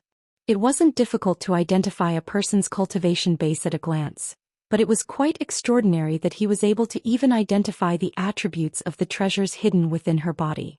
As these thoughts raced through her mind, the expression on Qing Zhao's face became even more respectful as she carefully said, "Your wisdom is truly unmatched, senior. I am indeed mainly using wind attribute cultivation arts. I heard from Zhou that you're a sword cultivator, and that you're not from our Flame Coral Islands, senior. May I ask if you're from the Thunder Continent or perhaps elsewhere in this nearby region?" Han Li smiled upon hearing this and he replied, "I'm neither from the Thunder Continent nor from anywhere nearby." Qing Zhao's brows furrowed slightly upon hearing this, but a thought then suddenly occurred to her as she exclaimed, "Does that mean you're from another continent, senior?" "You really are a smart person, Fairy Qing," Han Li replied with a smile. Qing Zhao's heart jolted with shock upon hearing Han Li's admission. Only after a long while did the shock on her face fade and she exhaled as she said, "The fact that you were able to get here from another continent is a testament to your abilities, senior. It's no wonder that you were able to kill those 2 black Rakshasa monarchs so easily. However, most seniors from other continents traveling to our Thunder Continent wouldn't pass through our Flame Coral Islands, so you're the first cultivator from another continent to have graced this region in the past 10,000 years. Hehe, when you put it that way I feel quite honored. However, I must clarify something.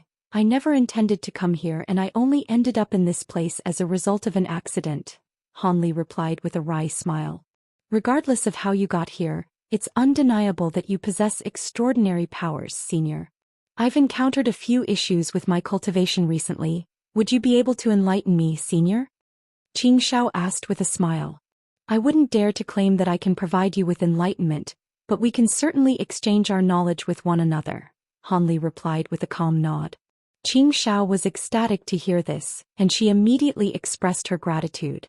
She was naturally aware that even though Han Li was speaking about this as if it were a fair exchange, she was the one that would be benefiting far more from this due to the vast disparity between their cultivation bases. Thus, the woman began to make cultivation-related inquiries to Han Li. Even though the cultivation arts they were using differed quite drastically, there were common issues that the vast majority of cultivators encountered at certain points in their cultivation. Han Li made no effort to hide anything either. After carefully listening to the issues she raised, he really did give her some useful instructions. Even though he didn't say much, he was still a spatial tempering cultivator, so his guidance was undoubtedly vastly beneficial to Qing Zhao. As such, she was ecstatic as she listened with rapt focus, and her eyes were bright with excitement. Of course, the woman also revealed some of her cultivation secrets during this process, and some of those aspects were also somewhat helpful to Han Li as well. Thus, the two of them conversed with each other for half a day. After Han Li answered the woman's final questions, she closed her eyes and silently processed his response for a long while before suddenly opening her eyes. She then rose to her feet and extended a grateful bow toward Han Li as she said, "Thank you for your guidance, senior. Your teachings have saved me at least several decades of arduous cultivation." "It wasn't much. I was merely answering your questions. Besides, I have some things that I'd like to ask you as well, so it'll be an exchange of sorts," Han Li replied in a calm manner. "Please ask me any questions you may have and I'll be sure to answer them to the best of my ability, senior," Qing Zhao declared without any hesitation. "I don't have any particularly complex questions. I just wanted to ask you if there were any long-distance teleportation formations nearby that could teleport me to another continent," Han Li said in a serious voice. "Teleportation formations? Are you trying to get back to your own continent, senior?" Qing Zhao immediately guessed Han Li's intentions. "Indeed. I'm almost fully healed from my injuries and I don't intend to stay here for much longer. According to my experience, long-distance teleportation formations should exist in all places inhabited by large numbers of cultivators," Han Li replied with a nod. A wry smile appeared on Qing Zhao's face upon hearing this. "That is indeed true, senior, but I'm going to have to disappoint you." "What? There are no teleportation formations here?" Han Li's heart sank a little upon hearing this. "If you'd come here several thousand years ago, then there would still be a teleportation formation on Flame Coral Islands that led straight to the Thunder Continent. However, this formation was destroyed by a massive beast from another region of the sea thousands of years ago, and the high-grade cultivators guarding the formation have also all been devoured by this beast. Unless you're confident in your abilities to fly to the Thunder Continent, I'm afraid this region of the sea is virtually inescapable, Senior Han. I presume that's also why the Black Rakshasa race were able to reveal themselves in such a reckless manner and suddenly attack the Naga race, Xianxia sighed. Han Li was silent for a long while before a grim expression appeared on his face, and he asked, "Is there no way to repair the teleportation formation?" "If we had sufficient materials, it would certainly be possible to repair the formation," Xianxia replied. "Oh. From the sounds of it, the main caveat here is the inability to gather sufficient materials?" Han Li asked as he raised an eyebrow. He was carrying many types of rare materials, so he was starting to grow hopeful again. "We've gathered most of the materials required, but the main core that ensures the function of the teleportation formation is a chunk of spatial cloud crystal, and that material is extremely rare. There are only a few mines that produce such a material on our Thunder Continent, and it's impossible to find it here," the woman explained. "Spatial cloud crystal?" Han Li's brows immediately furrowed upon hearing this. It was his first time hearing such a name. However, that was not all that surprising. After all, teleportation formations were extremely profound, and each continent most likely had a different method of constructing them, thereby necessitating the use of different materials.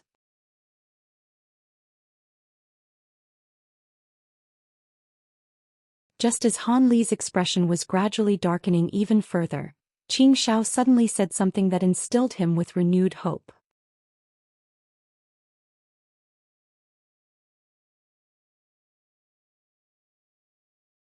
"What? You're saying that spatial cloud crystal was devoured by that giant beast, and that the beast is roaming the nearby area?" Han Li was rather incredulous. "Indeed. At the time, the giant beast devoured most of the entire teleportation formation, including the spatial cloud crystal, and it left this region of the sea immediately thereafter. However, someone discovered this beast again over 100 years ago in the deep sea to the south. On that occasion it was discovered by a dozen or so upper race beings, but only 2 of them managed to escape while the others all died. During the next several decades after that, we arranged many hunting parties to try and kill this beast in order to repair our teleportation formation, but not only was this beast extremely powerful, it possessed brains and brawn in equal measure. When there were too many people around, it would hide deep within the sea and refuse to show itself, and it would only attack stragglers or small hunting parties. As such, many cultivators perished during our attempts to slay the beast, all to no avail. Xianxia sighed in a resigned manner. "What kind of abilities does this beast possess to make it such a difficult opponent?" Han Li asked with a peculiar look on his face. Generally speaking, regardless of how powerful a sea beast was, it would inevitably be slain if it were to be hunted down by a group of cultivators. We haven't been able to identify what species this beast is, but it seems to be a mutated sea beast. From a distance, it appears to be a massive whale, but it can expand or shrink as it pleases, and it's capable of unleashing a water movement technique that allows it to move extremely quickly in the sea. Even on the few occasions where we managed to force the beast into a dire situation, it was able to easily escape after unleashing that technique, thereby making all of our prior efforts go to waste. On top of that, the sea beast is extremely violent and ferocious. Aside from Layman Silver Shark, who's the most powerful cultivator in this region of the sea, no one dares to face the beast on their own, the young woman said with furrowed brows. The elation on Han Li's face also faded upon hearing this. It appeared that things were not going to be as easy as he imagined. However, a skeptical look then appeared on his face as he asked, "Will the spatial cloud crystal still remain in the sea beast's body after so many years? Wouldn't it have been refined or absorbed already?" "Rest assured, Senior, the spatial cloud crystal possesses spatial attribute powers, so there's no way to destroy it unless an attack imbued with spatial powers is used. That sea beast possesses a diverse range of powers and abilities, but it doesn't possess spatial attribute powers.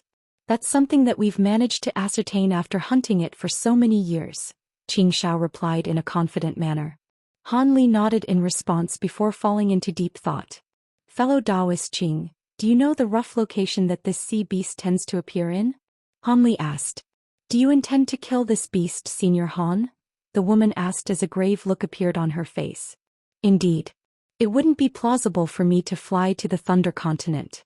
Even if I fly without any rest, it'll take me the better part of a year, and unless I become significantly more powerful than I am now, I'll most likely perish along the journey considering all of the hazards that are present deep within the ocean.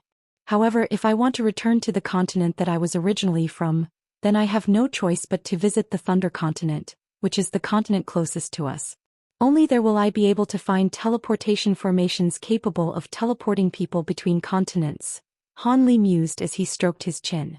It would indeed be vastly beneficial to everyone in this region if we could repair the teleportation formation.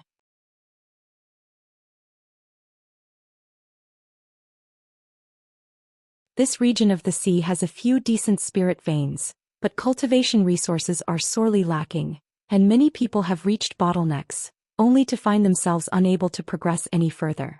After a few more millennia, all of the cultivation resources in this area would most likely be completely exhausted. If you intend to hunt down this beast, then how about you join forces with us, Senior? The woman offered with a smile. She then paused momentarily before continuing. Truth be told, I left my cave abode on this occasion to visit Layman Silver Shark on his island as he was trying to organize another hunting party to kill that sea beast. I've actually come here to visit you with the intention of inviting you to come along with us, Senior. If you can repair the teleportation formation, then of course I wouldn't mind working with all of you, Han Li replied with a smile. Rest assured, Senior, we have all of the other materials ready, as well as capable formation masters who are able to repair the formation. All that we're missing is the spatial cloud crystal, Xianxia said with an elated expression. That's good to hear. Han Li nodded in response. With your assistance, there's a good chance that we'll be able to succeed this time. Layman Silver Shark has asked everyone to gather on Blue Lake Island located to the south in 4 months, and the hunting party will set off from there to search for that sea beast.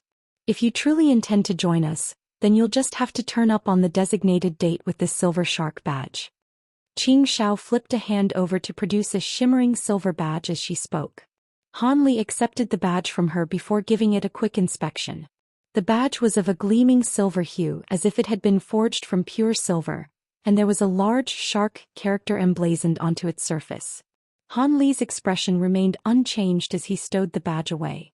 Xianxia was overjoyed to see Han Li agree to join their hunting party so quickly, and she chatted with Han Li for a while longer before finally taking her leave after extending a respectful bow. After she flew away as a streak of white light, the white light barrier appeared around the wooden cabin once again, and at the same time the wooden doors slowly swung shut. Over 2 months later, a long cry and incessant cry erupted from the foot of the small mountain, piercing straight into the heavens. Almost all of the fire-young beings on the island heard this cry, and all of them turned toward that direction with bewilderment etched on their faces. The high priestess was discussing some things within the palace with some high-grade serpentine beings, and she immediately emerged from the palace upon hearing this sound. She stood on the plaza and cast her gaze toward the small mountain with a peculiar look on her face. Moments later, the long cry drew to an abrupt conclusion, following which a streak of azure light shot forth from the foot of the mountain.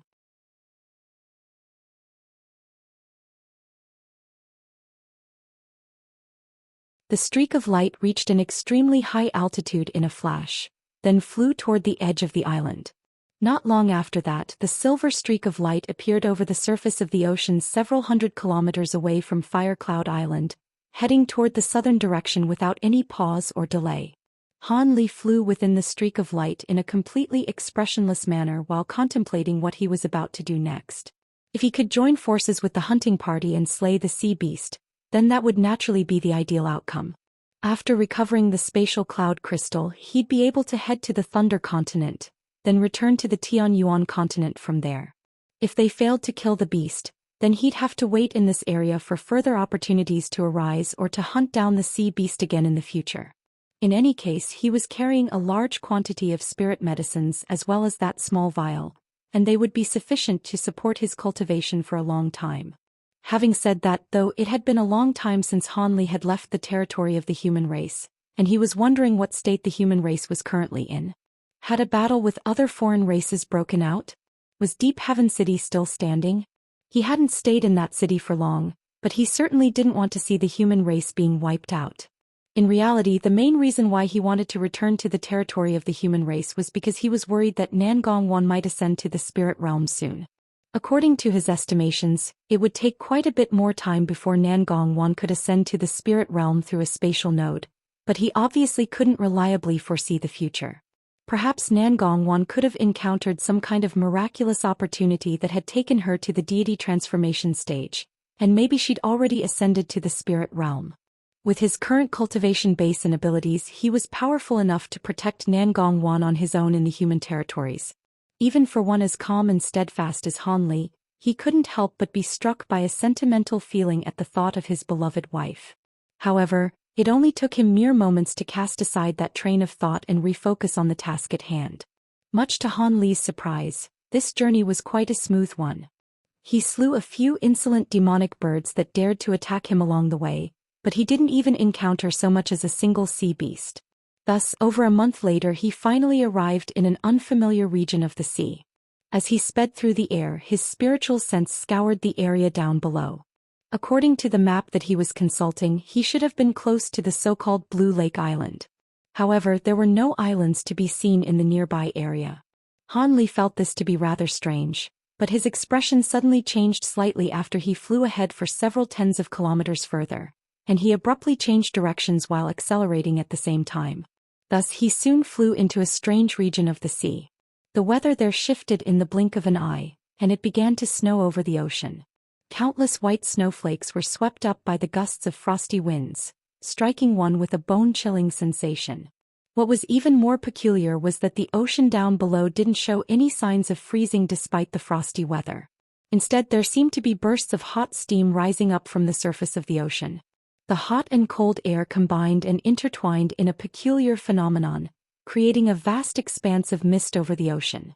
After flying for a while through the wind and snow, Han Li suddenly made a grabbing motion downward to draw a stream of seawater into his grasp, only to find that it was extremely hot.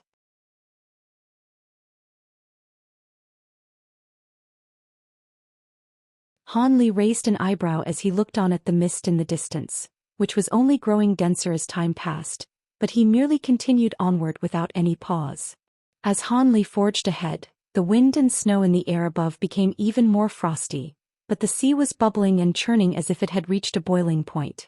However, Han Li merely ignored these peculiar scenes and continued to fly onward. After traveling for several tens of kilometers, the mist suddenly disappeared up ahead, and Han Li was greeted by the sight of a translucent island of ice. The snowstorm had already ceased here, but the air temperature only plummeted even further. The seawater here had also frozen to form a thin layer of ice, creating a stark contrast with the boiling seawater that Han Li had just witnessed not long ago. Han Li didn't take much time to ponder the issue before flying directly toward the icy island.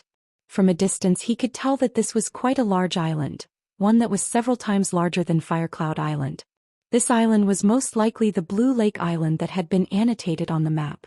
With Han Li's current speed, he was naturally able to reach the edge of the island in the blink of an eye. However, before he'd flown onto the island, a thunderous roar suddenly erupted up ahead from deep within the island. Han Li's expression changed drastically upon hearing this menacing roar, and all of the blood within his body began to churn violently.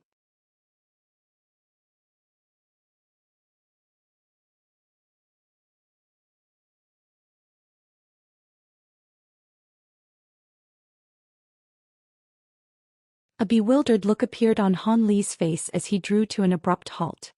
He then immediately made a hand seal, and golden light flashed from his body as he activated his Provenance True Devil Arts. Through doing so, he was able to forcibly repress his churning blood, but before his bodily condition had completely returned to normal, the skin on his back was suddenly struck by a scorching sensation, as if it were being directly baked over an open flame. Han Li's brows furrowed, and he immediately took off the upper half of his robes to reveal his upper body. He then raised a hand and a ball of golden light shot forth before transforming into a shimmering golden mirror.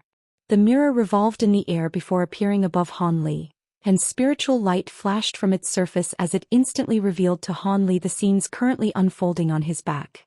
From the image in the mirror, Han Li discovered that 4 extremely clear and vivid tattoo-like images had appeared on his back. There was a vibrant rainbow phoenix, a massive azure bird, a 5-claws golden dragon and a 5-colored peacock. These were none other than the manifestations of the 4 true spirit bloods that Han Li had absorbed into his own body. At this moment, not only were these 4 images shimmering with spiritual light, they were moving around incessantly as if they'd sprung to life. If it weren't for the fact that the power of his provenance true devil arts was repressing them, it appeared that the 4 true spirit bloods were preparing to fly out of his body. Han Li was naturally quite astonished to see this. He had already used the 12 awakening transformations to completely refine the 4 true spirit bloods, so how was this happening? Furthermore, all of this had been caused by nothing more than that thunderous roar. Han Li's mind was racing rapidly, yet before he had a chance to figure anything out, another resounding roar erupted in the distance. Brilliant light erupted from the true spirit images on his back, and they began to thrash around even more violently, as if they were attempting to find some avenue through which they could leave his body. Han Li harumphed coldly as he made a hand seal, and golden light radiated from his body, following which the true spirit images immediately ceased moving. Han Li took a deep breath before waving a hand through the air, and the small golden mirror exploded with a dull thump, then dissipated into specks of golden light. Meanwhile, Han Li transformed into a streak of azure light and flew deeper into Ice Island, heading directly toward the direction where the thunderous roars had erupted from. These unsettling roars were able to disrupt the true spirit bloods that he'd already refined in his body, so he certainly couldn't leave this mystery unresolved. His decision to venture further into the island was also contributed to by the fact that he'd become vastly more powerful, to the extent that virtually no beings below the body integration stage could pose a substantial threat to him. Back when he was still at the deity transformation stage, he would have most likely been a lot more hesitant. After just a few flashes, the streak of azure light disappeared into the distance. The roars didn't seem to have come from very far away, but even after traveling for over 20 kilometers, Han Li still hadn't reached the source of the commotion. Furthermore, this ice island itself was also rather strange. It seemed to have been enshrouded under some kind of natural magnetic field that significantly hampered one's spiritual sense, thereby limiting his detection radius to less than 10 kilometers. However, after flying onward for a short while longer, Han Li's expression suddenly changed slightly as he drew to an abrupt halt. Moments later, spiritual light flashed in the sky up ahead, and 7 or 8 streaks of light of different colors came hurtling toward him.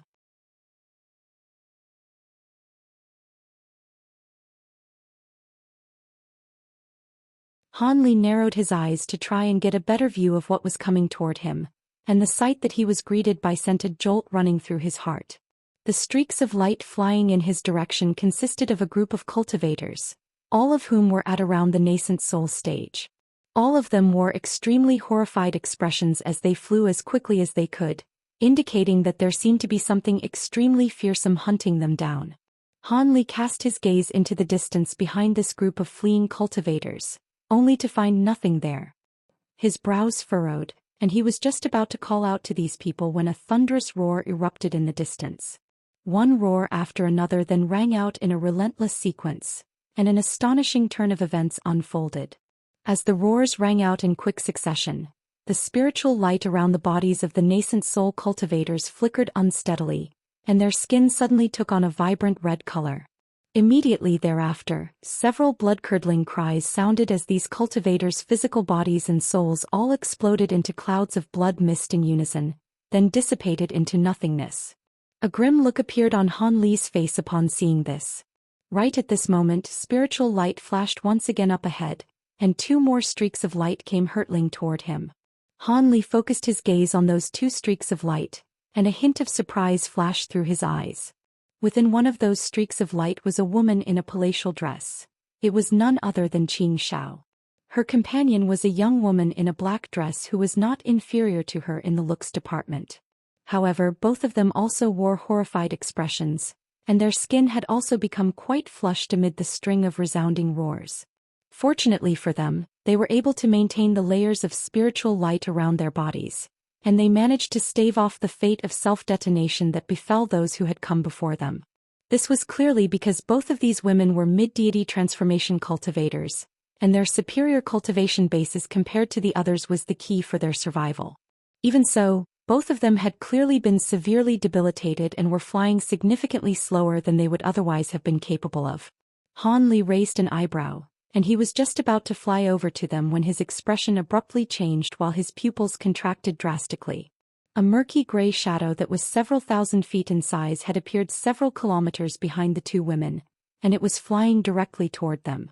The string of thunderous roars was coming from none other than that gargantuan creature, and even though Han Li had activated his Provenance True Devil arts, he could still feel the 4 true spirit bloods struggling to free themselves from his body.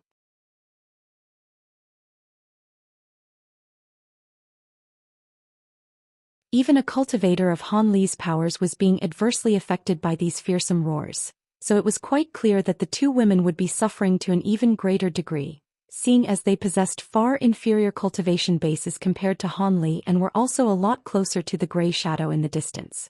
As the giant creature began to close in, the two women decelerated even further, and it was as if they were flying through an invisible restriction that was exerting an immense resistant force. As such, the massive gray shadow was able to quickly close the gap between itself and its prey, and the two women could only turn around to unleash a series of attacks. A large bow abruptly appeared in Qing Zhao's hands and a bone arrow was shot forth. The arrow then split into countless arrows mid-flight, conjuring up a rain of arrows that fell like a torrential downpour. Meanwhile, her companion raised a hand and several streaks of white light surged through the air, all of which transformed into white lightning Ws that hurtled toward the gray shadow. The attacks unleashed by the two women rapidly approached the gray shadow, but before they could draw close to its massive body, a burst of invisible fluctuations suddenly swept forth, causing all of the arrows and lightning Ws to self-detonate on the spot. The gray shadow took advantage of this opportunity to close in on the two women again, and after just a few flashes, it was only around half a kilometer away from them. Both women immediately turned deathly pale. With their cultivation bases, if that gray shadow were to draw any closer, they would also suffer the fate of self-detonation in the face of its devastating roars. In her panic, Qing Zhao finally caught sight of Han Li and she immediately yelled, "Mr. Han, save us." Qing Zhao was appraising Han Li as if she'd just found her savior, and her female companion faltered slightly upon seeing her expression. She then also hurriedly cast a glance at Han Li, just in time to witness a burst of piercing blue light flashing through his eyes. Han Li had activated his spirit eye ability, and he was staring intently at the gray shadow in the distance with a grave expression on his face. Through the use of his spirit eye ability, he was able to identify the massive creature as a flying moth-like monster. The creature's wingspan stretched for over 1,000 feet, and it had 2 heads, one on the top of its body while the other was situated on the underside of its body. Its upper head was similar to that of a furry lion with a pair of green eyes, and that head was the one responsible for letting loose those thunderous roars. Meanwhile, its lower head belonged to that of a giant python, and the eyes on that head were tightly shut, but it was flicking its forked serpentine tongue in an erratic manner. What is this thing? I've never heard of anything like it. Even with Han Li's vast wealth of knowledge and experience, he still couldn't help but draw a sharp breath at the sight of this fearsome beast. Thankfully, the demonic power emanating from the beast's body wasn't overly powerful, and it appeared to be a late spatial tempering stage being. As soon as Qing Zhao's plea for help rang out, Han Li swept both sleeves through the air, and 72 small azure swords immediately shot forth. The swords then transformed into 72 azure threads that flew through the air toward the giant moth. Qing Zhao was the one who had invited him here and they'd conversed with one another extensively on a past occasion, so he naturally wasn't going to abandon her in such a dire situation. Han Li's newly refined flying swords were drastically faster than they once were, and they reached the giant gray moth in a flash before piercing toward its body like lightning. The massive moth clearly didn't expect Han Li's attacks to reach it so quickly, and it didn't have time to adopt any defensive measures before the azure threads punctured its body with ease.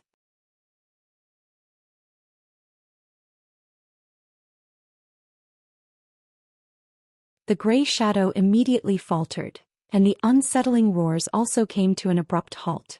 Immediately thereafter, the azure threads revolved around the giant moth's body, quickly slicing it into countless pieces. However, Hanli was not elated in the slightest by his easy victory. Instead, his eyes narrowed as a wary look appeared on his face. Having just been saved from certain death, Xianxia and the woman in black were ecstatic. The massive moth's roars had just cut off, thereby freeing them from its restrictive power, and they immediately took this opportunity to fly toward Hanli with all their might. At the same time, Xianxia yelled out from afar, "Be careful, Senior Han. This thing seems to possess an immortal body that can't be killed by normal treasures." An immortal body? Hanli faltered slightly upon hearing this. Right at this moment, the countless sections of the giant moth's body suddenly converged, and gray light flashed as it instantly regenerated back to its original form.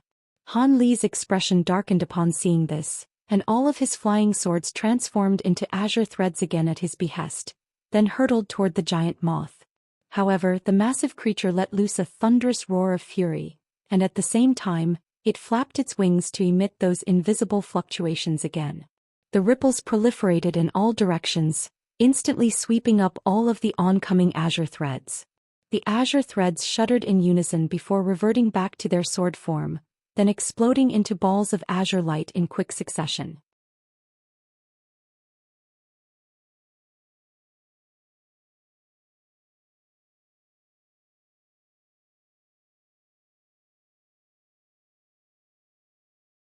Hanli didn't know what kind of ability those invisible fluctuations were, but even his azure bamboo cloudswarm swords were completely unable to withstand it. Xianxia and her companions' faces paled again upon seeing this. They'd only opened up a little bit of distance between themselves and the giant moth at this point, so if it were to let loose its roars again, they would still be in a dire situation. However, Hanli remained completely unflustered at the sight of his flying swords being destroyed. Instead, he harumphed coldly and made a rapid series of hand seals before pointing a finger toward the distance. An astonishing scene then ensued. The countless azure flying sword fragments suddenly began to emit a loud buzzing sound while revolving around the massive moth. The fragments then joined together to form 72 azure flying swords again, and the two women were struck by a sense of déjà vu as they witnessed those swords slicing the giant moth into countless pieces once again. Hanli had naturally just unleashed his flying sword's void form ability, and the two women were truly flabbergasted. However, they quickly came to their senses and flew even faster over to Hanli before stopping right beside him. "Thank you for saving our lives, Senior. However, this monster is too powerful. We should run away while we still can," Xianxia said in an urgent voice. "You two can do as you please. I'm rather interested in this thing, so I want to see if I can kill it," Hanli replied in a calm manner. "Senior, we don't know where this beast came from, but it's extraordinarily powerful. Even Layman Silver Shark suffered a terrible death at its hands. I think it's best to retreat first and work out a strategy before returning to try and hunt it down." The woman in black was clearly also of the opinion that a temporary retreat was the best option. Even though Hanli just displayed the abilities of his powerful flying swords, the two women still didn't think that he'd actually be able to defeat the monstrous moth. "Rest assured, you two, even if I can't defeat it, it'll be no problem for me to ensure self-preservation." Hanli shook his head with a faint smile. At this moment, gray light flashed in the distance, and the giant moth's body regenerated back to its original form again. However, the monster had flown into a thunderous rage, having been killed twice in quick succession, and it began to roar and flap its wings with even greater ferocity. Earth-shattering booms akin to loud thunderclaps rang out as a series of ripples radiated from the moth's body, proliferating in all directions in a frenzy. All of the flying swords exploded into even smaller pieces than before. However, the massive moth had learned its lesson from last time, and it continued to flap its wings violently without any respite. The moth was being kept at bay by the flying swords, so it wasn't able to approach Hanli, but its roars immediately made Xianxia and her companion's skin turn a deep shade of red again, as if their blood were about to escape from their bodies. In contrast, Hanli merely furrowed his brows and activated his Provenance True Devil arts to a slightly greater extent, thereby allowing him to ward off those negative effects. He then caught sight of the two women's dire conditions, and his hand shot forth like lightning as he thrust his palm toward them. Golden light flashed from his hand, and 2 golden pillars of light disappeared into their bodies in a flash. The 2 women immediately felt the churning blood within their bodies settle down to a great extent, and their flushed skin also reverted back to a more normal complexion. Both of them immediately heaved a collective sigh of relief before thanking Han Li for his assistance. This beast's roars are quite peculiar and can affect quite a vast area, so you two should get out of here for now, Han Li said as he waved a dismissive hand.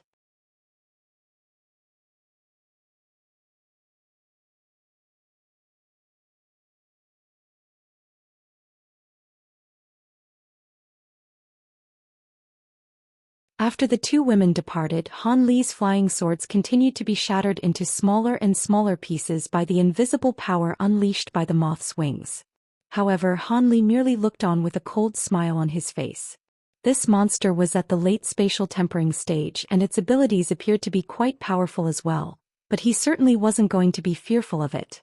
After all, he was a simultaneous cultivator who had cultivated to the second part of the Provenance True Devil Arts, and he possessed several insanely powerful abilities. Thus, he immediately made a hand seal, and brilliant golden light emanated from his body as a golden halo appeared above his head. Within the halo, a projection with 3 heads and 6 arms gradually surfaced, and each of its 6 hands was making a different hand seal. Han Li let loose a low cry, and the golden projection waved all 6 of its arms toward the giant moth in unison. A string of dull thumps rang out, and 6 pillars of golden light that were as thick as large bowls shot forth from the projection's palms. The pillars of light pierced through the warped space up ahead, and was just about to strike the massive moth's body when a peculiar turn of events abruptly unfolded. The moth's gargantuan body suddenly blurred, and the 6 pillars of golden light were diverted away from their original paths, thereby glancing past the moth without hitting their target. Han Li faltered upon seeing this, but he then immediately reached out with an inky black hand before gently thrusting it toward the giant moth up ahead. A vast expanse of gray light immediately erupted from his fingertips, forming a gray light barrier that hurtled toward the giant beast in a frenzy. The divine essence-fused light continued to expand drastically as it surged through the air, and it quickly encompassed virtually the entire sky. Such a large-scale attack was quite alarming even to the monstrous moth, and its green eyes flashed as it directed all of the invisible fluctuations from its wings toward the oncoming gray light. The gray light and invisible ripples clashed with a resounding boom akin to that of a thunderclap, and they seemed to be evenly matched as their clash resulted in a complete stalemate. Han Li's expression darkened upon seeing this, and the 5 fingers on his inky black hand suddenly curled inward slightly. All of a sudden, a black shadow appeared within the gray light, following which a small black mountain appeared, seemingly out of thin air. The small mountain then expanded at an alarming rate, reaching over 10,000 feet in size in just a few flashes. It was none other than the divine essence-fused mountain. The giant moth faltered initially upon seeing this mountain, but it then immediately let loose a thunderous roar. The invisible ripples hurtling through the air suddenly converged, forming a semi-transparent pillar of light that was visible to the naked eye, which then sped directly toward the underside of the massive mountain. These invisible ripples had been able to pulverize Han Li's flying swords, so it wasn't difficult to imagine their destructive power when condensed into a single pillar of light.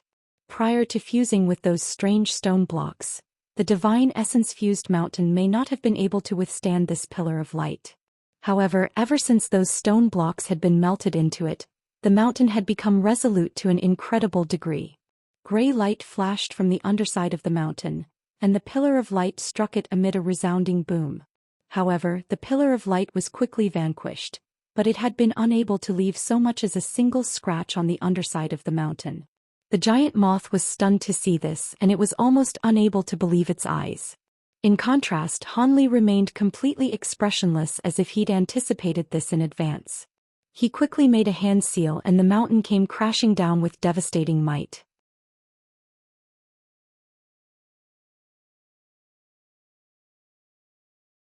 The massive moth was still conjuring up invisible ripples with its wings, but those ripples were swept aside with ease by the divine essence-fused mountain's enormous weight and power.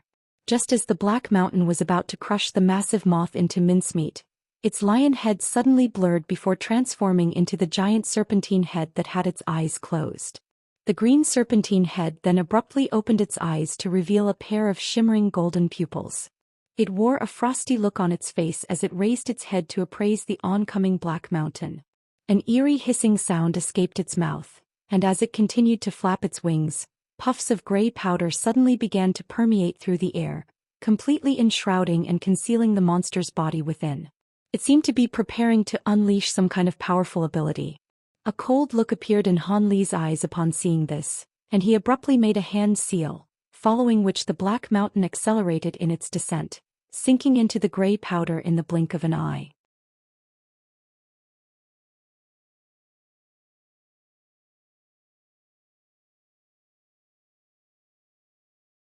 An earth-shattering boom erupted, and only a small section of the black mountain managed to sink into the gray powder before being stopped cold in its tracks, as if it were being obstructed by something. Han Li was truly quite stunned to see this. There was naturally no one more aware than him of just how heavy the divine essence-fused mountain was. At the very least, he wouldn't have been able to hoist this mountain up prior to reaching the spatial tempering stage. Even after reaching the spatial tempering stage, he was still only barely able to withstand the mountain's ridiculous weight after activating his provenance true devil arts to strengthen his body. However, the giant moth had been able to accomplish such an incredible feat despite the shock surging through his heart. Han Li immediately made a hand seal, and the golden projection overhead instantly swung its 6 arms through the air. All of a sudden, balls of golden light shot forth before transforming into a gust of fierce golden winds that swept forth in a frenzy. Prior to reaching the gray powder, 5 blades of wind suddenly emerged from within the gale force winds, and all of them disappeared into the vast expanse of powder in a flash. A string of dull thumps rang out, and all of the blades of wind struck something, but they seemed to have inflicted no damage to the giant moth whatsoever. Han Li's eyes narrowed, and the golden winds whistled through the air at his behest, instantly sweeping aside the gray powder to reveal what was hidden beneath it. Han Li focused his gaze on the giant moth up ahead, and his expression changed drastically. The giant moth had undergone a dramatic transformation. A layer of palm-sized dark green scales had appeared all over its body, and a serpentine tail that appeared to have been forged from iron and steel had emerged from the underside of its body. It had also grown a pair of strange arms that were as thick as water tanks and also covered in green scales. These arms were currently raised up into the air to keep the descending divine essence-fused mountain at bay. Han Li's eyelids twitched upon seeing this. The transformation that the moth had undergone wasn't all that surprising to him, but how had it managed to attain such enormous power? Even while hoisting the divine essence-fused mountain above its head, the creature was still showing no signs of strain, thereby indicating that its strength exceeded even that of Han Li. A cold light flashed through Han Li's eyes upon seeing this, and the pulverized fragments of his flying swords suddenly flashed with azure light, then transformed into 72 azure threads again before hurtling toward the monstrous moth. For some reason, Han Li's instincts told him that following the giant moth's transformation, it no longer possessed an immortal body.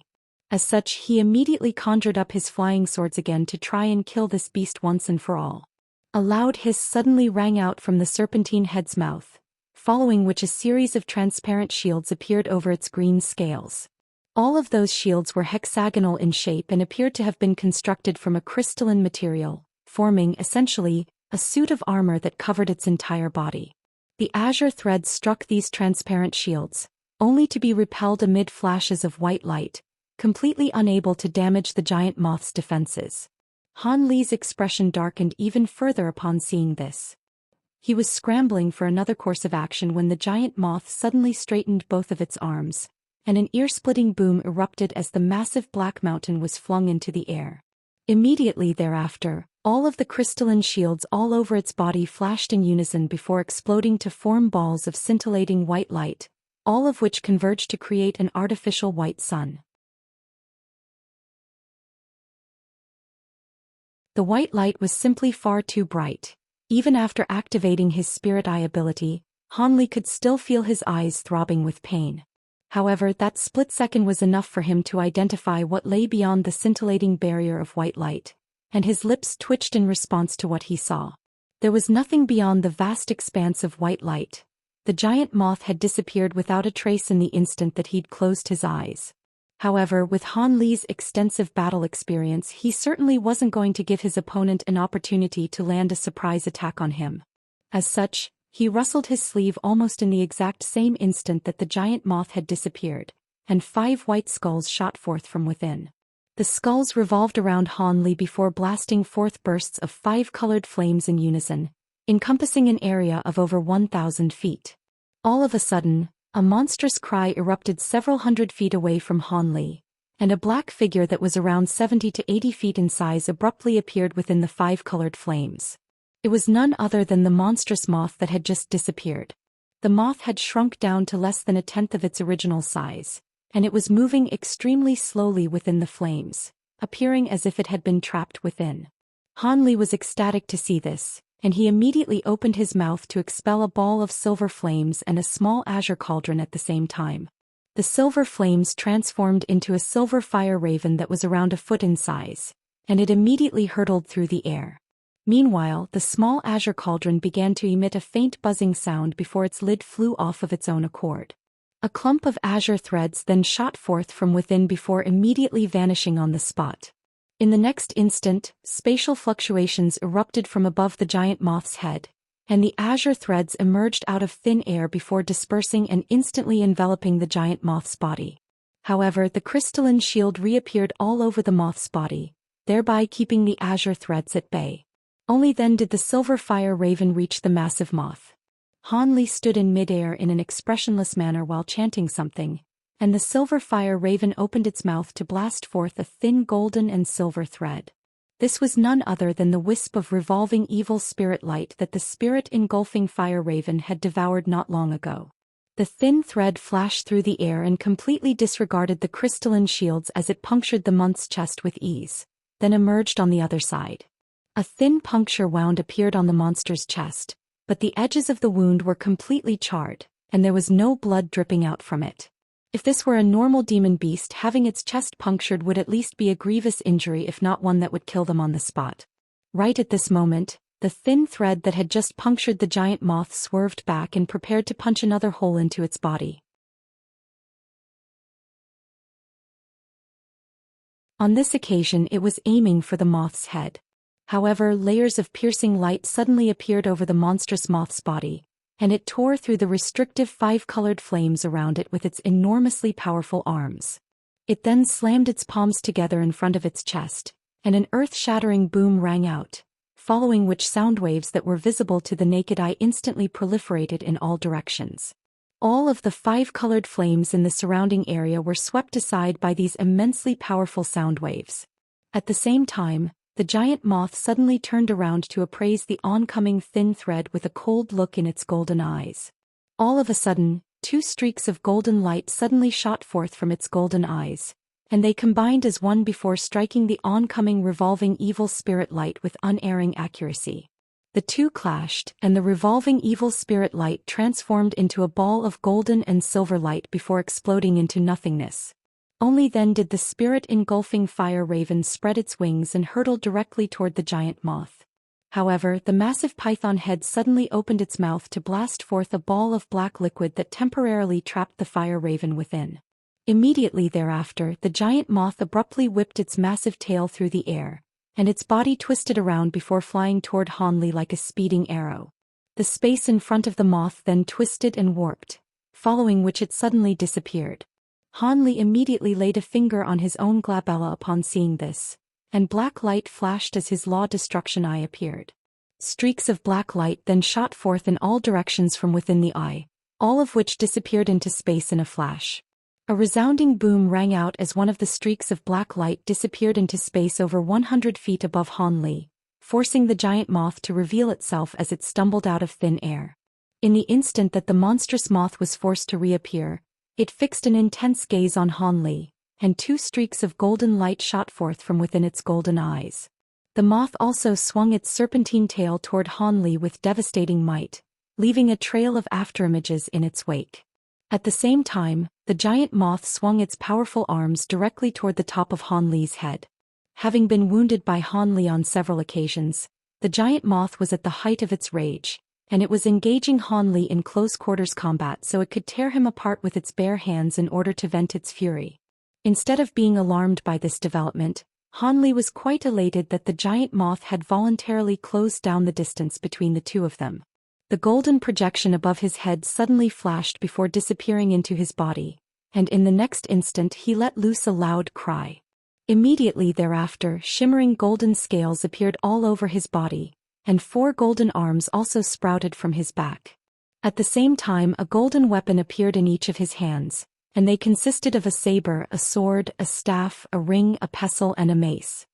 His law destruction eye then flashed as a thick pillar of black light shot forth to strike the 2 oncoming pillars of golden light. After that he swung his 6 arms through the air, and 2 of the golden weapons were swung toward the moth's gargantuan tail while the other 4 manifested into a vast expanse of golden projections that formed a barrier above him. The serpentine tail clashed with a pair of Han Li's golden weapons amid an earth-shattering boom, and Han Li was knocked back a few steps by the force of the collision. At the same time, the 6 golden weapons in his hands also crumbled before vanishing without a trace. However, the giant moth certainly hadn't gained the upper hand during that clash. Not only was its serpentine tail repelled away, its 2 monstrous arms had clearly been severely wounded and reduced to masses of gory flesh and blood. This monstrous moth perhaps possessed slightly superior strength to Han Li, but its body was nowhere near as stalwart, and the small crystalline shields it had conjured up didn't appear to be very effective against attacks from actual weapons.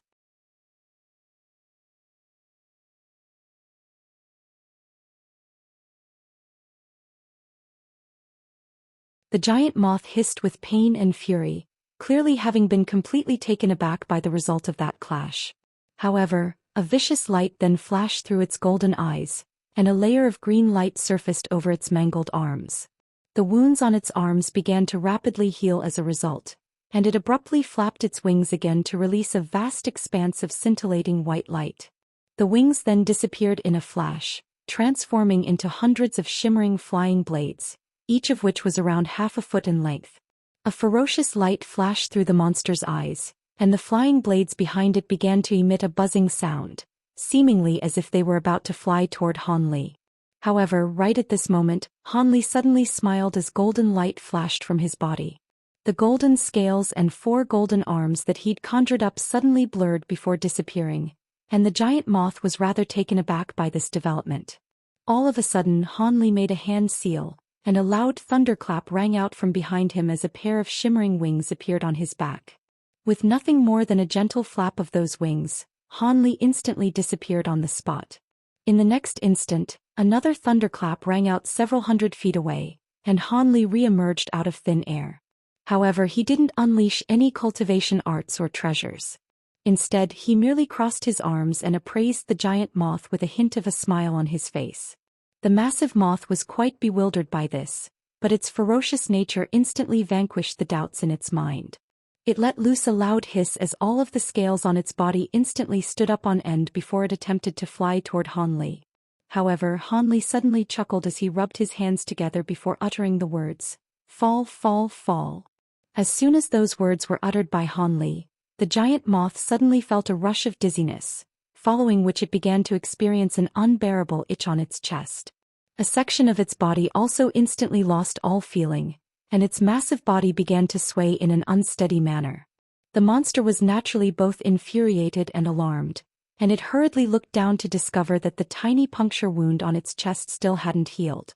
Not only that, but a small section of its body had turned a dark purple color with that puncture wound at the center of that area, and a putrid smell was emanating from that section. That was also the same section of its body that it had lost all feeling in. It appeared to have been afflicted by some kind of lethal poison. This poison was extremely potent yet discreet, and it had completely failed to notice it until now. The giant moth was stunned by this drastic turn of events. It immediately opened its mouth to expel a burst of green light, within which a green egg-sized bead was faintly visible. The burst of light then disappeared into the wound on its chest in a flash while the bead revolved in midair just in front of the wound. At the same time, the bead began to release a peculiar fragrant aroma that immediately nullified the putrid odor emanating from the poisoned wound, and the dark purple poison section of its body instantly ceased spreading. Han Li was rather surprised to see this. He had witnessed just how potent the poison of the revolving evil spirit light was in person. And the fact that the giant moth wasn't immediately killed by the poison indicated that its body was quite resistant to toxins.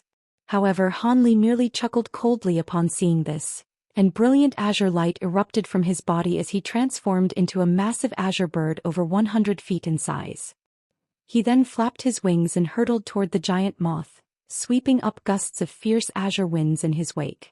At the same time, a loud thunderclap rang out, and thick bolts of golden lightning instantly surfaced over the massive bird's body.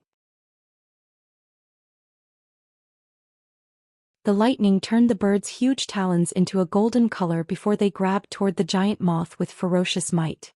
The monstrous moth down below hurriedly sent the flying blades behind it hurtling toward Han Li, but the massive azure bird merely continued to fly on ahead, completely ignoring the oncoming blades as it maintained its astonishing speed.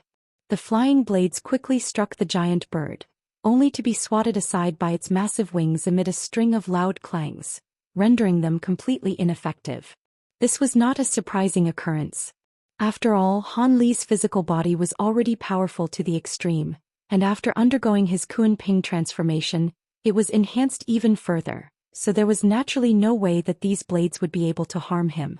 In contrast, his sharp talons swept through the air like lightning and managed to tear through the monstrous moth's body with ease. The moth's body was completely dismembered by Han Li's attack, but it was only an empty husk without flesh or blood within it. The true body of the moth had disappeared, leaving only a ragged chrysalis in its place. Even the green bead that it was using to eradicate the poison within its body was merely a projection, and it also vanished in a flash. Han Li faltered slightly upon seeing this before blue light flashed through his massive eyes. He then flapped his wings violently a few times, and the golden arcs of lightning surging all over his body shot forth amid a string of explosive thunderclaps. Arcs of golden lightning instantly appeared in a radius of several thousand feet, covering vast distances in the blink of an eye. A resounding boom rang out as golden lightning exploded around 500 feet away from Han Li, transforming in countless thin arcs of lightning that flashed in an erratic manner. These thin arcs of lightning then formed a massive golden net that was sent swooping down from above, but a streak of green light suddenly flashed from down below before piercing through the golden lightning net. The giant moth stumbled out of the golden lightning, and at this point around 2/3 of its body had turned into a dark purple color. It was holding that green bead in its mouth to keep the poison from spreading toward its head, and its arms and tail also seemed to be resistant to the poison to a certain degree. Even so, it was quite clear that it was in a very sorry state and could barely even keep itself aloft. It was no wonder that it had immediately attempted to flee the scene and didn't dare to engage Han Li in battle any longer. Unfortunately, despite its discreet concealment techniques, it was still unable to escape the detection of Han Li's bright sight spirit eyes. In order to withstand the divine Devilbane lightning, it had no choice but to muster up some of its magic power, but as a result, there was insufficient magic power dedicated to repressing the poison within its body, and the toxins spread at an alarming rate. Han Li flapped his wings and flew over to the giant moth in a flash before looking down at it from above with a cold look in his eyes. Even though the giant bird that Han Li had transformed into wasn't actually a Kuan Ping true spirit, he had absorbed its true spirit blood, so the aura emanating from his body bore a strong resemblance to that of a true Kuan Ping. A hint of fear finally flashed through the golden eyes of the monstrous moth upon seeing this, and gray light emanated from its body as it attempted to unleash some kind of movement technique in order to flee the scene. However, in the next instant, a crisp crack suddenly sounded as the green bead that it was holding in its mouth abruptly shattered. Both Han Li and the giant moth were quite taken aback by this unexpected development. However, the monstrous moth then let loose a shrill screech, and piercing light erupted from its body as it swelled drastically to several times its original size. Gray light then flashed beside its huge serpentine head, and its other feline head also appeared. Both of its heads wore deranged expressions as it pounced toward Han Li with ferocious might, and it swung both of its arms violently through the air, conjuring up a pair of gargantuan claw projections. The world's origin chi within a radius of several kilometers formed countless specks of light before being absorbed by the two giant claw projections, and they swelled drastically to encompass heaven and earth before slowly traveling toward Han Li. In the face of the colossal claw projections, Han Li was struck by the sense that there was no way for him to evade this attack, and his pupils contracted drastically. He let loose a clear cry, and azure light revolved around his body as he instantly transformed into a peacock that was enveloped in 5-colored spiritual light. The peacock was only around 10 feet in size, but the 5-colored light swirling around its body seemed to possess some kind of mystical defensive properties. Han Li had activated his 12 awakening transformations to adopt this 5-colored peacock form. For some reason he had instinctively undergone this transformation in the face of the oncoming claw projections. As a result, an astonishing turn of events unfolded. Just as the claw projections were about to reach Han Li, the feathers from the 5-colored peacock's body suddenly shot forth before fusing into the 5-colored light around it. The 5-colored spiritual light instantly swelled to several tens of times its original size, then swept directly toward the giant claw projections. From a distance, it appeared as if a 5-colored waterfall of light was descending from above. A hint of incredulity flashed through the massive moth's eyes at the sight of the 5-colored peacock and the 5-colored spiritual light. The giant claw projections and the 5-colored waterfall of light clashed, yet the collision was completely silent and anticlimactic. The 5-colored spiritual light flashed violently a few times, and the massive claw projections somehow suddenly disappeared without a trace into the waterfall of light, as if they had never even existed in the first place. Han Li was rather bewildered by the scenes unfolding before his eyes, and he retreated as a precautionary measure. 5-colored spiritual light flashed from his peacock body, and he suddenly appeared over 200 feet away. After its final attack proved to be ineffective, the monstrous moth could only glower at Han Li with resentment and fury in its eyes. However, in the next instant the poison spread upward, and its 2 heads also took on a dark purple hue. The monster's body then shuddered one last time, and its eyes glazed over as it plummeted toward the ground.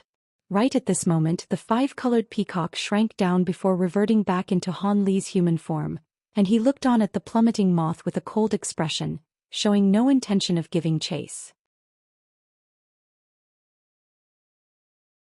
The giant moth's purple body crashed onto the icy island down below before falling completely still. Only then did Han Li make a grabbing motion, and a silver ball of flames appeared out of thin air before him. It was none other than the spirit engulfing heavenly flames that had been trapped by the monstrous moth earlier. The silver fireball immediately hurtled downward at Han Li's behest, transforming into a shimmering silver fire raven along the way. The bird flew through the air as it headed directly for the giant moth's carcass, preparing to plunge headfirst onto its remains. Right at this moment, the moth's 2 massive heads suddenly exploded in unison to form a vast expanse of blood mist. 2 fist-sized balls of green flames emerged from within the mist, then fled in opposite directions.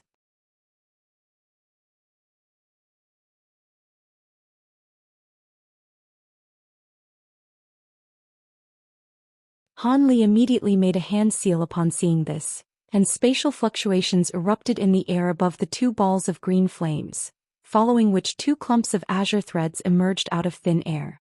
The azure threads dispersed before ensnaring the 2 green fireballs in a flash, and regardless of how vehemently the green flames struggled, they were unable to break free from the restrictive threads. At this moment, a small green cauldron appeared nearby, and Han Li pointed a finger toward it from afar. The silver fire raven that was flying toward that direction exploded amid a dull thump, then flew through the air as 2 silver fireballs before striking the pair of trapped green fireballs with unerring accuracy. A pair of shrill shrieks rang out, and the 2 balls of green flames converged within the silver flames to form a pair of eyeball-like objects. The pair of eyeballs turned toward Han Li, and they blinked as a peculiar light flashed from within them. Han Li's heart jolted upon seeing this, and he reflexively disappeared on the spot. At the same time, the 2 green eyeballs were completely reduced to nothingness within the silver flames. Only then did Han Li reappear over 100 feet away amid a flash of azure light, and his brows were tightly furrowed as he looked down from above. The souls of high-grade beings were most definitely quite useful, but he didn't dare to keep them in case they possessed certain abilities that could harm him. As for using a soul search technique, That was not advisable on beings of a higher cultivation base than himself, as he could easily suffer spiritual backlash. However, Han Li was quite surprised by the fact that this monster possessed two independent souls. Furthermore, the pair of eyeball-like objects that the souls manifested into in the end were also rather peculiar. After conducting a thorough examination of his own body, Han Li didn't discover anything amiss, so it appeared that the spirit engulfing heavenly flames had eradicated those two objects before they could unleash any abilities. With that in mind, Han Li heaved a faint sigh of relief as he swept a sleeve through the air. Immediately thereafter, his spirit engulfing heavenly flames, heaven void cauldron, divine essence-fused mountain, and azure bamboo clouds worm swords all flew back toward him before disappearing into his body. Only then did Han Li slowly descend toward the giant moth carcass down below. Unbeknownst to Han Li, right after he had slain the monstrous moth, a sequence of events was unfolding in a palace constructed from flawless white jade located deep within the pitch-black ocean. There were 12 ancient copper lamps placed in a row on the ground within a dark secret chamber on the deepest level of the palace. These lamps were each around a foot tall, and there were faint green flames of different sizes flickering within the lamps. There was a tall and thin humanoid figure seated with their legs crossed in a motionless manner in front of the ancient lamps. The humanoid figure had its head lowered, and its entire body as well as its face was concealed under a golden cloak. There was a series of strange patterns emblazoned onto the cloak, and it was shimmering with spiritual light. In the instant that Han Li had destroyed the two souls of the monstrous moth, one of the medium-sized lamps was suddenly snuffed out. A strange creaking sound rang out from the humanoid figure's body as it slowly raised its head, and two balls of green flames appeared, instantly revealing its true appearance. The humanoid figure had a white skeletal face, and the two balls of silver flames were burning within its eye sockets, creating a very eerie and unsettling scene to behold. The skeletal head turned to appraise the snuffed-out ancient lamp with a cold look in its eyes, and it let loose an enraged harumph as it suddenly opened its mouth to expel a ball of black light. The object that had been expelled was a square black seal. The object was extremely smooth, but there was an inky black true dragon carved onto its surface, revolving several times around the seal. The skeleton uttered a strange incantation, and a swath of black light swept forth from the black seal, following which a giant black object appeared. Under the dim light of the lamps in the secret chamber, the black object was revealed to be an azure beast that was around 30 to 40 feet in length with the head of a giant cow. The monster lay motionlessly on the ground, and if it weren't for the slight rise and fall of its chest, one could be forgiven for thinking that it was a dead carcass. The skeleton opened its mouth and a possessed ball of fire flew forth from within, then disappeared into the monster's body in a flash. The monster shuddered and a series of cracks and pops sounded from its joints, following which it opened its eyes and rose to its feet. It looked around in a confused manner initially, but a hint of clarity soon crept into its eyes, and its hands balled up into fists as it threw back its head and let loose a loud roar. A rumbling thunderclap erupted, and arcs of azure lightning surfaced over the beast's body. The skeleton suddenly let loose a string of inhuman screeches, as if it were giving the monster a series of instructions. The cow-headed monster nodded before the arcs of lightning emanating from its body intensified in brightness, and it abruptly disappeared amid another thunderclap using a lightning movement technique. The secret chamber turned dim and silent again following its departure. The green flames in the eye sockets of the skeleton flashed, and it cast its gaze toward the ancient lamp that had just been snuffed out before pointing a skeletal finger toward it. Following a barely audible thump, the flame in the lamp was relit, but it was only a feeble possessed flame that looked as if it could be snuffed out by a gentle breeze. After doing all that, the green flames in the skeleton's eye sockets flashed a few times, and it withdrew its gaze from the ancient lamp as it cocked its head to the side in deep thought. However, in the next instant, it suddenly swiped a finger through the air and drew a circle up ahead. As soon as the circle took shape, spatial fluctuations erupted, and a shimmering silver mirror was manifested before the skeleton. The skeleton opened its mouth to expel a ball of green light onto the mirror, and the mirror's surface flashed with bright spiritual light before a series of images appeared on it. Some of these images were extremely clear as if they were right before the skeleton's eyes, while some were quite murky and indistinct, as if they'd been concealed by something. Each and every image depicted a different setting and subject, some of which were humanoid in nature while others were beastly creatures, but all of them appeared to be extremely powerful. All of a sudden, the skeleton suddenly pointed toward the mirror, and it locked onto a single image. The image depicted a young man with his hands clasped behind his back. He was hovering in midair in a completely expressionless manner and dressed in a set of azure robes. The man in the image was none other than Han Li. The skeleton appraised the image of Han Li in the mirror with a cold expression for a long while before waving a hand through the air in a nonchalant manner. A crisp crack immediately rang out, and the mirror shattered down the middle before dissipating into specks of azure light. The green flames within the skeleton's eye sockets then burned for a while longer before they were also snuffed out, following which it lowered its head and fell completely motionless again. Meanwhile, Han Li had just descended next to the carcass of the monstrous moth and was carefully inspecting it. With a beast of such a high caliber, many of its body parts would naturally be extremely rare and precious materials. However, the thing that interested Han Li the most wasn't the beast's inner core. Instead, it was those scales that could conjure up small crystalline shields, as well as the pair of giant wings that could manifest countless sharp blades. Despite Han Li's interest in the moth's carcass, now wasn't the time to dissect it.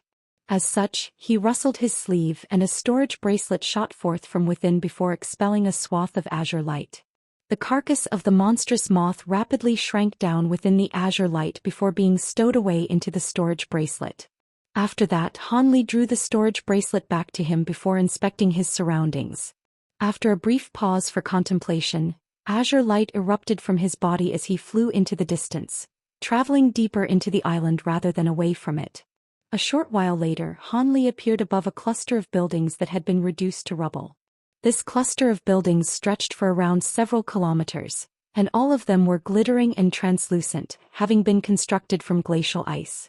However, all of these buildings were completely empty with only a few traces of blood and ruined scraps of clothing to indicate that they'd recently been inhabited. It seemed that everyone here had been killed by that monstrous moth. Han Li's brows furrowed as he descended toward the largest palatial building down below. However, as soon as he landed on the ground, his expression suddenly changed as he cast his gaze toward a nearby mundane-looking pavilion. "Who's there? Come out right now." Han Li's body blurred, and he abruptly appeared right in front of the pavilion with a cold expression on his face. "Please spare our lives. We're merely servants of Master Silver Shark." A female voice sounded from within the pavilion. Immediately thereafter, a group of several tens of young men and women emerged from within. This was quite a youthful-looking group of beings, with most of them appearing to be around 16 to 17 years of age, and they were led by a white-robed woman who appeared to be in her 20s. As soon as they emerged from the pavilion, all of them knelt down before Han Li with horrified expressions on their faces. Han Li glanced at this group of beings and a hint of surprise flashed through his eyes. At first glance, these beings appeared to be identical to normal human mortals, and none of them possessed any magic power, but upon closer inspection, one would realize that that was not actually the case. All of these young men and women had remarkably translucent skin, and faint glacial chi was emanating from their bodies. They were also quite sparsely dressed considering the air temperature, and they didn't seem to be fazed by the frosty conditions in the slightest. Han Li raised an eyebrow, and he was just about to ask them a question when he suddenly turned toward another direction. Moments later, spiritual light flashed in the distance, and two streaks of light shot forth rapidly through the air, reaching the nearby area after just a few flashes. The lights then faded to reveal a pair of slender figures. They were none other than Xianxia and the woman in black. As soon as the two women appeared, expressions of shock and elation appeared on their faces. "Senior Han, if you're here, then does that mean the giant moth?" Qing Zhao's voice trailed off as an incredulous look appeared on her face. The woman in black beside her also awaited Han Li's answer with bated breath. "I've already killed that thing," Han Li replied with a smile. He flicked his wrist and the giant moth carcass was dumped onto the ground before him with a dull thump.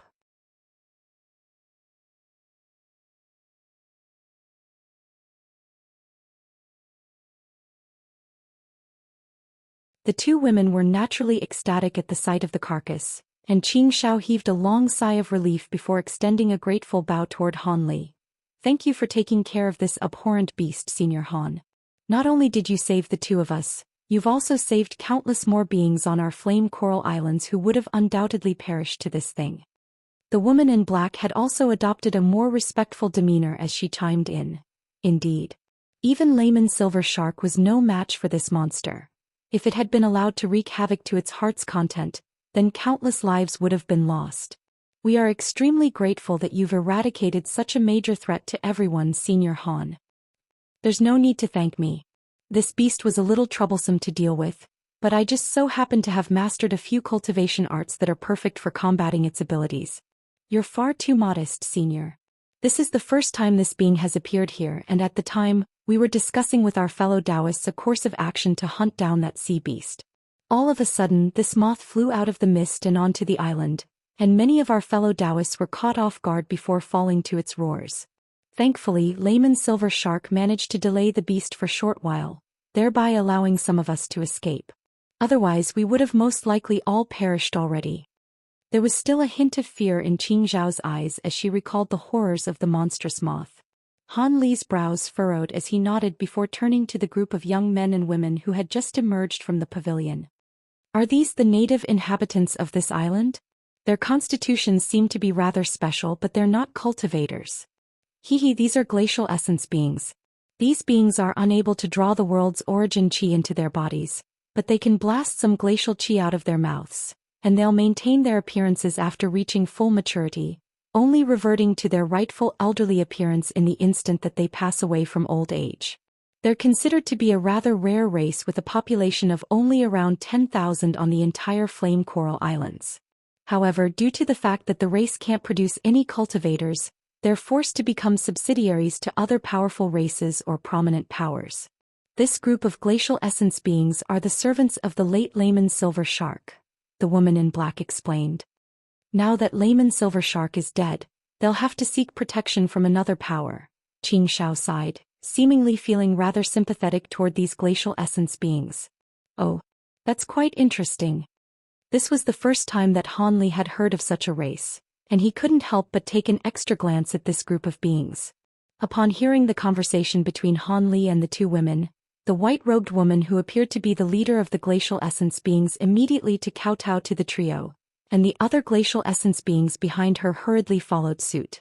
Are all of you planning to seek refuge under Mr. Han? If that's the case, you may as well take them, Mr. Han. These glacial essence beings are quite useful for organizing cave abodes and looking after medicine gardens, the woman in black said with a smile. Oh, they're skilled at nurturing spirit medicines? Han Li was rather surprised to hear this. They're not just skilled in the craft. Their aptitude in that area far exceeds even most upper race cultivators. These beings were able to take refuge under Layman Silver Shark, so they're definitely the cream of the crop among their race. If news were to spread that they were looking for a new master, many upper race beings would be clamoring to take them, Xianxia explained with a smile. It's a pity that I'm used to traveling alone, so I don't like having people with me.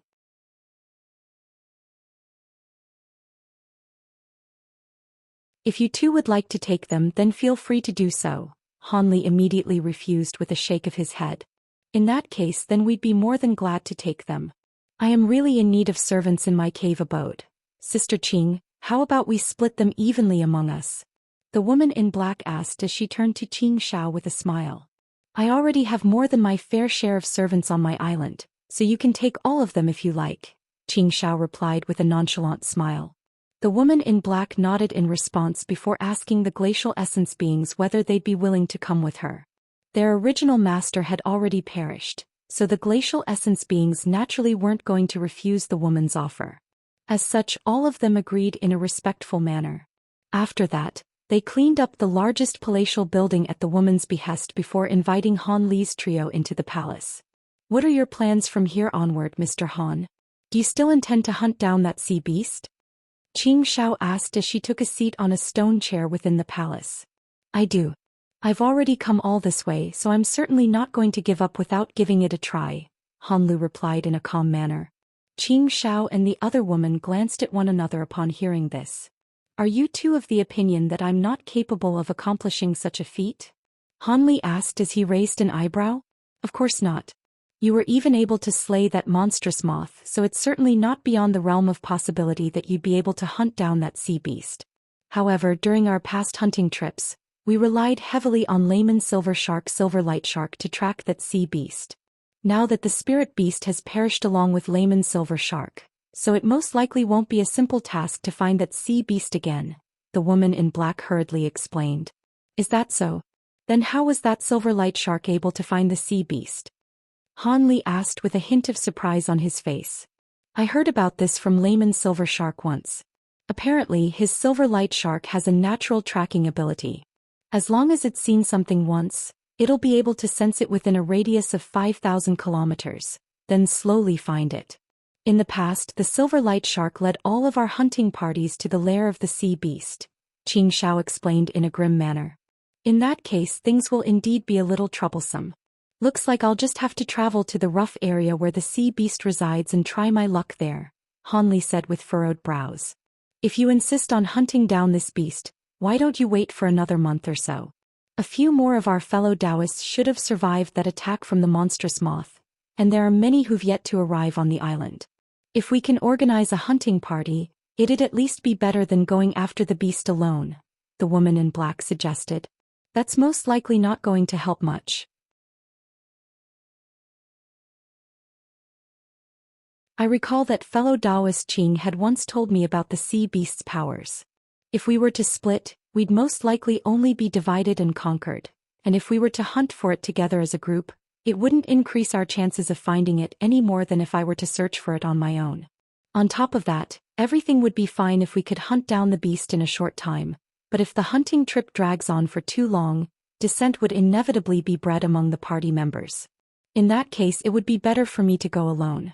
As for everyone else, they can come along if they'd like, but I won't force them if they don't wish to accompany me, Han Li replied with a smile. The two women naturally had nothing further to add upon hearing this. If I do manage to recover the spatial cloud crystal, please assist me in repairing the teleportation formation. Rest assured, Senior, as long as you can recover the spatial cloud crystal, you can leave the teleportation formation repairs to us, the woman in black promised with a smile, and Xianxia also followed suit. Han Li nodded with a pleased look after hearing their responses. The rest of the process was quite simple. Han Li inquired about the general location where the sea beast had been sighted in the past, then set up a method through which he could contact the two women before flying away as a streak of azure light. Xianxia and the woman in black stood in front of the doors of the palace and looked on his departing figure with complex expressions on their faces.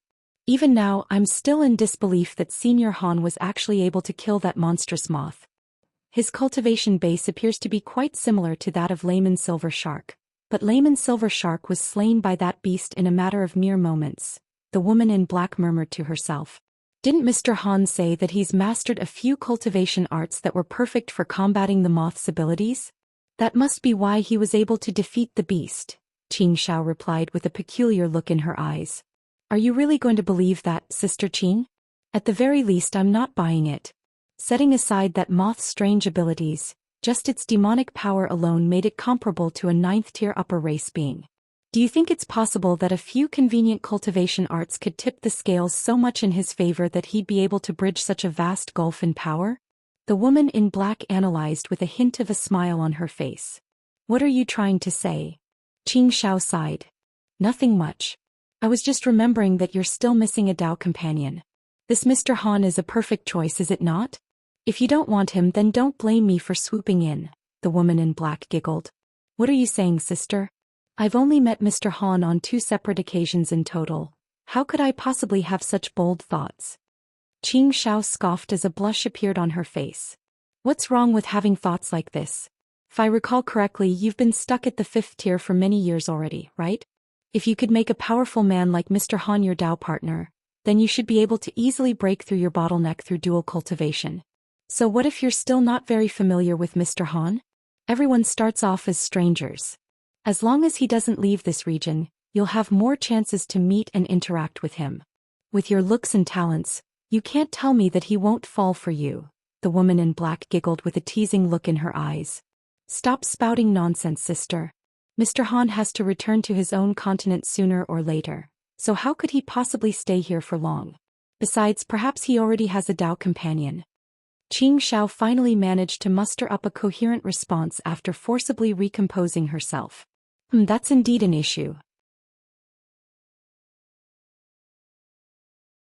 However, that sea beast is extremely cunning and this region of the sea is extremely vast. Tracking it down and killing it will be no easy task. As long as he's unable to recover the spatial cloud crystal, he'll be forced to remain on Flame Coral Islands. In that case, what does it matter if Mr. Han already has a Dao companion or not? The woman in black replied with a nonchalant shake of her head. This time, Xianxia didn't say anything in response. She merely looked on toward the direction that Han Li had departed in and heaved a barely audible sigh.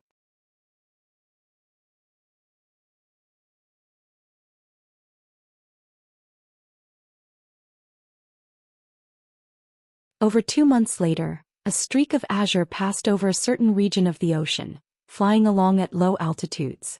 All of a sudden, the streak of azure light swerved around before flying toward another direction at several times faster than its original speed, covering a distance of over 100 feet in the blink of an eye. As such, the monstrous fish that was trying to attack it chomped down onto empty air, but the fish whipped its tail through the turbulent waves to try and pounce toward it again. Right at this moment, a loud cry rang out from within the azure light, and several tens of azure threads shot forth in a flash before revolving around the fish. The massive sea beast was instantly sliced into countless pieces, and its remains plummeted from the sky amid a rain of rank green blood that stained the entire area of the nearby ocean. The streak of azure light then continued onward toward along its original route in an unhurried manner. Within the azure light, a young man who appeared to be in his 20s was standing motionlessly atop a massive azure sword with an indifferent expression on his face. He was none other than Han Li, who had already been searching for the whale-like sea beast in this region for over 10 days. Even though he hadn't been searching for his target for a long time, he was still struck by the feeling that he was searching for a needle in a haystack. During these past few days he had slain several similar insolent sea beasts that had attempted to attack him, but he'd found no leads indicating the whereabouts of the sea beast he was searching for. Thankfully, there were many tiny islands in this region, and they were separated by distances of several tens of kilometers at most. As such, Han Li wasn't concerned about spiritual qi expenditure. All he had to do was rest on one of those islands for a day or two every once in a while, and his magic power would be fully replenished. Of course, during this time Han Li wasn't just solely searching for that sea beast. If one could look into his body, then they'd discover a golden and azure nascent soul that was several inches tall situated within his dantian, blasting forth a constant stream of nascent flames to refine the small crystalline shield that it was holding. Most of Han Li's magic power had been dedicated to this purpose. After dissecting the monstrous moth that he'd slain earlier, he'd procured over 100 scales from it, and refined that small crystalline shield using those scales in conjunction with some other materials. The refinement process wasn't very complex, but the materials required were rather special. Not only was this shield extremely hard and resolute, it had even inherited the monstrous moth's ability to refract light-based attacks, and that was quite a pleasing development for Han Li. After a brief hesitation, he decided to refine this treasure into his body as well. Aside from that, Han Li had also refined 360 flying sabers from the massive wings of the moth, each of which was around an inch in size. These flying sabers were all extremely sharp and could easily tear through normal armor and shields. Unfortunately, the moth's beast core had been completely shattered. Otherwise, Han Li would have been interested in investigating the intricacies behind the monster's peculiar roars. After all, he still didn't know how those soundwave attacks had managed to trigger such a reaction from the true spirit bloods within his body, and this presented quite an unsettling notion to him. Who knew if his 12 awakening transformations possessed some kind of weakness that he was unaware of? What if he were to encounter an enemy with a similar ability in the future? Would the same occurrence repeat itself? Han Li pondered these thoughts while aimlessly scouring the ocean down below with his eyes, as well as his spiritual sense.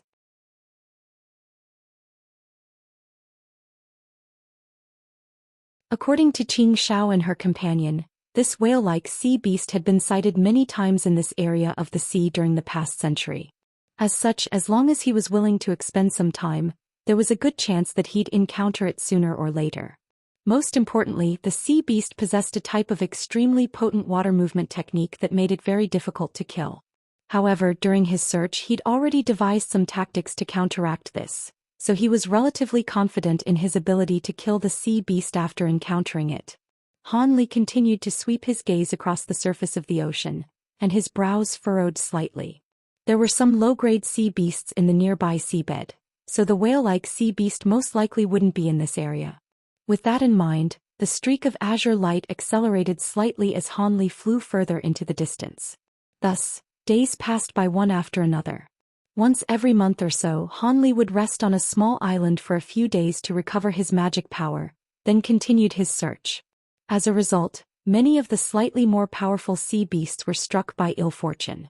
Those who dared to attack Han Li were naturally all slain with ease, but those that were smart enough to avoid Han Li were left alone after he ascertained that they weren't the target that he was searching for. Han Li was still yet to find the sea beast that he was looking for, but he did encounter a few signs that suggested that it had passed through certain areas that he was searching through. There was even an occasion where he'd found a massive piece of beast hide that the sea beast had shed, and it was extremely sturdy and resolute, making it an exceptional tool refinement material. However, Han Li didn't use it to refine any suits of armor. This section of beast hide was indeed quite sturdy, but it definitely still couldn't compare to his powerful body. Instead, he refined a few talismans using the material, including a set of 9 palaces heavenly talismans, as well as several armor origin talismans and high zenith invisibility talismans. Among the talismans recorded on that half-page of the Golden Jade Tome, the Heavenly Halberd Talisman was the only one that he still couldn't refine. However, ever since Han Li had progressed to the spatial tempering stage and gained superior control over the world's origin chi, a whole new world seemed to have been opened up to him, and he received some inspiration that took him closer to being able to refine the Heavenly Halberd Talisman. Of course, he still didn't know when he'd be able to refine the talisman, but he was at least making progress. Time flew by in a flash, and before Han Li knew it, he'd been roaming this region of the ocean for several years. However, he wasn't in any hurry. He'd only just recently progressed to the spatial tempering stage, so there were still many things that he had to slowly learn over time. During these past few years he was unable to cultivate his magic power much, but he'd made large strides in many of his cultivation arts and abilities. On this day, Han Li was flying along at a leisurely rate while pondering a certain cultivation art as usual when he suddenly heard a strange cry erupt in the extremely far distance. This was a cry that he'd never heard before, and he stirred as blue light flashed through his eyes. Moments later, an elated look appeared on his face as he cast his gaze into the distance. "I've finally found it. But what's that thing battling it right now?" Han Li murmured to himself as he transformed into an azure thread before accelerating into the distance. After just a few flashes, the azure thread had covered a distance of several thousand feet, and following one final flash, it disappeared from view. Close to small islands several hundred kilometers away, dark clouds obscured the entire sky and the ocean was raging with turbulent waves as 2 colossal creatures faced off against one another. One of them was a giant crimson prawn that was over 2,000 feet in length. It was half sprawled over a massive rock and possessed a translucent and smooth hard exoskeleton.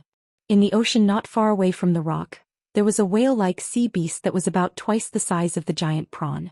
The sea beast possessed an identical body and tail to those of a whale, but the only difference was that its entire head was covered in scales, and there were also golden horns and pair of long feelers protruding from its head, making it akin to the head of a dubum. The 2 giant beasts appraised one another with caution in their eyes, and the giant prawn was roaring incessantly. All of the dark clouds and turbulent waves in the nearby area had been conjured up by this massive beast. In contrast, the giant whale-like monster was merely floating along in a completely silent wraith-like manner. However, its eyes were fixed firmly on the giant crimson prawn, and there was a hint of greed flashing through its eyes. Even though the prawn was causing a massive commotion while the giant whale was quite silent and subdued in comparison, one could sense that the prawn was a lot more uneasy and was merely kicking up a ruckus in a futile attempt to intimidate its opponent. All of a sudden, the whale-like sea beast suddenly turned toward a certain direction with a hint of bewilderment in its eyes. Moments later, spiritual light flashed in the distance in that direction, and a barely visible azure thread shot forth toward them at an incredible speed, making no effort to disguise or conceal itself in the process.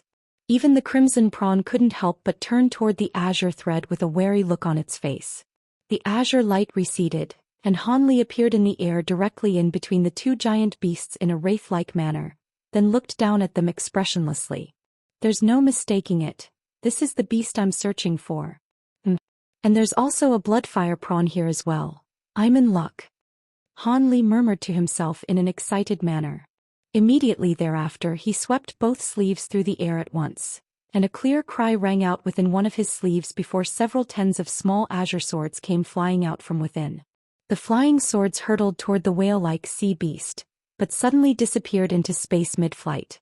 Meanwhile, a black shadow emerged from within his other sleeve, and it swelled drastically in size to form a massive black mountain that came crashing down toward the bloodfire prawn. At the same time Hanli made a hand seal, and brilliant golden light erupted from his body as he conjured up the golden projection with 3 heads and 6 arms. The projection's 6 arms swept through the air, and 6 pillars of golden light shot forth, 3 of which were aimed toward the prawn while the other 3 flashed toward the whale-like sea beast. Hanli had attacked both sea beasts at once, and he wasn't holding back in the slightest.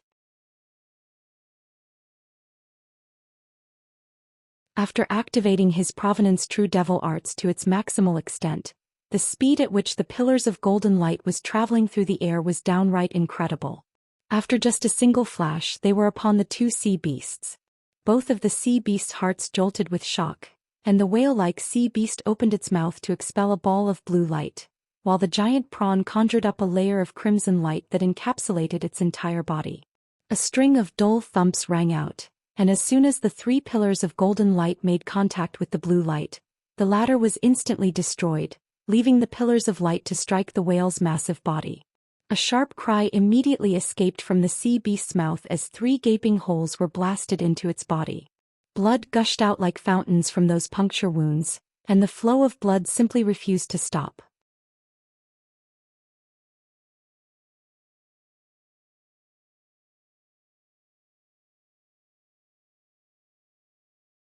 The whale-like sea beast was naturally extremely stunned to see this. The ball of blue light that it had unleashed didn't appear to be very noteworthy, but it was an extremely powerful defensive ability that drew on the essential power of water, and it had saved its life on countless occasions in the past.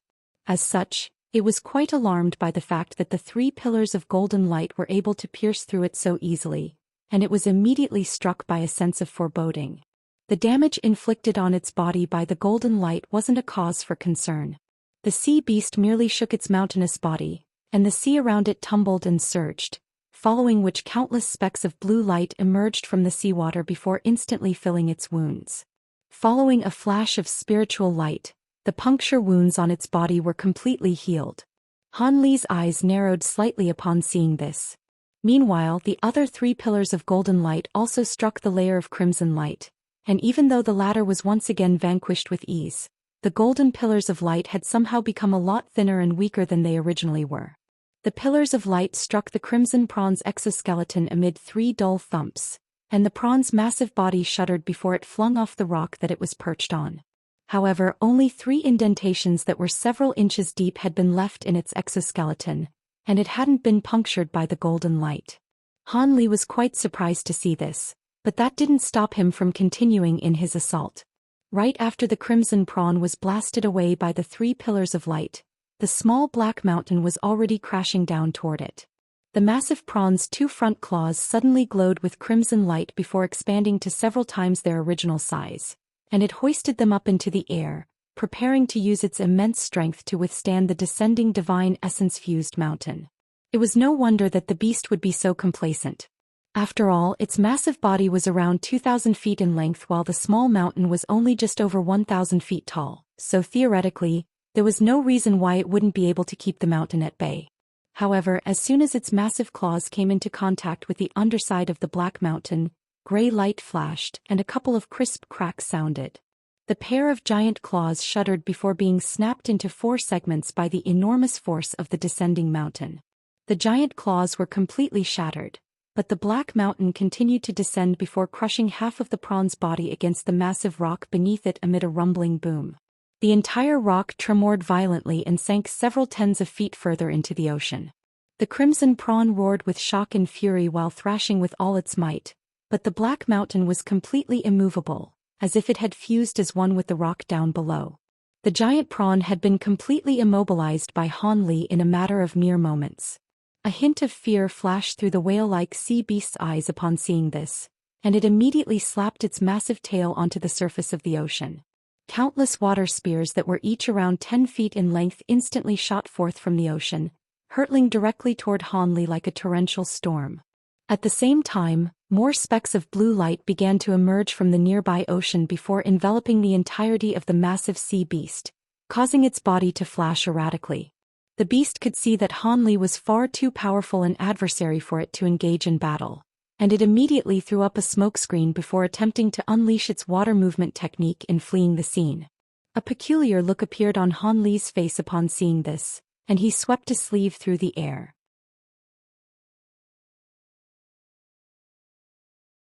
A vast expanse of gray light surfaced before him, forming a gray light barrier that was several tens of feet in size. The gray light barrier revolved in midair, and all of the water spears that struck it disappeared without a trace like moths throwing themselves onto an open flame. The divine essence-fused light was the bane of all powers of the 5 elements, so destroying these water spears was naturally a simple task for Han Li. However, Han Li didn't even take a single glance at these water spears. Instead, his gaze remained firmly fixed on the whale-like sea beast. At the same time as he unleashed his divine essence-fused light, he had also silently activated his sword art. Just as the giant sea beast's body was beginning to blur and it was preparing to get away, balls of azure spiritual light suddenly appeared in an area with a radius of several thousand feet around it. These balls of azure light flashed before forming 72 fist-sized azure lotus flowers, and these lotus flowers blurred before manifesting several hundred more identical lotus flowers. All of the azure lotus flowers revolved before expelling bursts of azure light that instantly combined as one, thereby forming an azure barrier of light. An extremely rich burst of wood attribute spiritual chi appeared within the light barrier, completely ensnaring the sea beast within it. All of this had been conjured up in the blink of an eye. However, the sea beast had been able to survive for so long despite the extensive efforts made to hunt it down, so it naturally possessed an extremely high level of intelligence. As such, it immediately realized that it was in a dire situation, and the blue light around its body abruptly exploded to form a dazzling ball of spiritual light.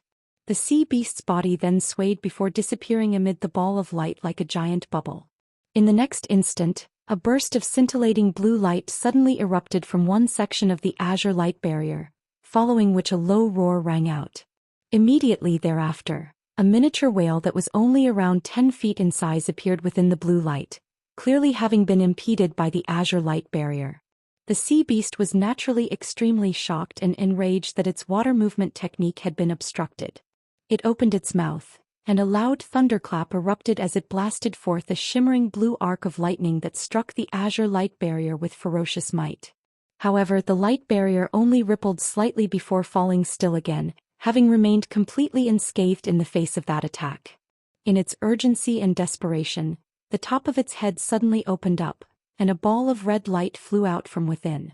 There was a square red brick enveloped within the ball of light, and it was as smooth and translucent as jade. The brick instantly swelled drastically to several feet in size, and it struck the light barrier in flash amid a thunderous boom. A ball of crimson flames erupted before intertwining with the azure light, but the result was still the same. The azure light barrier merely rippled and tremored slightly, but withstood the attack with no issues whatsoever. This time the sea beast was truly starting to panic. Its body swayed and it expanded to its former mountainous size once again. Immediately thereafter, brilliant blue light flashed from its body, and crashed directly toward the azure light barrier. A faint smile appeared on Han Li's face as he looked on from above. This spring dawn sword formation truly is quite extraordinary. It relies mostly on illusionary techniques, but it's even more effective than the Orit sword formation when it comes to restricting all types of movement techniques. This sea beast's water movement technique has mutated slightly, but it's still been completely ensnared within this sword formation. Seeing as this beast had unintentionally fallen into the sword formation, then its fate was already sealed. Furthermore, this was a good opportunity for Han Li to test out the powers of the sword formation. With that in mind, he immediately made a rapid string of hand seals while chanting something in a low voice. A series of peculiar fluctuations then radiated from the azure light barrier in the distance, following which the barrier began to blur slightly. At this moment, the mountainous sea beast crashed into the light barrier, and an astonishing turn of events unfolded. In the instant that the sea beast's massive body came into contact with the azure light barrier, it was able to plunge directly into the barrier without any impediment, as if it had crashed headfirst into empty air. Thus, the entire giant beast appeared to have been engulfed by the light barrier. At the very least, that was how it appeared to Han Li as he looked on from above. All of a sudden, azure light flashed, and right after the giant beast disappeared, it suddenly rushed out of another section of the light barrier. The sea beast faltered slightly upon seeing this before immediately changing directions and crashing into the restriction again. However, the same process merely repeated itself over and over again, and the sea beast finally stopped as the dire nature of its situation dawned on it. Right at this moment, Han Li activated the power of the sword formation, and the azure light barrier suddenly flashed before shattering into countless pieces. Immediately thereafter, green light flashed and a floral scent wafted through the air, striking one with the feeling that they had been teleported to a natural paradise. In the sea beast's eyes, it was currently situated within a lush forest that was so lifelike, it was impossible to tell whether it was an illusion or not. However, there was a burst of killing intent rising up from the glorious forest around it. Only after the sea beast looked down in a perplexed manner did it discover that a massive azure lotus flower had appeared beneath it. The lotus flower was close to 1,000 feet in size, and its petals were flashing with shimmering azure light. The giant beast's heart jolted with shock, yet before it had a chance to do anything, wisps of azure light suddenly surfaced in the air around it. The azure light revolved around the sea beast's body, following which it was instantly struck by an immense burst of power that completely immobilized it. In the next instant, azure light flashed and several tens of azure pythons, each of which was as thick as a large bowl, pounced directly toward the giant beast. The azure pythons opened the mouths to reveal sets of sharp fangs, creating quite a sinister sight to behold. Half a day later, a streak of azure light rose up into the air before disappearing into the distance in a flash, leaving behind a placid stretch of seawater that showed no signs of the battle that had just taken place. Only the giant rock that had sunk several tens of feet deeper into the ocean acted as a reminder that the battle had indeed taken place. 2 years later, a piece of monumental news spread through the entirety of the Flame Coral Islands. The teleportation formation that had been in disrepair for thousands of years had been repaired, and there were already people using it to travel to the Thunder Continent. All of the more powerful cultivators on the islands were ecstatic to hear this, and they all rushed toward the teleportation formation for a chance to travel to a land rife with cultivation opportunities. Han Li's eyelids fluttered open, and he took a moment to recover from his rush of dizziness before he assessed his surroundings. He was quite relieved to find himself situated within a hall that was over 1,000 feet in size, and there was not a single person to be seen in the nearby area. However, there was a faint white restriction flashing from the walls of the building, as well as a stone gate that was firmly shut. There was a stone pillar that was several tens of feet tall situated in each of the 4 corners of the hall, and there was an unidentifiable glowing rock embedded onto each of the pillars to illuminate the entire hall. Han Li looked down to find that he was standing atop a massive teleportation formation. Thus, he made his way out of the formation without any hesitation and strode directly toward the stone gate. He pushed the gate open to find that it was virtually completely weightless despite its hefty appearance, and he was immediately greeted by a set of lively and bustling scenes. Han Li was caught completely off guard and slightly startled by this development.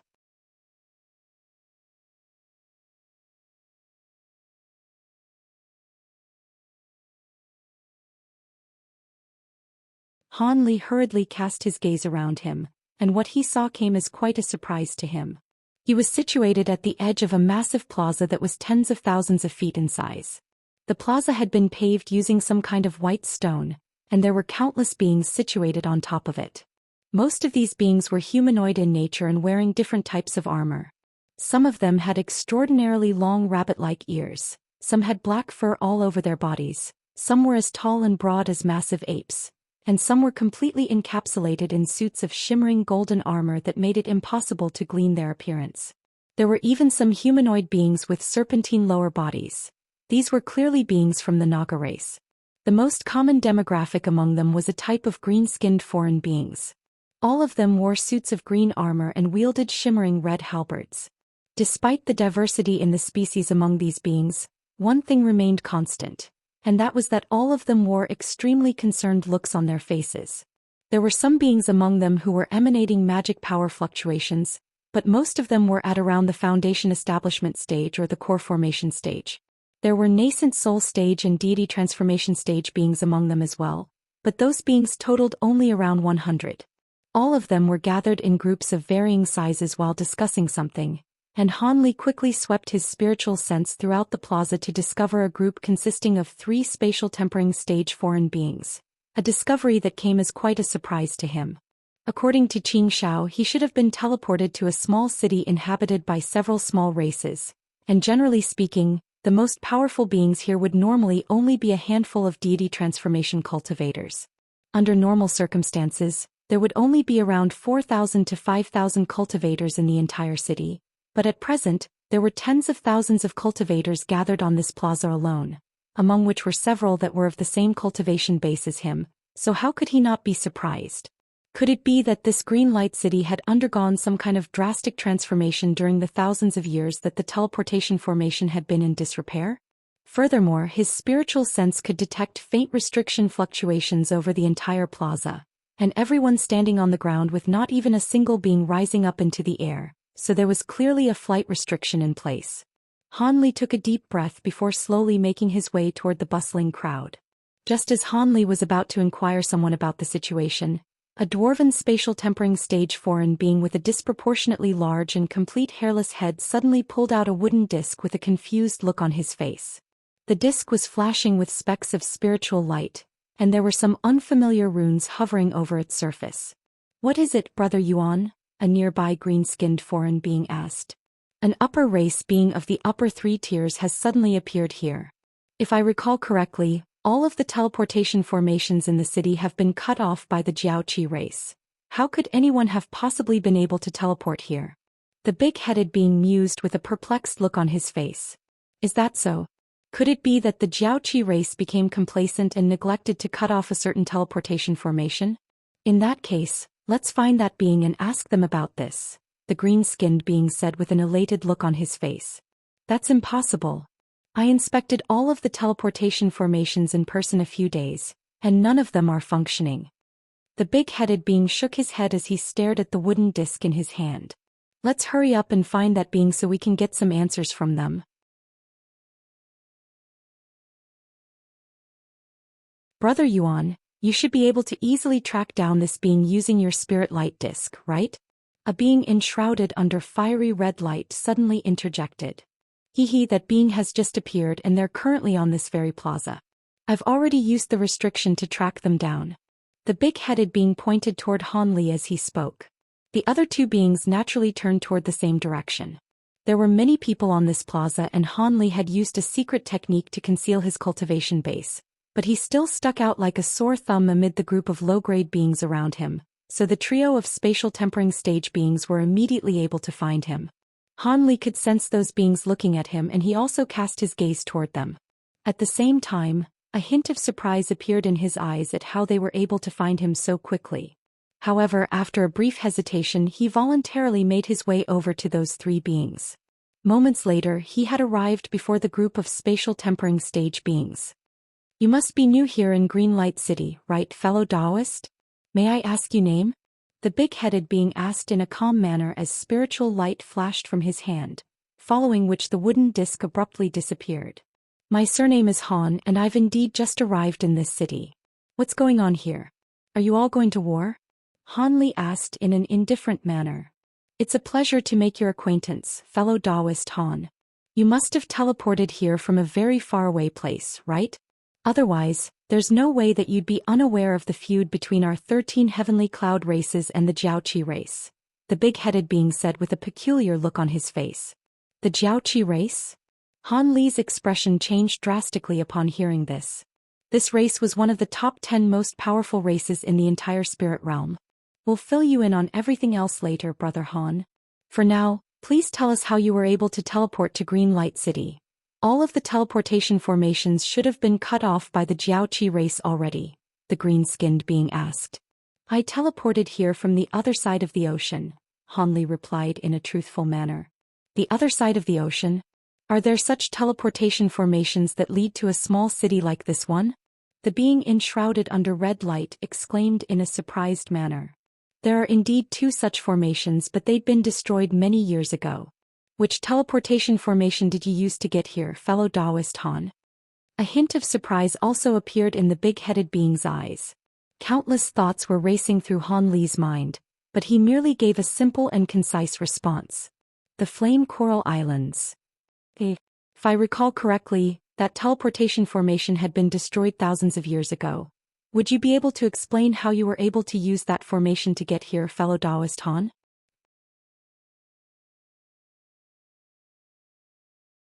A skeptical look appeared on the big-headed being's face upon hearing this. Sure. Thus, Han Li provided a brief recount of how he'd gotten to this city. However, he refrained from revealing any details of his past, so everyone naturally formed the false impression that he was a cultivator from this region of the sea rather than someone who had come from a faraway continent. Even though I managed to recover the spatial cloud crystal, a mishap occurred during the repair process of the teleportation. Perhaps the recorded method of repair was incorrect, or perhaps the spatial cloud crystal underwent some change during its time spent in the sea beast's body. In any case, only one person can use the teleportation formation at a time, and at least 7 days have to pass between one bout of teleportation and the next. Otherwise, the formation would instantly be destroyed, Han Li explained in a gloomy manner. Due to those constraints, it would be impossible for him to try and leave this city using the teleportation formation. The 3 beings were all quite excited to hear the first part of Han Li's story, but the excitement in their eyes gradually faded after hearing about the constraints of the teleportation formation. So that means we won't be able to use the teleportation formation until 7 days have gone by, the green-skinned being said in a disappointed manner.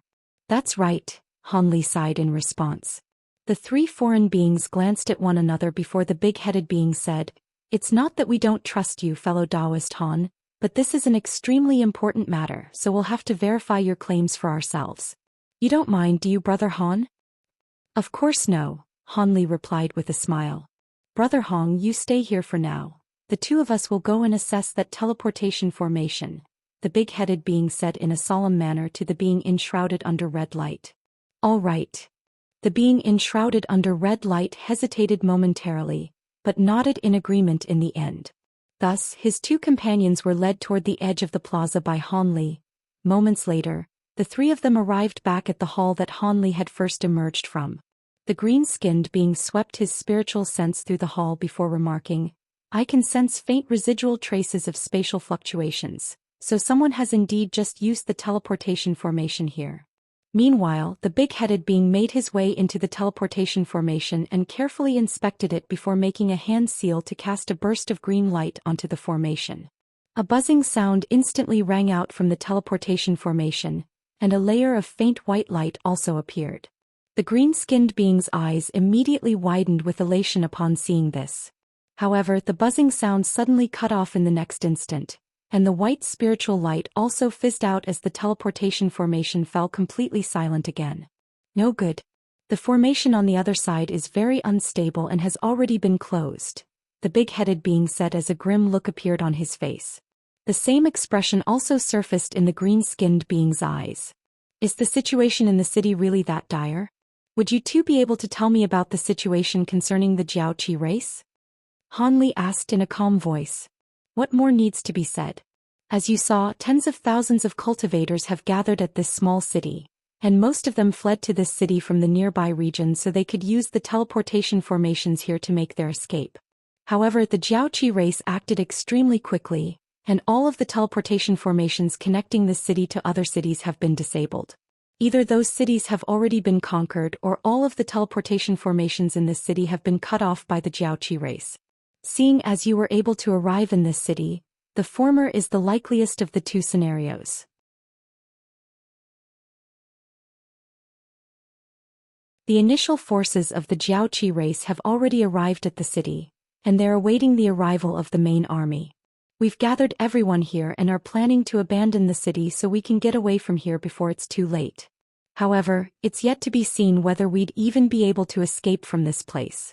At the very least, they definitely wouldn't allow high-grade beings like us to escape without a fight, the big-headed being explained with a wry smile on his face. Han Li's expression immediately darkened upon hearing this.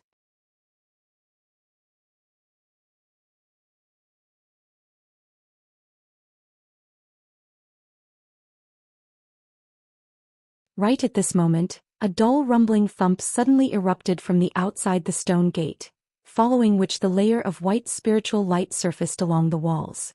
The spiritual light flashed sporadically, and the ground tremored violently as if the entire building were about to collapse. What's going on?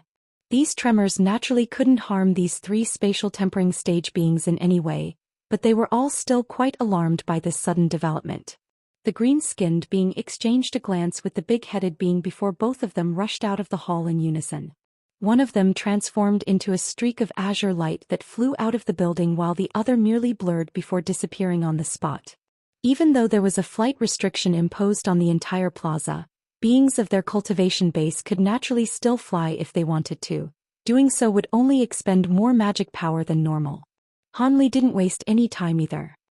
He glanced at the teleportation formation and hesitated momentarily before abruptly sweeping a sleeve through the air. A streak of azure light shot forth before revolving around the formation, completely demolishing it before the streak of azure light returned to him. Only then did Han Li exit the hall, leaving a trail of afterimages in his wake. As soon as he emerged from the stone hall, he discovered that the entire plaza had been plunged into complete chaos. Countless beings were scrambling to rush into the buildings around plaza while a blue light barrier had appeared in the air above, seemingly encompassing the entire city beneath it. In the air above the light barrier, countless head-sized balls of white light were raining down in a torrential assault. The balls of white light exploded as they crashed into the light barrier, and the latter tremored violently amid resounding booms, seemingly only barely able to withstand the ferocious attacks. Han Li was quite stunned to see this, and he hurriedly cast his gaze outside of the light barrier as blue light flashed through his eyes. Moments later, Han Li's eyelids twitched as he drew a sharp breath. Through the use of his Spirit Eyes ability, he had identified what was unleashing the oncoming attacks. A gigantic island had appeared in the air at altitudes of around 30,000 to 40,000 feet. That's right, it was a shimmering island that appeared to have been forged from pure silver, and it was close to 100,000 feet in size. The entire island was riddled with white crystalline pillars that were shimmering with countless runes. These pillars were blasting forth one ball of light after another that were crashing down upon the light barrier overhead. Meanwhile, the big-headed being pulled out a blue mirror and looked into it before his expression changed drastically, and he suddenly exclaimed, "This is bad. That's a giant battle arc of the Jiaoqi race. How could this be? Could it be that their army has arrived earlier than anticipated? There's no use thinking about such matters right now. Our top priority is to get away from here as quickly as possible.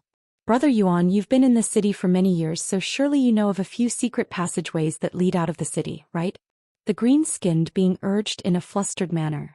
A hesitant look appeared on the big-headed being's face, but he then gritted his teeth as he said, "I do indeed know of a secret passageway that leads to a small mountain to the west close to 10 kilometers away from the city. However, I can't just abandon all of the citizens of this city. I'm going to gather everyone to the city gates and make a collective effort to escape. If we're lucky, perhaps some of us really will be able to get away." "All right, we'll do as you say," the being enshrouded under red light immediately chimed in agreement. Han Li and the green-skinned being also expressed their approval of this course of action.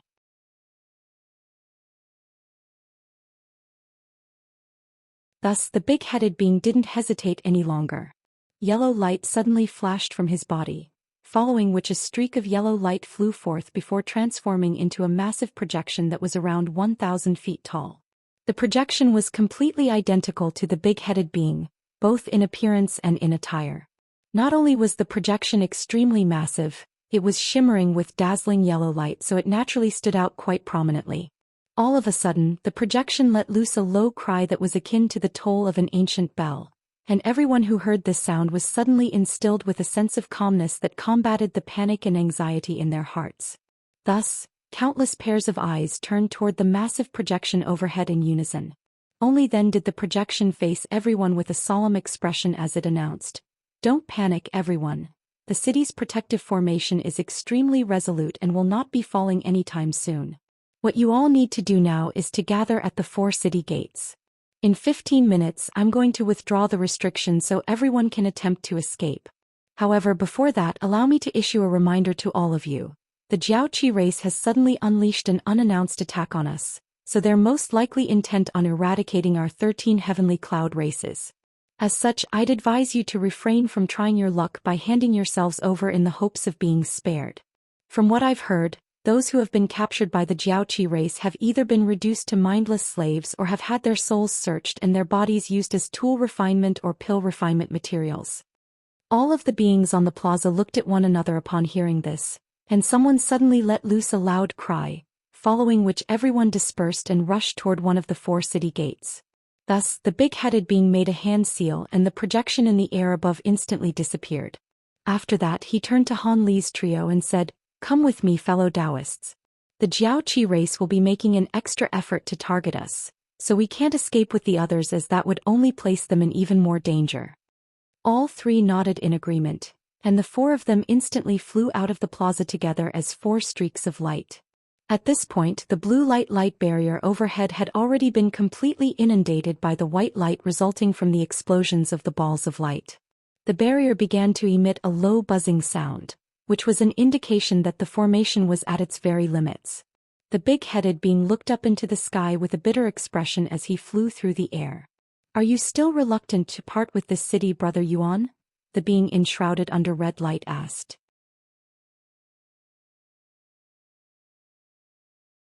"I've been residing here in Green Light City for over 1,000 years, and I created all of the restrictions and formations here, so of course I'm unwilling to part with all of this," the big-headed being sighed in a forlorn manner. "There's no need to be so depressed, Brother Yuan. The Jiaoqi race may be quite powerful, but if our 13 heavenly cloud races were to combine our powers, we'd definitely be able to match up against them. Perhaps this city will be recovered one day," the being enshrouded under red light consoled. "I certainly hope so," the big-headed sighed with a wry smile on his face. "Brother Yuan, how was the Jiaoqi race army able to get here so quickly? Didn't our scouts report back that it'd still take them 2 more days to get here?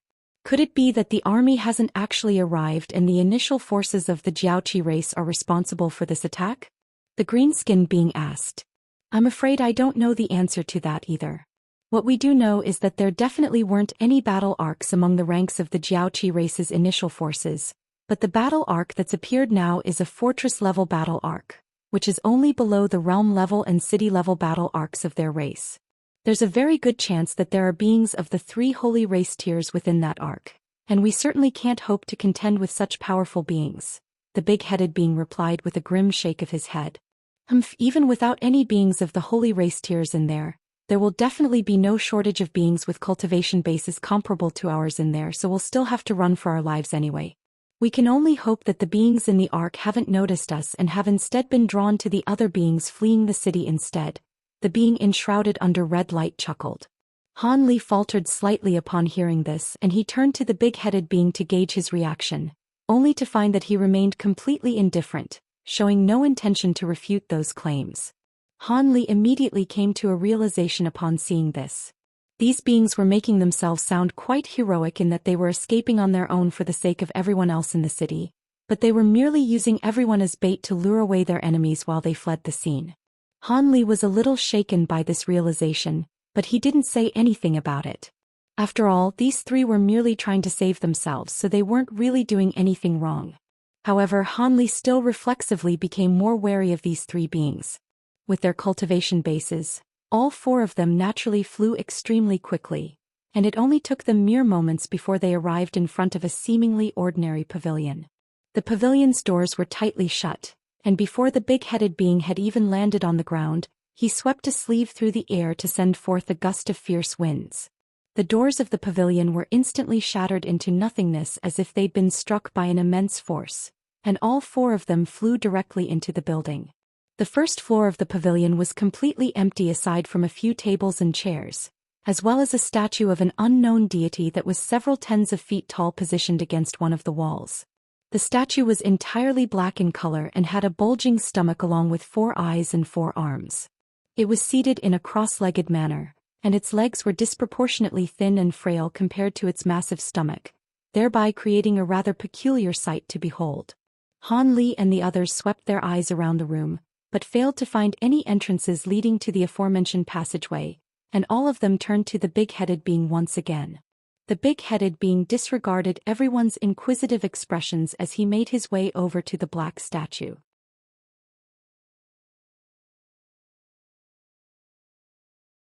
He opened his mouth and a round yellow gem shot forth from within, then disappeared into the statue's head in a flash. A burst of piercing light flashed, following which a series of ripples proliferated over the surface of the statue.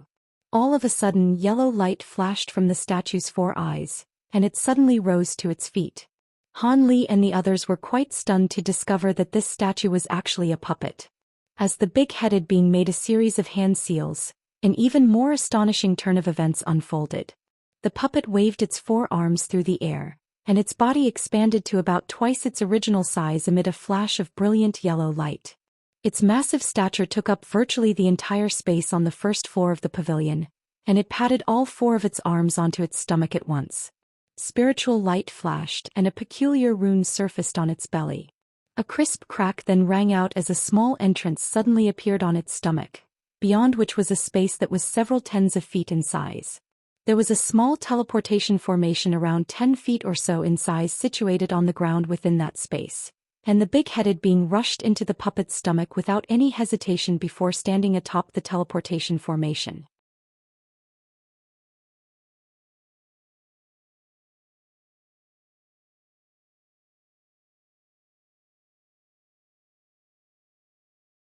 Fellow Taoists, this formation leads straight into the secret passageway. I'll be going ahead first. The big-headed being smiled before casting an incantation seal onto the teleportation formation. White light flashed from the formation, and the big-headed being abruptly disappeared, leaving behind only the deity statue in his wake. Brother Yuan sure is resourceful to have installed a teleportation formation inside this puppet of his. The green-skinned being chuckled before also striding into the puppet's stomach, and he also cast an incantation seal onto the teleportation formation before abruptly vanishing on the spot. You can go before me, Brother Han, the being enshrouded in red light offered. Han Li was rather surprised by this gesture, but his expression remained unchanged as he nodded and strode forward. The teleportation was extremely quick, and Han Li appeared within a dim and dank cave before he had even experienced any discomfort. He looked around to find that this was only a small cave just over 100 feet in size, but there was a glowing crystal hanging from the roof of the cave that illuminated his surroundings. On one face of the cave was a square entrance to a passageway that was around 10 feet tall. The big-headed being and the green-skinned being were already there, and the former was inspecting a formation plate in his hand with a grim look on his face, seemingly in deep thought about something. Han Li's body swayed and he exited the teleportation formation. Moments later, white light flashed within the formation once again, and the being enshrouded under red light also appeared. Seeing as everyone was present, the big-headed being raised his head with a smile and was just about to say something, when a dull rumbling erupted around them from all directions, and the entire cave began to tremor slightly. Everyone's expressions immediately changed slightly in response to this alarming development. Let's hurry up and get out of here. The city's protective barrier won't last much longer, the green-skinned being urged. All right, I'll lift the restrictions on the city gates so everyone else can flee first. The big-headed being nodded with a solemn expression before tossing the formation plate in his hand into the air before making a rapid series of hand seals. Incantation seals of different colors disappeared into the formation plate in quick succession, following which the plate suddenly exploded amid a dull thump. Han Li's trio were all quite taken aback by this. Detonating a formation plate normally brought about much severer implications than just lifting a restriction. The big-headed being seemed to have sensed their bewilderment and he chuckled, "I've already activated a self-detonation formation below Green Light City, and the entire city will be reduced to ashes in 2 hours." A chill immediately ran down Han Li's spine upon hearing this. This big-headed being really was quite a nasty piece of work. Even though most of the beings in the city had fled to the city gates, there were definitely many mortals as well as cultivators who were hiding within the city in the hopes of being able to weather this storm. In that case, all of them would perish along with this city. The other two beings also exchanged an astonished glance upon hearing this. However, before the three of them had a chance to say anything, the big-headed being had already flown into the passageway as a streak of yellow light. Han Li and the others naturally immediately followed suit. At this moment, massive holes with diameters of over 1,000 feet had appeared on the light barriers in front of the city's 4 gates, and all of the beings that had gathered there in advance all fled for their lives as countless streaks of light. Some sank into the ground and instantly vanished into the soil, while some rolled onto the grass and also abruptly disappeared. These were beings that were proficient in earth and wood movement techniques.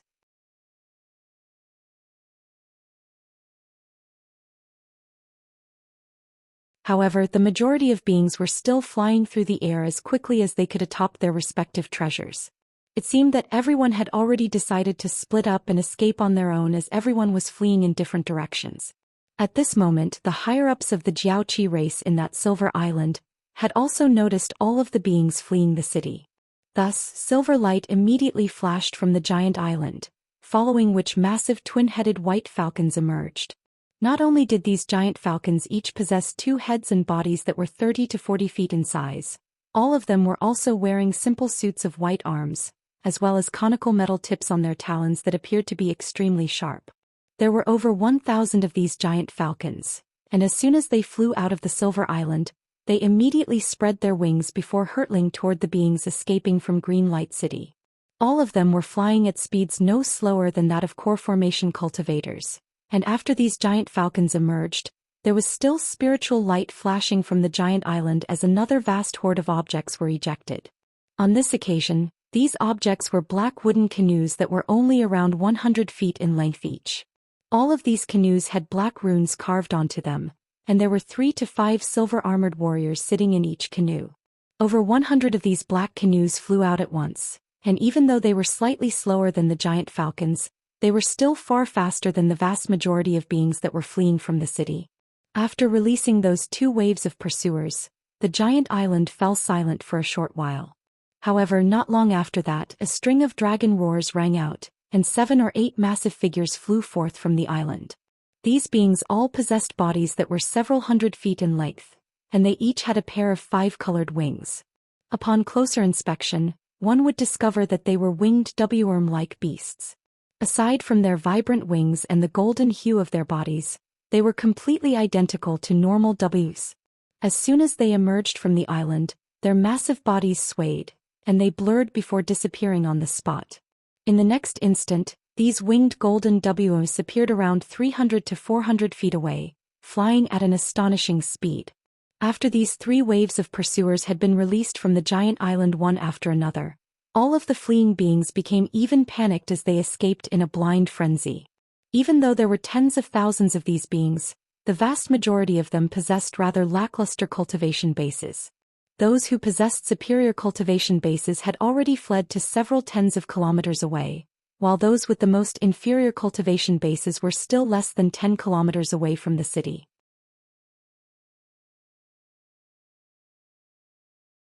Furthermore, the vast majority of beings fell into that latter group, and they were chased down by those twin-headed giant falcons in what felt like the blink of an eye. All of these giant falcons swooped down, sweeping up gusts of fierce winds in their wake. Their metal-tipped talons tore through the defenses of these low-grade beings with ease, then sliced through their bodies like hot knives through butter. Some of these beings were instantly torn apart while others were flung into the air, then pecked to death by the giant falcons waiting up above.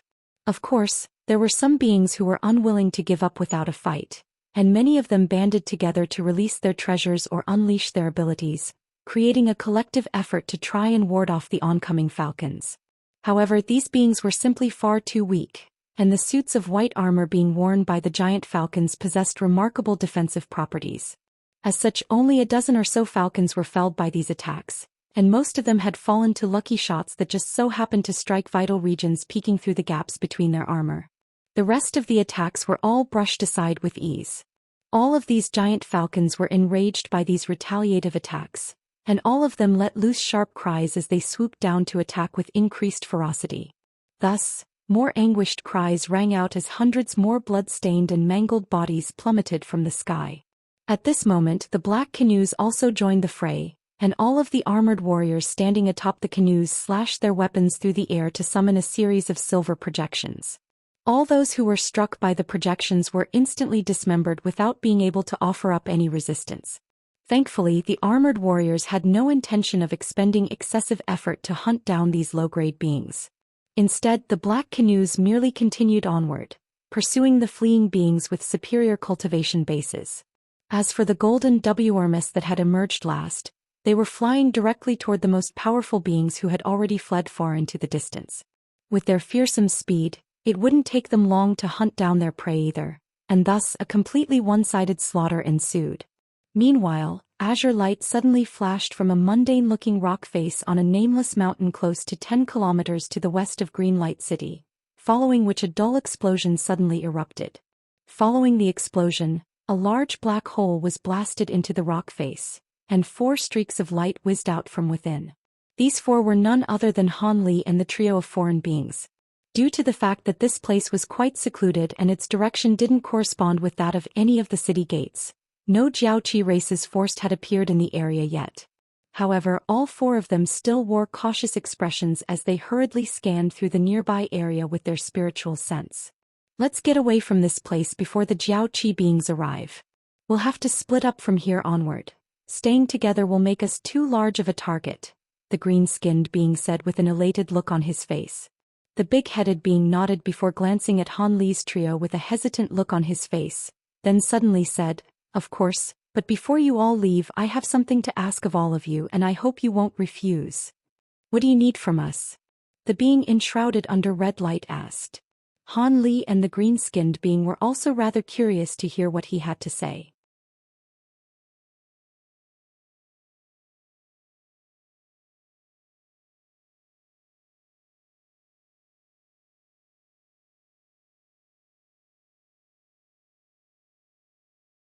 However, I must remind you that those items are nowhere near as important to the other races than to our myriad ancient race, so the rewards you'll receive also won't be anywhere near as bountiful. At the very least, you can completely forget about things like myriad wonder pills. The green-skinned beings and the being enshrouded under red light both fell into deep thought upon hearing this. Han Li stroked his chin and also became quite interested in the items within the boxes. If these items are so important, then why don't you take them back to your race yourself rather than entrusting them to us, Brother Yuan? The being enshrouded under red light asked. I'd only just received these items not long ago myself, and Jiaoqi race suddenly sent their forces to attack Greenlight City. Keeping in mind the fact that Greenlight City is by no means a major city, so theoretically, it shouldn't have come under attack so quickly. I'm concerned that the Jiaoqi race may have somehow been alerted to the fact that I'm in possession of these treasures, so it would be far too risky for me to take them back to my race on my own, the big-headed being explained in a truthful manner. You're saying the Jiaoqi race deployed their army for the items in these boxes? The green-skinned being drew a sharp breath as an incredulous look appeared on his face. Han Li was also quite stunned by this notion. I'm only guessing that to be true, but it may not actually be the case. As such, I'm only entrusting these items to you 3 as a safety precaution, the big-headed being replied. Alright, in that case I'll take this item for now. The being enshrouded under red light made up his mind first, and white light flashed from his hand, following which the jade box vanished. The green-skinned being seemed to be grappling with some kind of internal conflict, but he also decided to accept this task in the end. Thus he opened his mouth and a long translucent green tongue reached out from within before drawing the jade box into his stomach. As a result, Han Li was the only one among the 3 who hadn't made his decision. Do you still have some doubts, Brother Han? The big-headed being turned to Han Li with a hint of surprise in his eyes. Fellow Taoist Yuan, you do realize that you're handing over such an important item to a complete stranger, right? Aren't you afraid that you'll be entrusting this item into the wrong hands? Han Li asked with a hint of a smile on his face. I haven't been able to identify what kind of being you are as of yet, but I can be sure of the fact that you're definitely no Jiaoqi being. I've already deduced that it would be far too much of a risk for me to continue carrying these items, so entrusting it to you is clearly a better option, the big-headed being replied with a smile. A series of thoughts raced rapidly through Han Li's mind before he finally nodded and agreed. All right, seeing as you've placed your trust in me and led us through your secret passageway, then I'll lend you my assistance.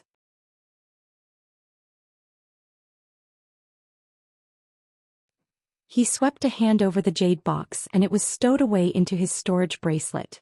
He didn't know what this sentient puppet and myriad wonder pill were, but for these spatial tempering stage beings to hold them in such high regard clearly indicated that they were extremely rare treasures. For the 13 heavenly cloud races to be willing to offer such precious treasures for these boxes suggested that the items they contained were even superior in value. Now that such a precious item was being handed to him, he certainly wasn't going to refuse it. In any case, judging from the conversation held between the three beings earlier, it was rather unlikely that they would be pursued by beings of the body integration stage or above, so he should be able to take care of any enemies that tried to hunt him down. As for whether he was actually going to take this item to the 13 heavenly cloud races, that was yet to be seen. The big-headed being was quite elated to see Han Li stow away his jade box and he said, "All right, seeing as all three of you have agreed, then let's go our separate ways now. Those Jiaoqi beings are most likely hunting down all of the other beings in the city at the moment, so this is the ideal opportunity for us to get away. I'll be taking my leave first." After that, he quickly surveyed his surroundings before suddenly tossing out a black metallic spinning top-like object. The object was only around a foot in size, but it abruptly swelled to 30 to 40 feet after the big-headed being cast an incantation seal onto it. The big-headed being then disappeared into the black top as a streak of yellow light before a thought suddenly occurred to him, and he said, "By the way, from what I've heard, all of the elders of our 13 races have gathered in Cloud City in order to combat the assault from the Jiaoqi race. Even the grand elders of a few races, including our myriad ancient race, have gathered at the city, so I hope to see all of you there in a few months."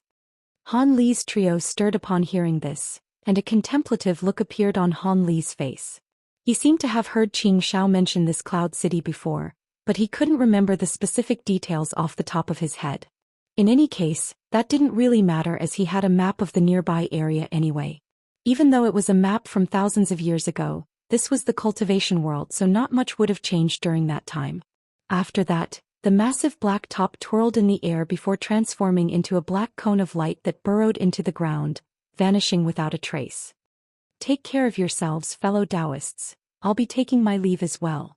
The green-skinned being seemed to be quite wary of the Jiaoqi race army, and he cupped his fist in a farewell salute almost as soon as the big-headed being departed. Immediately thereafter his body blurred and became completely transparent along with his clothes.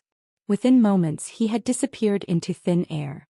Han Li was quite startled by this development, and a blue light flashed through his eyes as he instinctively attempted to track down the green-skinned being. In the end, he was only able to barely catch sight of a virtually invisible humanoid figure flying away into the distance. That's a concealment secret technique unique to the dark green race. Only cultivators with a cultivation base significantly superior to his or using special abilities will be able to detect his presence after he unleashes that secret technique. The only downside is that while using his ability, his speed is significantly hampered. The being enshrouded under red light chuckled as he caught sight of Han Li's intrigued expression. "Oh, I see," Han Li replied in an indifferent manner. Even though his speed had been hampered, the green-skinned being still quickly disappeared into a forest in the distance down below.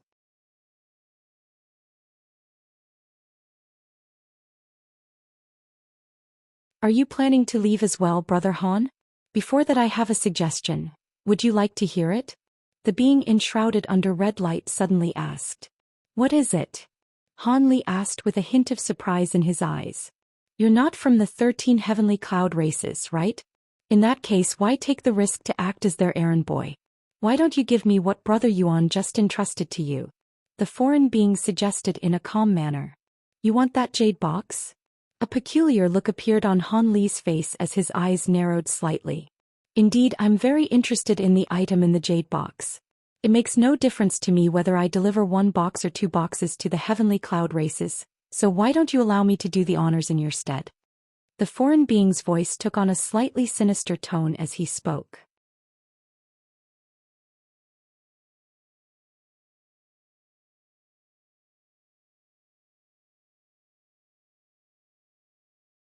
What if I were to say no? Han Li asked in an unflustered manner. I'm sure you wouldn't be so foolish, fellow Taoist. What use would that treasures be to you if you were to perish here? The being enshrouded under red light chuckled. Are you going to attack me here? There are Jiaoqi beings all over the place here. Do you want to get us both captured? A frosty look appeared on Han Li's face.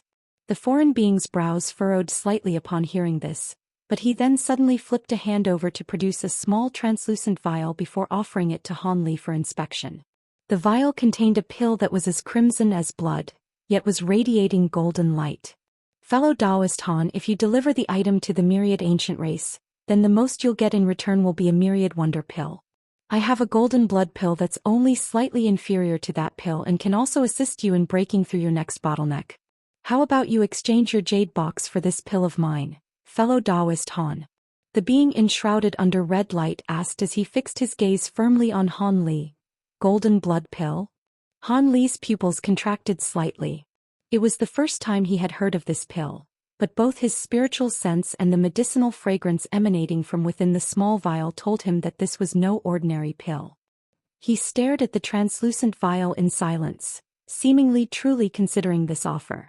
The being enshrouded in red light was quite ecstatic to see Han Li considering his offer, but his expression remained unchanged as he urged, I'd advise you to make your decision quickly, Brother Han. The Jiaoqi beings could get here at any moment. What he failed to notice was that the black shadow beneath Han Li's feet had become slightly thinner and longer than before. But then again, no one would be able to notice that slight change unless they were staring intently at Han Li's shadow this entire time. At the same time, a barely visible azure thread shot forth from beneath Han Li's feet before disappearing soundlessly into the soil. May I ask which race you're from, fellow Taoist? Han Li suddenly asked. What do you mean by that? I'm clearly a being from the Fire Moon race. Why would you ask a question you already know the answer to? The foreign being harumphed coldly. Is that so? I'd thought that you were Jiaoqi being who was going to take my jade box, then immediately turn on me. Han Li mused in a rather unsettling manner. The foreign being faltered slightly upon hearing this, but an enraged look then appeared on his face as he exclaimed, I'm clearly a Fire Moon being. How could I possibly be from the Jiaoqi race? I don't care whether you're Fire Moon being or not, but are you going to deny what you did back in the pavilion after you asked me to go on ahead? How about you give your jade box to me instead and I'll deliver both of them at once? 1 jade box or 2 makes no difference to me, Han Li said in an indifferent manner. The foreign being's expression finally changed drastically upon hearing this. As soon as Han Li's voice trailed off, the Fire Moon being suddenly made a hand seal, and red light swirled around his body as a red moon erupted into the air, then disappeared high into the sky following just a few flashes. At the same time his body blurred and 2 identical projections of himself appeared within the red light. The 3 identical figures clasped their hands behind their backs and appraised Han Li in an expressionless manner. Much to his surprise, Han Li suddenly rubbed his hands together and burst into laughter upon seeing this. So you really have been plotting something this entire time. You released your spiritual power to attract the Jiaoqi beings to this place, and you're now preparing to engage me in battle so I won't be able to leave right away.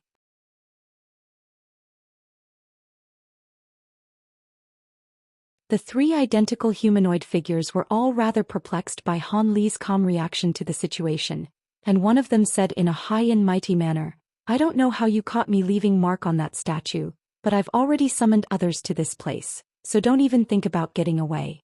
If you hand over your jade box to me, I can put in a good word for you and perhaps they'll spare your life. The Fire Moon being seemed to be very confident. That made sense seeing as the Jiaoqi beings were less than 10 kilometers away, so it wouldn't take them long at all to get to this place. This is what you just released, right? A mysterious smile appeared on Han Li's face as he suddenly made a grabbing motion in a nonchalant manner. Red light flashed, and a head-sized ball of red light abruptly appeared in his hand. Impossible. How did you do that? The three identical humanoid figures shuddered in unison as expressions of shock and fury appeared on their faces. The red ball of light that Hanli was holding was none other than the ball of spiritual power the fire moon being had just released. All of a sudden, the three humanoid figures slowly backed away at once with wary expressions on their faces without waiting for a reply from Hanli. Hanli faltered slightly upon seeing this before a cold smile appeared on his face. He flipped a hand over, and white light flashed as the white jade box with red talismans plastered over its surface reappeared in his hand. He then tossed the box up into the air before flicking a finger toward it, and several streaks of azure sword chi shot forth toward it. Are you insane? The retreating fire moon being was given a massive fright by Hanli's actions, and the two projections shot forth in unison from within the red light. Both of them were traveling extremely quickly, with one of them transforming into a massive red hand that hurtled toward the jade box, while the other pounced toward Hanli with a ferocious look on his face. As for the third humanoid figure, he remained completely still within the red light in the distance. He had quite clearly sensed that Hanli was an unfathomably powerful being and had become very cautious as a result. As such, it was only manipulating its two avatars to attack Hanli while it remained a safe distance away. The two projections seemed to be far faster than Hanli had anticipated, affording him no time to react. The massive red hand grabbed onto the jade box while the other projection flashed through the air as a streak of crimson light before puncturing Hanli's body and emerging on the other side.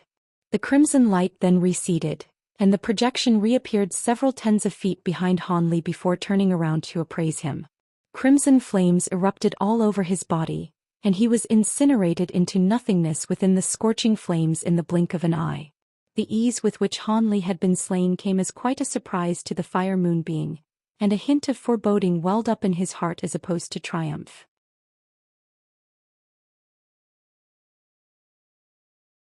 Before he had a chance to further assess the situation, the jade box that the massive red hand had latched onto suddenly glowed with azure light before transforming into a fist-sized azure bead.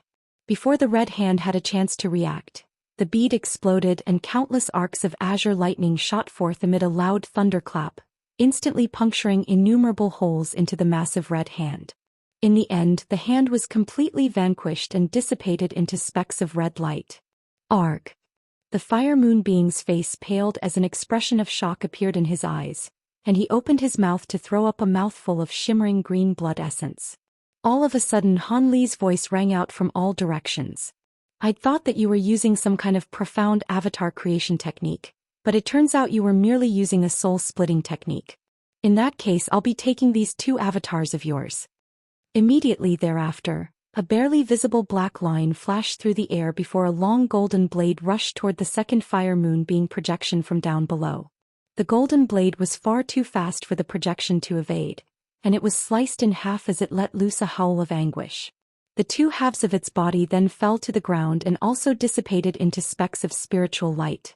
Only then did golden light flash, and a golden armored warrior wielding a long-bladed weapon slowly emerge from the soil underfoot in a wraith-like manner.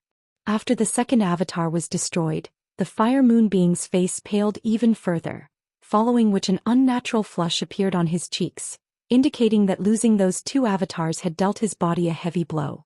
However, the fire moon being was also quite decisive. As soon as his second avatar was destroyed, he immediately opened his mouth to expel a small green bell before quickly flicking a finger toward it. A deafening clang rang out, and a burst of invisible sound waves radiated in all directions with the bell at the center. A sinister expression then appeared on the fire moon being's face. There was no way that what he was doing wouldn't attract the nearby Jiaoqi beings to this place. However, he had no intention of staying here to engage Hanli in battle either. His body swayed, and he transformed into a streak of red light before flying high up into the air. However, a cold harumph suddenly rang out, and after reaching an altitude of 500 to 600 feet, azure light suddenly flashed in the air above the streak of red light. An azure lotus flower then emerged out of thin air before multiplying at a rapid rate.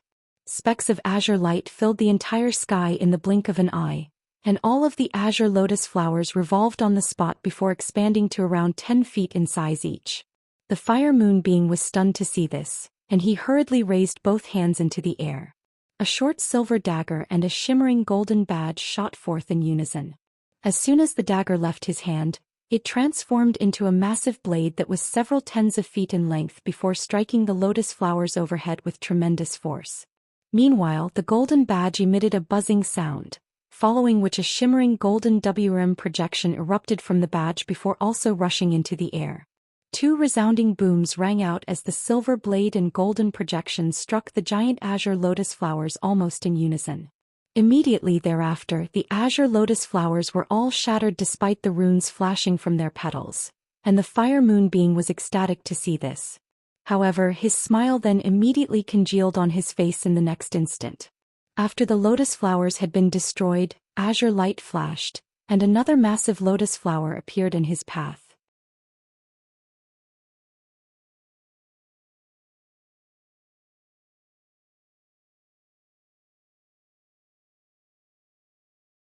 The fire moon being's expression immediately changed as his two treasures flew on ahead with ferocious might at his behest.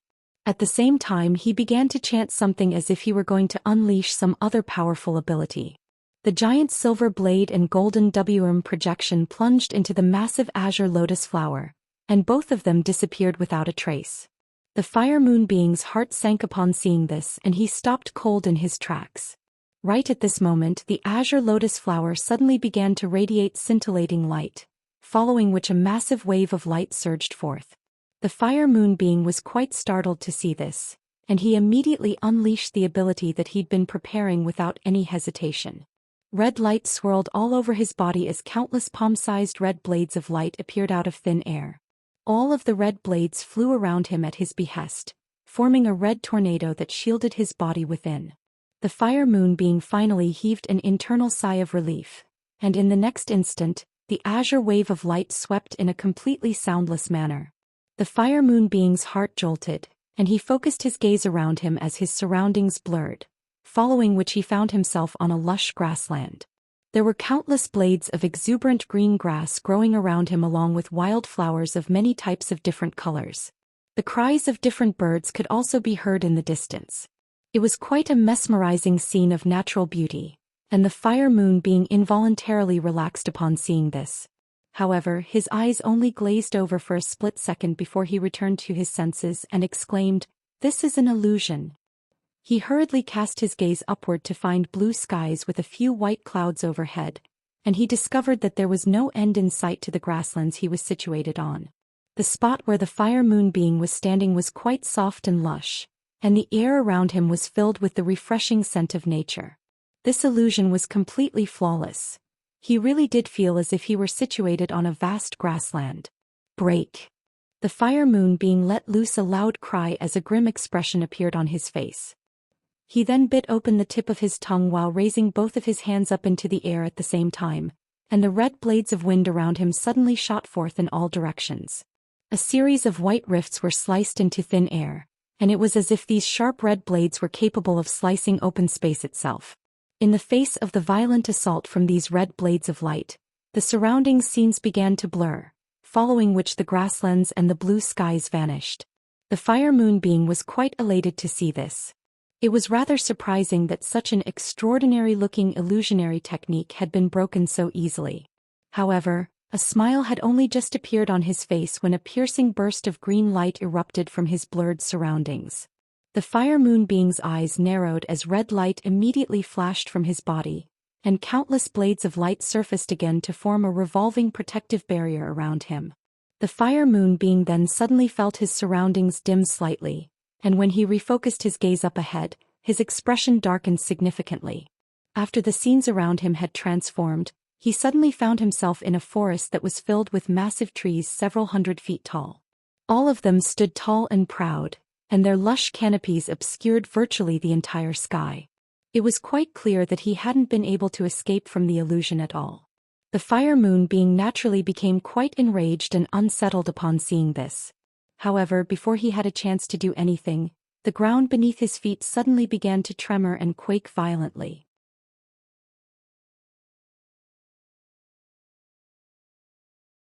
Immediately thereafter, the surrounding trees all began to tip over toward a single direction as if they were frail toothpicks, and countless massive trees came crashing down toward him.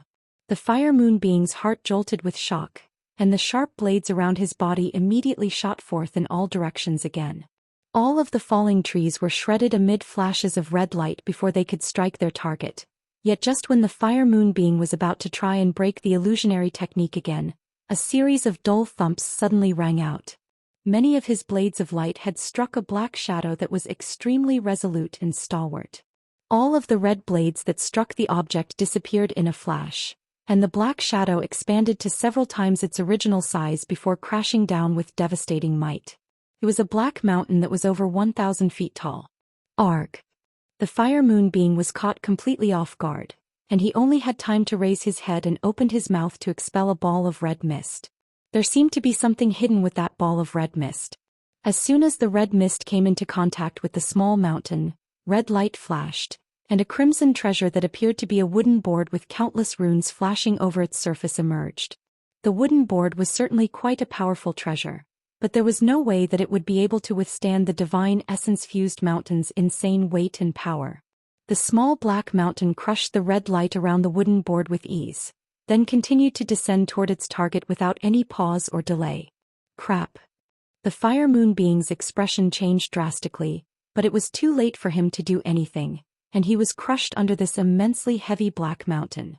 At the same time, the surrounding scenes warped before dissipating into specks of spiritual light. All of the illusions disappeared, and the Fire Moon Being reappeared within the small valley that he'd been situated all along. However, he found himself hovering in midair as opposed to standing on a bed of lush grass, and the small black mountain was still plummeting straight down from above. In the next instant, an earth-shattering boom rang out, and a massive crater that was several tens of feet deep was smashed into the ground by the small black mountain. The Fire Moon Being's body was instantly reduced to a pile of mincemeat within the crater. He was a spatial tempering stage being just like Han Li, but his physical body was unexpectedly feeble. As a spatial tempering stage being, the Fire Moon Being naturally possessed more abilities than those he'd just revealed. Unfortunately, he made the wrong decision to use his avatar secret technique from the get-go. After his avatars were caught off guard and destroyed by the lightning bead, as well as the armor origin talisman, his body was dealt 2 heavy blows in quick succession, thereby forcing him firmly onto the back foot.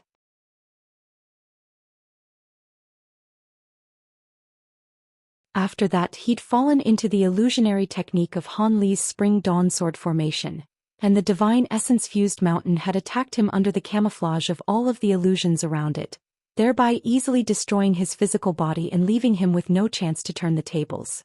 Right at this moment, red light flashed from the Fire Moon Being's remains beneath the black mountain, following which an egg-sized bead shot forth before disappearing into the soil down below in a flash. All of a sudden, a swath of gray light erupted from the underside of the small mountain, instantly sweeping up the red bead within the soil and completely immobilizing it. Immediately thereafter, gray light flashed and the bead was hurled viciously out of the ground. At the same time, azure light flashed from the summit of the small mountain, and a humanoid figure appeared out of thin air before making a grabbing motion toward the bead. The bead was instantly drawn into the humanoid figure's grasp by an enormous suction force. The humanoid figure was none other than Han Li, and he looked down at the bead in his hand to find that it was of a fiery red color. The material of the bead was glittering and translucent, and there was a miniature humanoid figure that was around an inch in size inside the bead. The miniature humanoid figure was completely identical in appearance to the Fire Moon Being, except a barely noticeable small horn had appeared on his forehead. You really are related to the Jiaoqi race. I'm rather curious now. Are you a Jiaoqi being or a Fire Moon Being? Han Li asked with a cold smile on his face as he casually massaged the bead between 2 of his fingers. The miniature humanoid figure remained silent with its eyes tightly shut. Seeing as you were trying to obtain my jade box, you must know what's in them, right? If you can reveal to me the contents of the boxes, perhaps I can. You can allow my soul to escape from this place. The miniature humanoid figure suddenly cut off Han Li as it opened its eyes with an expressionless look on his face. I can't do that, but I can save you the pain of having your soul searched, Han Li replied in a cold manner. In that case then I have nothing to say. If you plan to use a soul search technique on me, then I'd advise you to save your energy. A holy race being has already planted a restriction in my spiritual sense. Even if a being of the upper 3 tiers of the holy race were to try and search my soul, it would only cause my soul to self-detonate, the miniature humanoid figure said with a deriding sneer on its face. Han Li's brows furrowed slightly upon hearing this, and he stared intently at the red bead for a while longer before suddenly rubbing his hands together. A loud thunderclap rang out, and golden arcs of lightning flashed as the bead and the miniature humanoid figure within it were both destroyed. Han Li didn't know if the fire moon being had been telling the truth, but he couldn't afford to waste any more time here. It was also possible that a tracking mark could have been planted into the fire moon being's soul, so he couldn't just keep it alive and take it with him for future interrogation. As such, he destroyed it without any hesitation, seeing as it was unwilling to provide him with the information he wanted. Unbeknownst to Han Li, in the instant that the fire moon being's soul was destroyed, a faint cry of surprise suddenly rang out from within a large silver palace atop the giant silver island hovering above Green Light City. "What is it, Brother Two?" another being asked with a curious look. "The restriction that I planted in Hong Yin's soul has disappeared. It appears that he's been killed," a silver-robed elderly man replied with furrowed brows as he sat in a white chair. There was a short crimson horn on his head, and he made a grabbing motion, following which an azure wooden badge appeared in his grasp.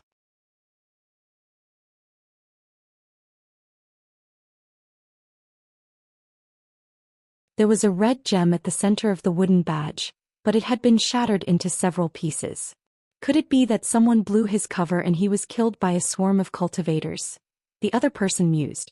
This was a middle-aged man who appeared to be in his 40s, and he was also wearing a set of silver robes. Perhaps so.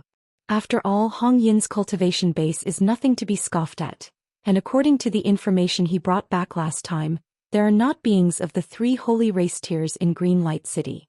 Unless he was swarmed by many cultivators at once, he shouldn't be falling in a small city like that. Alternatively, perhaps another being of the holy race tiers has infiltrated the city prior to our arrival.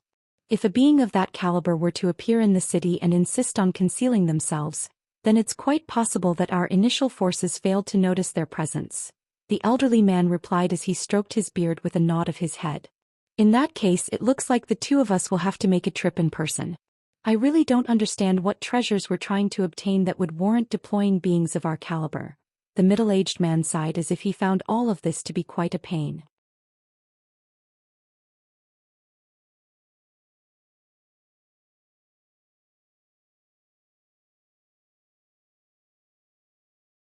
Even if we're extremely close to becoming holy race beings, we're still incomparable to them.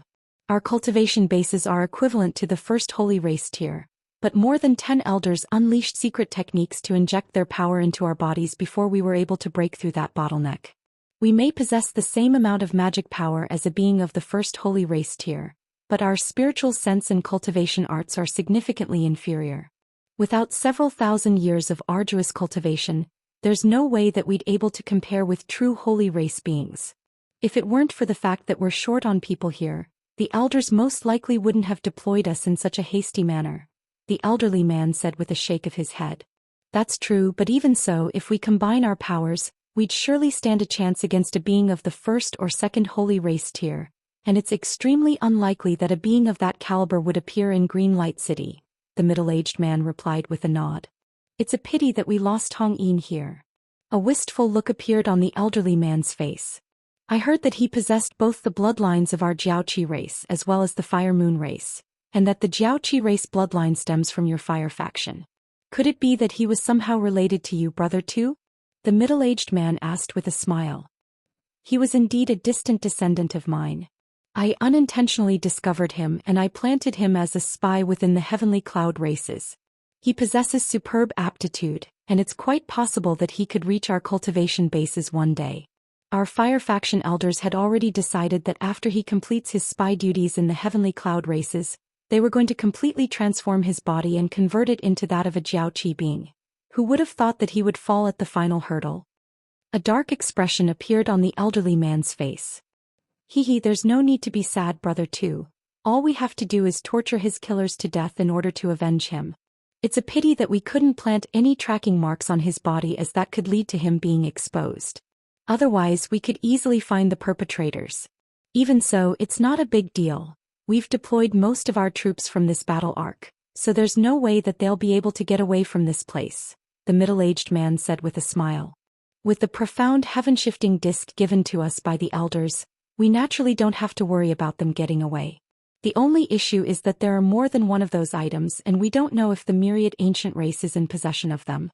We have to make sure to obtain those items, so we can't drive those beings too far into a corner, to the extent that they'll destroy those items. The elders explicitly stated that we have to take those items back to them in perfect condition, the elderly man sighed. I'm well aware of this. Otherwise, why would we be hiding here in this battle arc? We're trying to confirm our targets before taking those items without giving them any chance to react. Our original plan was to get Hong Yin to plant marks onto the beings who possess these items, then notify us so we can obtain the items. Now that Hong Yin has fallen, we don't know who's in possession of those items, so things have indeed become a little troublesome, the middle-aged man mused with furrowed brows. It's become a little more difficult, but it's nothing that we can't overcome. Those items are extremely important, so we can presume that they definitely wouldn't be entrusted to beings with lowly cultivation bases. After all, we've deployed so many troops with the sole purpose of capturing everyone and ensuring that none of the low-grade cultivators manage to escape. If those people really were stupid enough to entrust those items to low-grade cultivators, then our jobs would be made a lot simpler.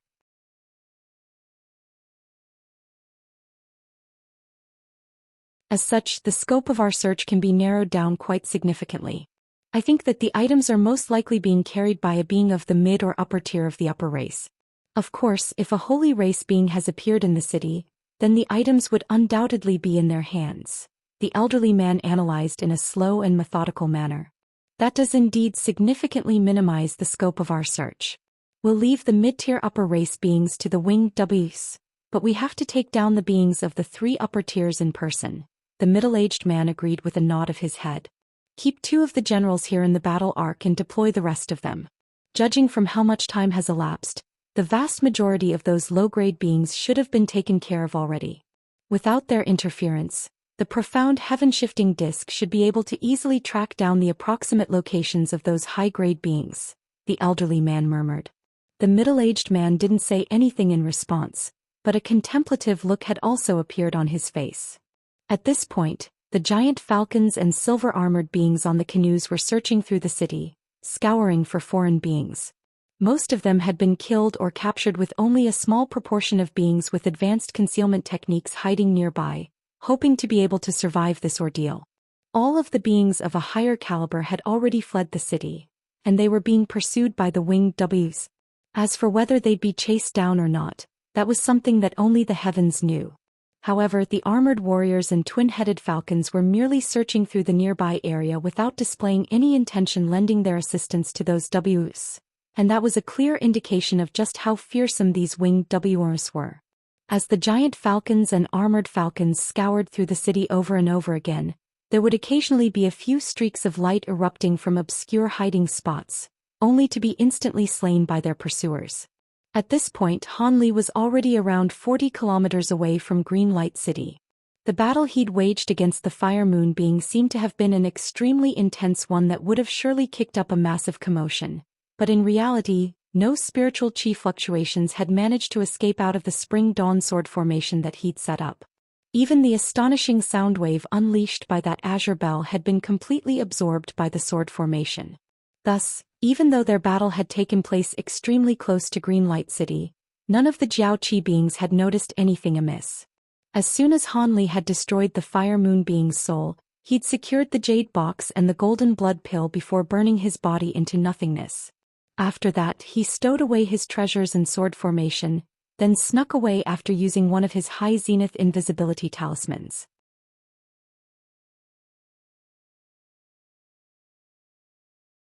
With the concealment ability of his high zenith invisibility talisman, even beings of the same caliber as Han Li would find it extremely difficult to detect his presence, so the Jiao Qi beings that had been deployed to scour through the area were naturally unable to track him down.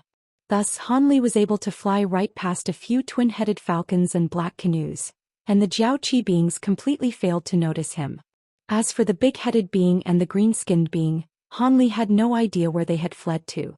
However, they'd had to sacrifice some of their speed for stealth and discreetness, so they were most likely still within several hundred kilometers of Greenlight City. Hanli continued onward as these thoughts flashed through his mind. As he did so, he was constantly surveying his surroundings and flying toward the places with the fewest pursuers from the Jiaoqi race. Shortly thereafter, Hanli was several hundred kilometers away from Greenlight City, and there were no more enemies in sight. He heaved a faint sigh of relief upon making this observation, but he still didn't dare to deactivate his high-zenith invisibility talisman. Who knew if the Jiaoqi race had some kind of special secret technique or treasure that could detect his presence even from thousands of kilometers away? Unbeknownst to Hanli, the caution that he was exercising really was paying off. Just as he was flying further and further away from Greenlight City, 6 black shadows were hovering in the air above the massive silver island.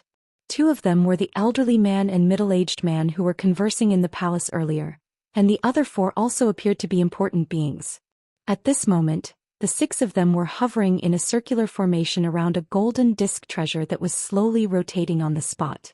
At the center of the treasure was an arrow that was several inches in length, and it was extending and withdrawing in an erratic manner. There was a series of circles carved onto the disc for calibration purposes, and at the same time, golden runes were emerging from the disc before hovering in the air above it.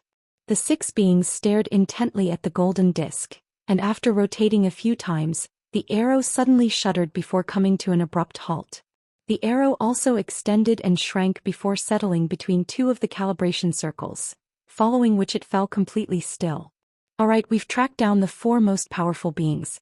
The 4 of you split up into groups of 2 and pursue 2 of those beings. Leave the other 2 to us. From the reaction being displayed by the disc, they should be beings of the upper 3 tiers of the upper race. When you find them, try not to attack right away if you can avoid it. After we take care of the other 2, we'll go and join you. Remember this: if they try to destroy something, stop them at all costs. The 4 of you can each take a pair of winged Ws with you as well. We should have all of our bases covered then, the elderly man instructed in a cold voice as he withdrew his gaze from the golden disc. Yes.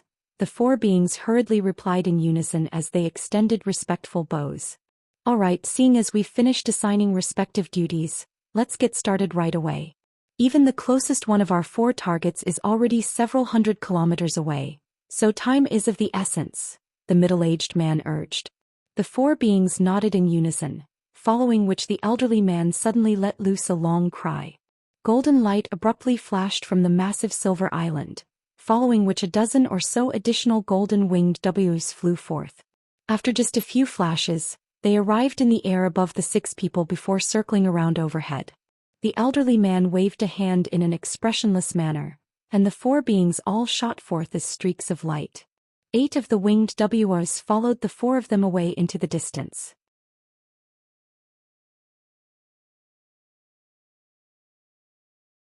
The 2 winged Ws that remained were silently awaiting further orders. At this moment, the elderly man turned back toward the golden disc, and a peculiar look appeared on his face. All of a sudden, he made a hand seal to cast a beam of red light that disappeared into the disc in a flash, following which the arrow began to rotate once again. After a short while, the arrow settled on a certain direction. It was none other than the direction that Hanli was escaping in.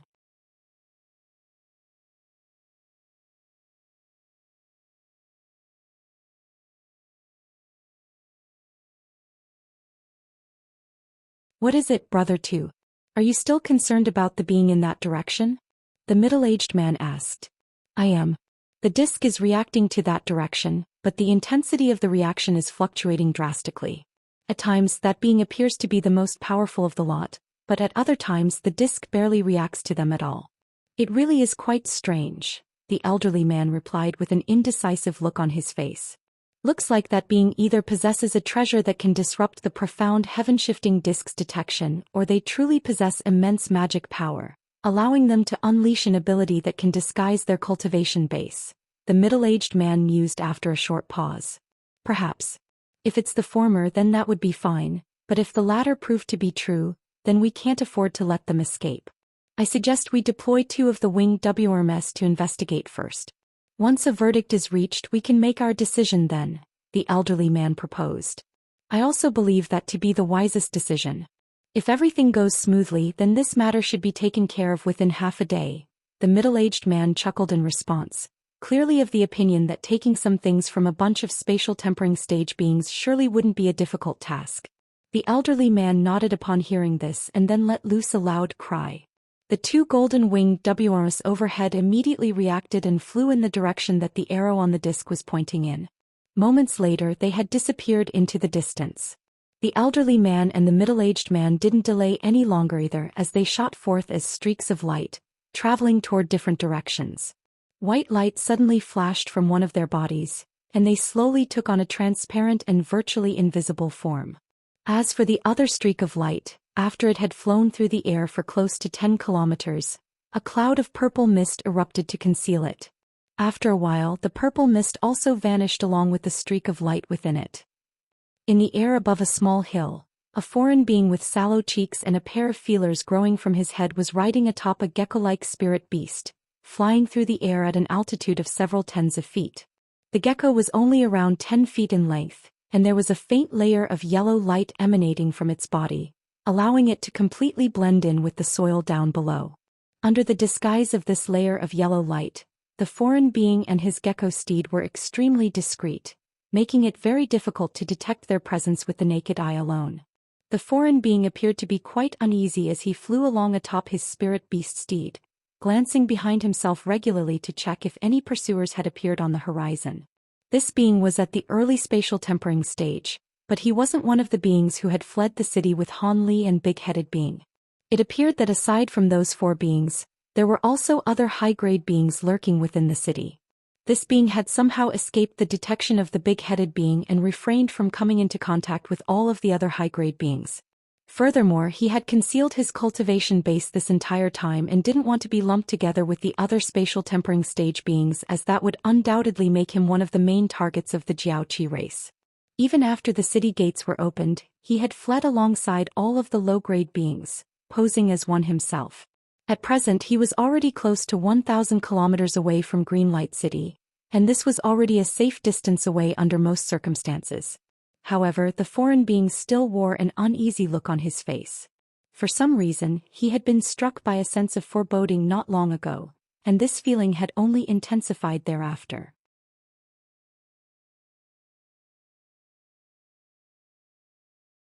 He hailed from the Heart Charm race, which was only a small race on the Thunder continent, but they possessed a rare natural ability that allowed them to sense danger more acutely than other beings.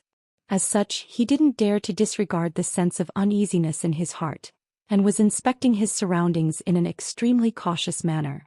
All of a sudden his expression changed slightly and he seemed to have detected something. He clamped his legs more tightly against the sides of his gecko steed, and the spirit beast immediately drew to a halt. At the same time, it also began to survey their surroundings with its large red eyes.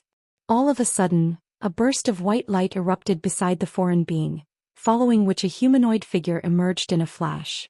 The humanoid figure raised a hand, and a streak of powerful sword chi flashed through the air. The golden sword chi was extremely dazzling to behold, and it reached the heart charm being in the flash. The heart charm being's heart jolted with shock. If it hadn't received forewarning from its instincts, then it would most likely have been caught completely off guard and slain by that attack. Thankfully, he was alert and ready, and a small black shield abruptly appeared before him amid a flash of black light. At the same time, a buzzing sound rang out from his body, and 3 barriers of light, respectively crimson, yellow and green in color, appeared around him. The heart charm being's gecko steed also abruptly shook its body, and its remarkably long tail swept through the air as a black shadow.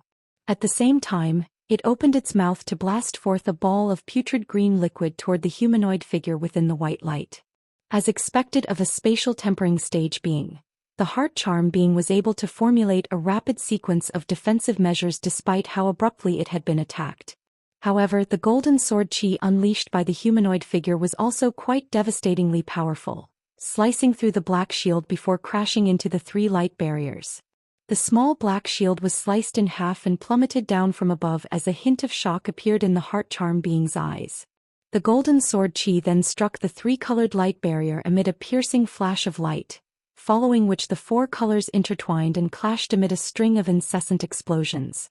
The three-colored light barrier had managed to keep the attack at bay. The ball of green liquid and the gecko's powerful tail also struck the white humanoid figure at the same time, but the humanoid figure merely swayed slightly, and the attacks passed through his body as if it were a mere illusion. What kind of ability is this? The heart charm being's heart jolted with shock as he stared intently at his opponent. At the same time, he quickly flipped over a hand and spiritual light flashed from his palm as a silver talisman appeared.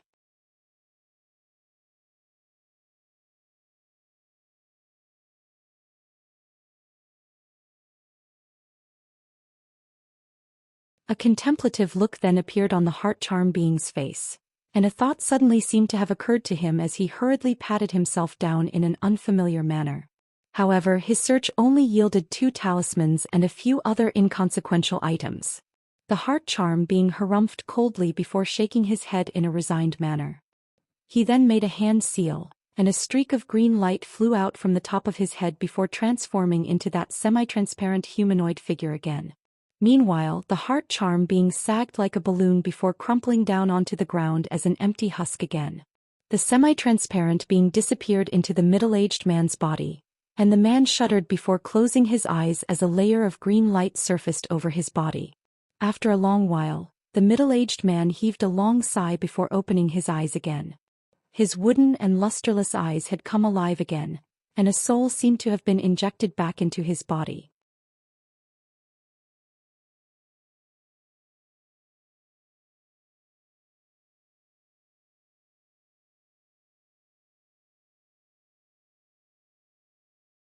While the middle-aged man was making short work of the heart charm being, the green-skinned being was whizzing through the air elsewhere as a transparent blur. Unless a holy race being were present, no one would be able to detect his presence. As such, the dark green being was feeling relatively relaxed compared to everyone else after parting with the other spatial tempering stage beings, and he was wondering what was in the jade box that had been given to him. According to the big-headed being, there was a good chance that he'd be able to exchange the item in the box for a myriad wonder pill that he had been yearning for a long time. Did that mean that the box contained something even more valuable? Due to the fact that it was considering these matters, it failed to notice a faint purple shadow pursuing it soundlessly down below. A pair of cold, unblinking eyes lurked within the purple shadow, observing his every move. After a short while, the purple shadow seemed to have gathered all of the visual data it required, and it suddenly shot forth as a purple thread, reaching the spot directly beneath the green-skinned being. The green-skinned being was leaping through the forest, and the purple thread had timed its move so that it coincided with the instant when the green-skinned being landed next. An earth-shattering boom abruptly rang out from the ground below, following which a pair of large hands that were shimmering with crimson light locked around the green-skinned being's ankles in a flash. The dark green being was naturally given a massive fright, but he reacted quite quickly as spiritual light flashed from his body, and he abruptly twisted around as he attempted to escape. However, the pair of hands around his ankles had caught them in a vice-like grip and absolutely refused to let him go. A burst of excruciating pain speared up his legs, and he was unable to move even in the slightest. His expression finally changed drastically as he realized the dire nature of his situation, and he immediately opened his mouth to blast forth a burst of white light that struck the wrists connected to those hands in a flash. A loud metallic clang rang out, and the white light receded as a small sword that was several inches in length was repelled away, leaving not even so much as a single scratch on its target. The green-skinned being drew a sharp breath as he hurriedly made a hand seal to try and unleash some other kind of powerful ability, but it was already too late. Following a cold harumph, a burst of red light erupted from the pair of large hands, instantly enshrouding the green-skinned being's entire body. The red light was scorching hot, even melting the nearby soil into a pool of lava. A blood-curdling cry instantly rang out and protective spiritual light flashed around the dark green being in a desperate effort to keep him alive, but his body quickly burst into flames. Meanwhile, close to another forest elsewhere, 2 Jiaoqi race spatial tempering stage beings were discussing something in quiet voices as they hovered in midair. 4 winged Ws had gone on ahead, circling through the air in a methodical manner as if they were searching for something. That being sure is alert. As soon as we approached this place, their aura disappeared. Even the winged Ws can't locate them now. This is going to be a little troublesome. An urgent look appeared on the faces of one of the Jiaoqi beings. Don't worry, that being is of the same cultivation base as you and me. For them to be able to completely conceal their aura like this indicates that they can't possibly be moving, so they must be hiding nearby. In that case, we'll just have to play a waiting game. Once our two masters get here, they'll have nowhere to hide. The other Jiaoqi being responded with a calm smile. I guess that's the only way to proceed. The first being could only give a reluctant nod.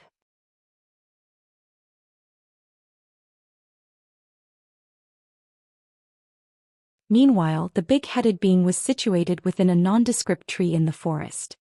His brows were tightly furrowed, and he was enveloped in a strange gray cloak that had completely concealed his aura. Elsewhere, there was a streak of light flying over a set of mountain ranges. Within the streak of light was a scaled foreign being with the head of a crocodile forging ahead as quickly as he could. Several kilometers behind him, there were two Jiaoqi race spatial tempering stage beings flying through the air in a flying carriage that was several tens of feet in size, trailing along in a completely stealthy and discreet manner. Even further behind the carriage were four winged Ws, all of which were also flying along in a stealthy manner in order to prevent their target from detecting their presence.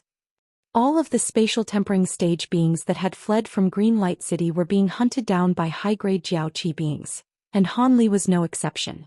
At this moment he was hovering high up in the air, looking down below with a hint of surprise in his eyes. Two winged Ws were currently circling through the air several hundred feet below him. It was the first time that he'd seen such strange Ws, and they'd only arrived here not long ago. They seemed to be adamant that Han Li was in this general vicinity, so they were scouring carefully through the area. But Han Li was still concealed by his high zenith invisibility talisman, so the two Ws were naturally unable to locate him. As such, they could only scurry around like headless chickens. Han Li stroked his chin as he assessed his surroundings, but failed to notice any other Jiaoqi race pursuers nearby. Thus, a cold look appeared on his face as he contemplated whether he should kill these two pesky creatures. The two winged Ws were only deity transformation stage beings, so they'd be no match for him. However, he was still less than 1,000 kilometers away from Green Light City at present, and if there really were body integration stage beings conducting surveillance toward this direction with their spiritual sense, then killing these two beasts could expose his location. After considering the issue for a while, Han Li still shook his head and rid himself of that thought in the end. Thus he drifted away, planning to leave the pair of winged Ws alone. However, an unexpected turn of events then unfolded. After flying out for just over 100 feet, purple light suddenly flashed from his body, following which he abruptly lost his invisibility. The high zenith invisibility talisman just so happened to run out of power at this moment, and this unexpected development came as quite a surprise to Han Li. In the instant that his body was revealed, both of the winged Ws immediately looked up and caught sight of him.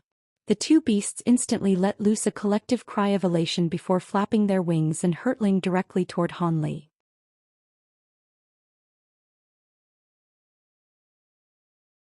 Han Li's expression darkened upon seeing this, and he made a hand seal as a loud thunderclap erupted behind him, following which a pair of glittering and translucent wings appeared on his back. He looked down at the oncoming winged Ws and let loose a cold harumph. The harumph wasn't particularly loud, but to the winged Ws, they felt as if a thunderclap had erupted right inside their ear cavities. Both of them were immediately struck by a splitting headache, and they let loose howls of agony in unison before plummeting straight downward. At this moment Han Li flapped his wings and instantly disappeared as an arc of azure lightning. In the next instant, spatial fluctuations erupted beneath one of the winged Ws, and Han Li abruptly reappeared. He swiped a hand through the air toward this winged Wm, and a streak of azure sword chi shot forth before revolving around the Wm's body, instantly slicing it in half. Even its soul had been completely destroyed in the process. Han Li then twisted around and disappeared once again as an azure thread. In the next instant, spatial fluctuations erupted beside the other winged Wm, following which Han Li revealed himself again. He pressed a pristine white palm gently onto the winged Wm's body, and a burst of 5-colored flames fanned out in a ferocious torrent, instantly freezing it into a chunk of 5-colored ice. Immediately thereafter, golden light flashed from his 5 fingers, and several arcs of golden lightning struck the block of ice in unison. The winged WRM was completely pulverized along with the block of ice as a result, but a ball of green light attempted to escape from the WRM's shattered remains, only to also be destroyed by a bolt of golden lightning. Thus Han Li had slain the two winged WS in virtually the blink of an eye. However, he didn't have time to stand around and appreciate his own handiwork. Instead, he immediately flew into the distance as a streak of azure light, making no further attempt to conceal himself. If there were no body integration stage beings among his pursuers, then no one would be able to catch up to him. If there were such beings among their ranks, then he'd most likely drawn their attention already, so the high zenith invisibility talisman wouldn't do him any good. As such, it was best to focus on speed rather than stealth. In the instant that the two winged WOs were felled, the middle-aged man and the elderly man from the Jiaoqi race both looked from their respective locations, casting their gaze toward Han Li's direction in unison. There was a pile of random stuff strewn all over the ground before the elderly man's feet and a jade box in his hand. His eyes narrowed slightly as a contemplative look appeared on his face. However, moments later he abruptly swept a sleeve through the air, and the pile of items at his feet disappeared amid a flash of light along with the jade box in his hand. After that, he rose into the air and flew toward Han Li's direction as a streak of red light. Meanwhile, due to the fact that the middle-aged man had slain his target quite early, he was already flying toward another direction. He was still rather hesitant about whether he should turn around and pursue Han Li instead, but he shook his head in the end and continued along his original route. However, he was suddenly flying significantly faster than before. He was already quite close to the other target, so he naturally wasn't going to turn around to hunt down Han Li instead. He was planning to take care of the nearby target first before turning around to pursue Han Li. Thus, only one of the two most powerful Jiaoqi beings had set off in pursuit of Han Li. Flying with all their might, the speed of beings of this caliber was truly incredible. Only around 7 to 8 minutes after Han Li had slain the winged WS and fled the scene, his expression suddenly changed slightly as he shot a glance behind him.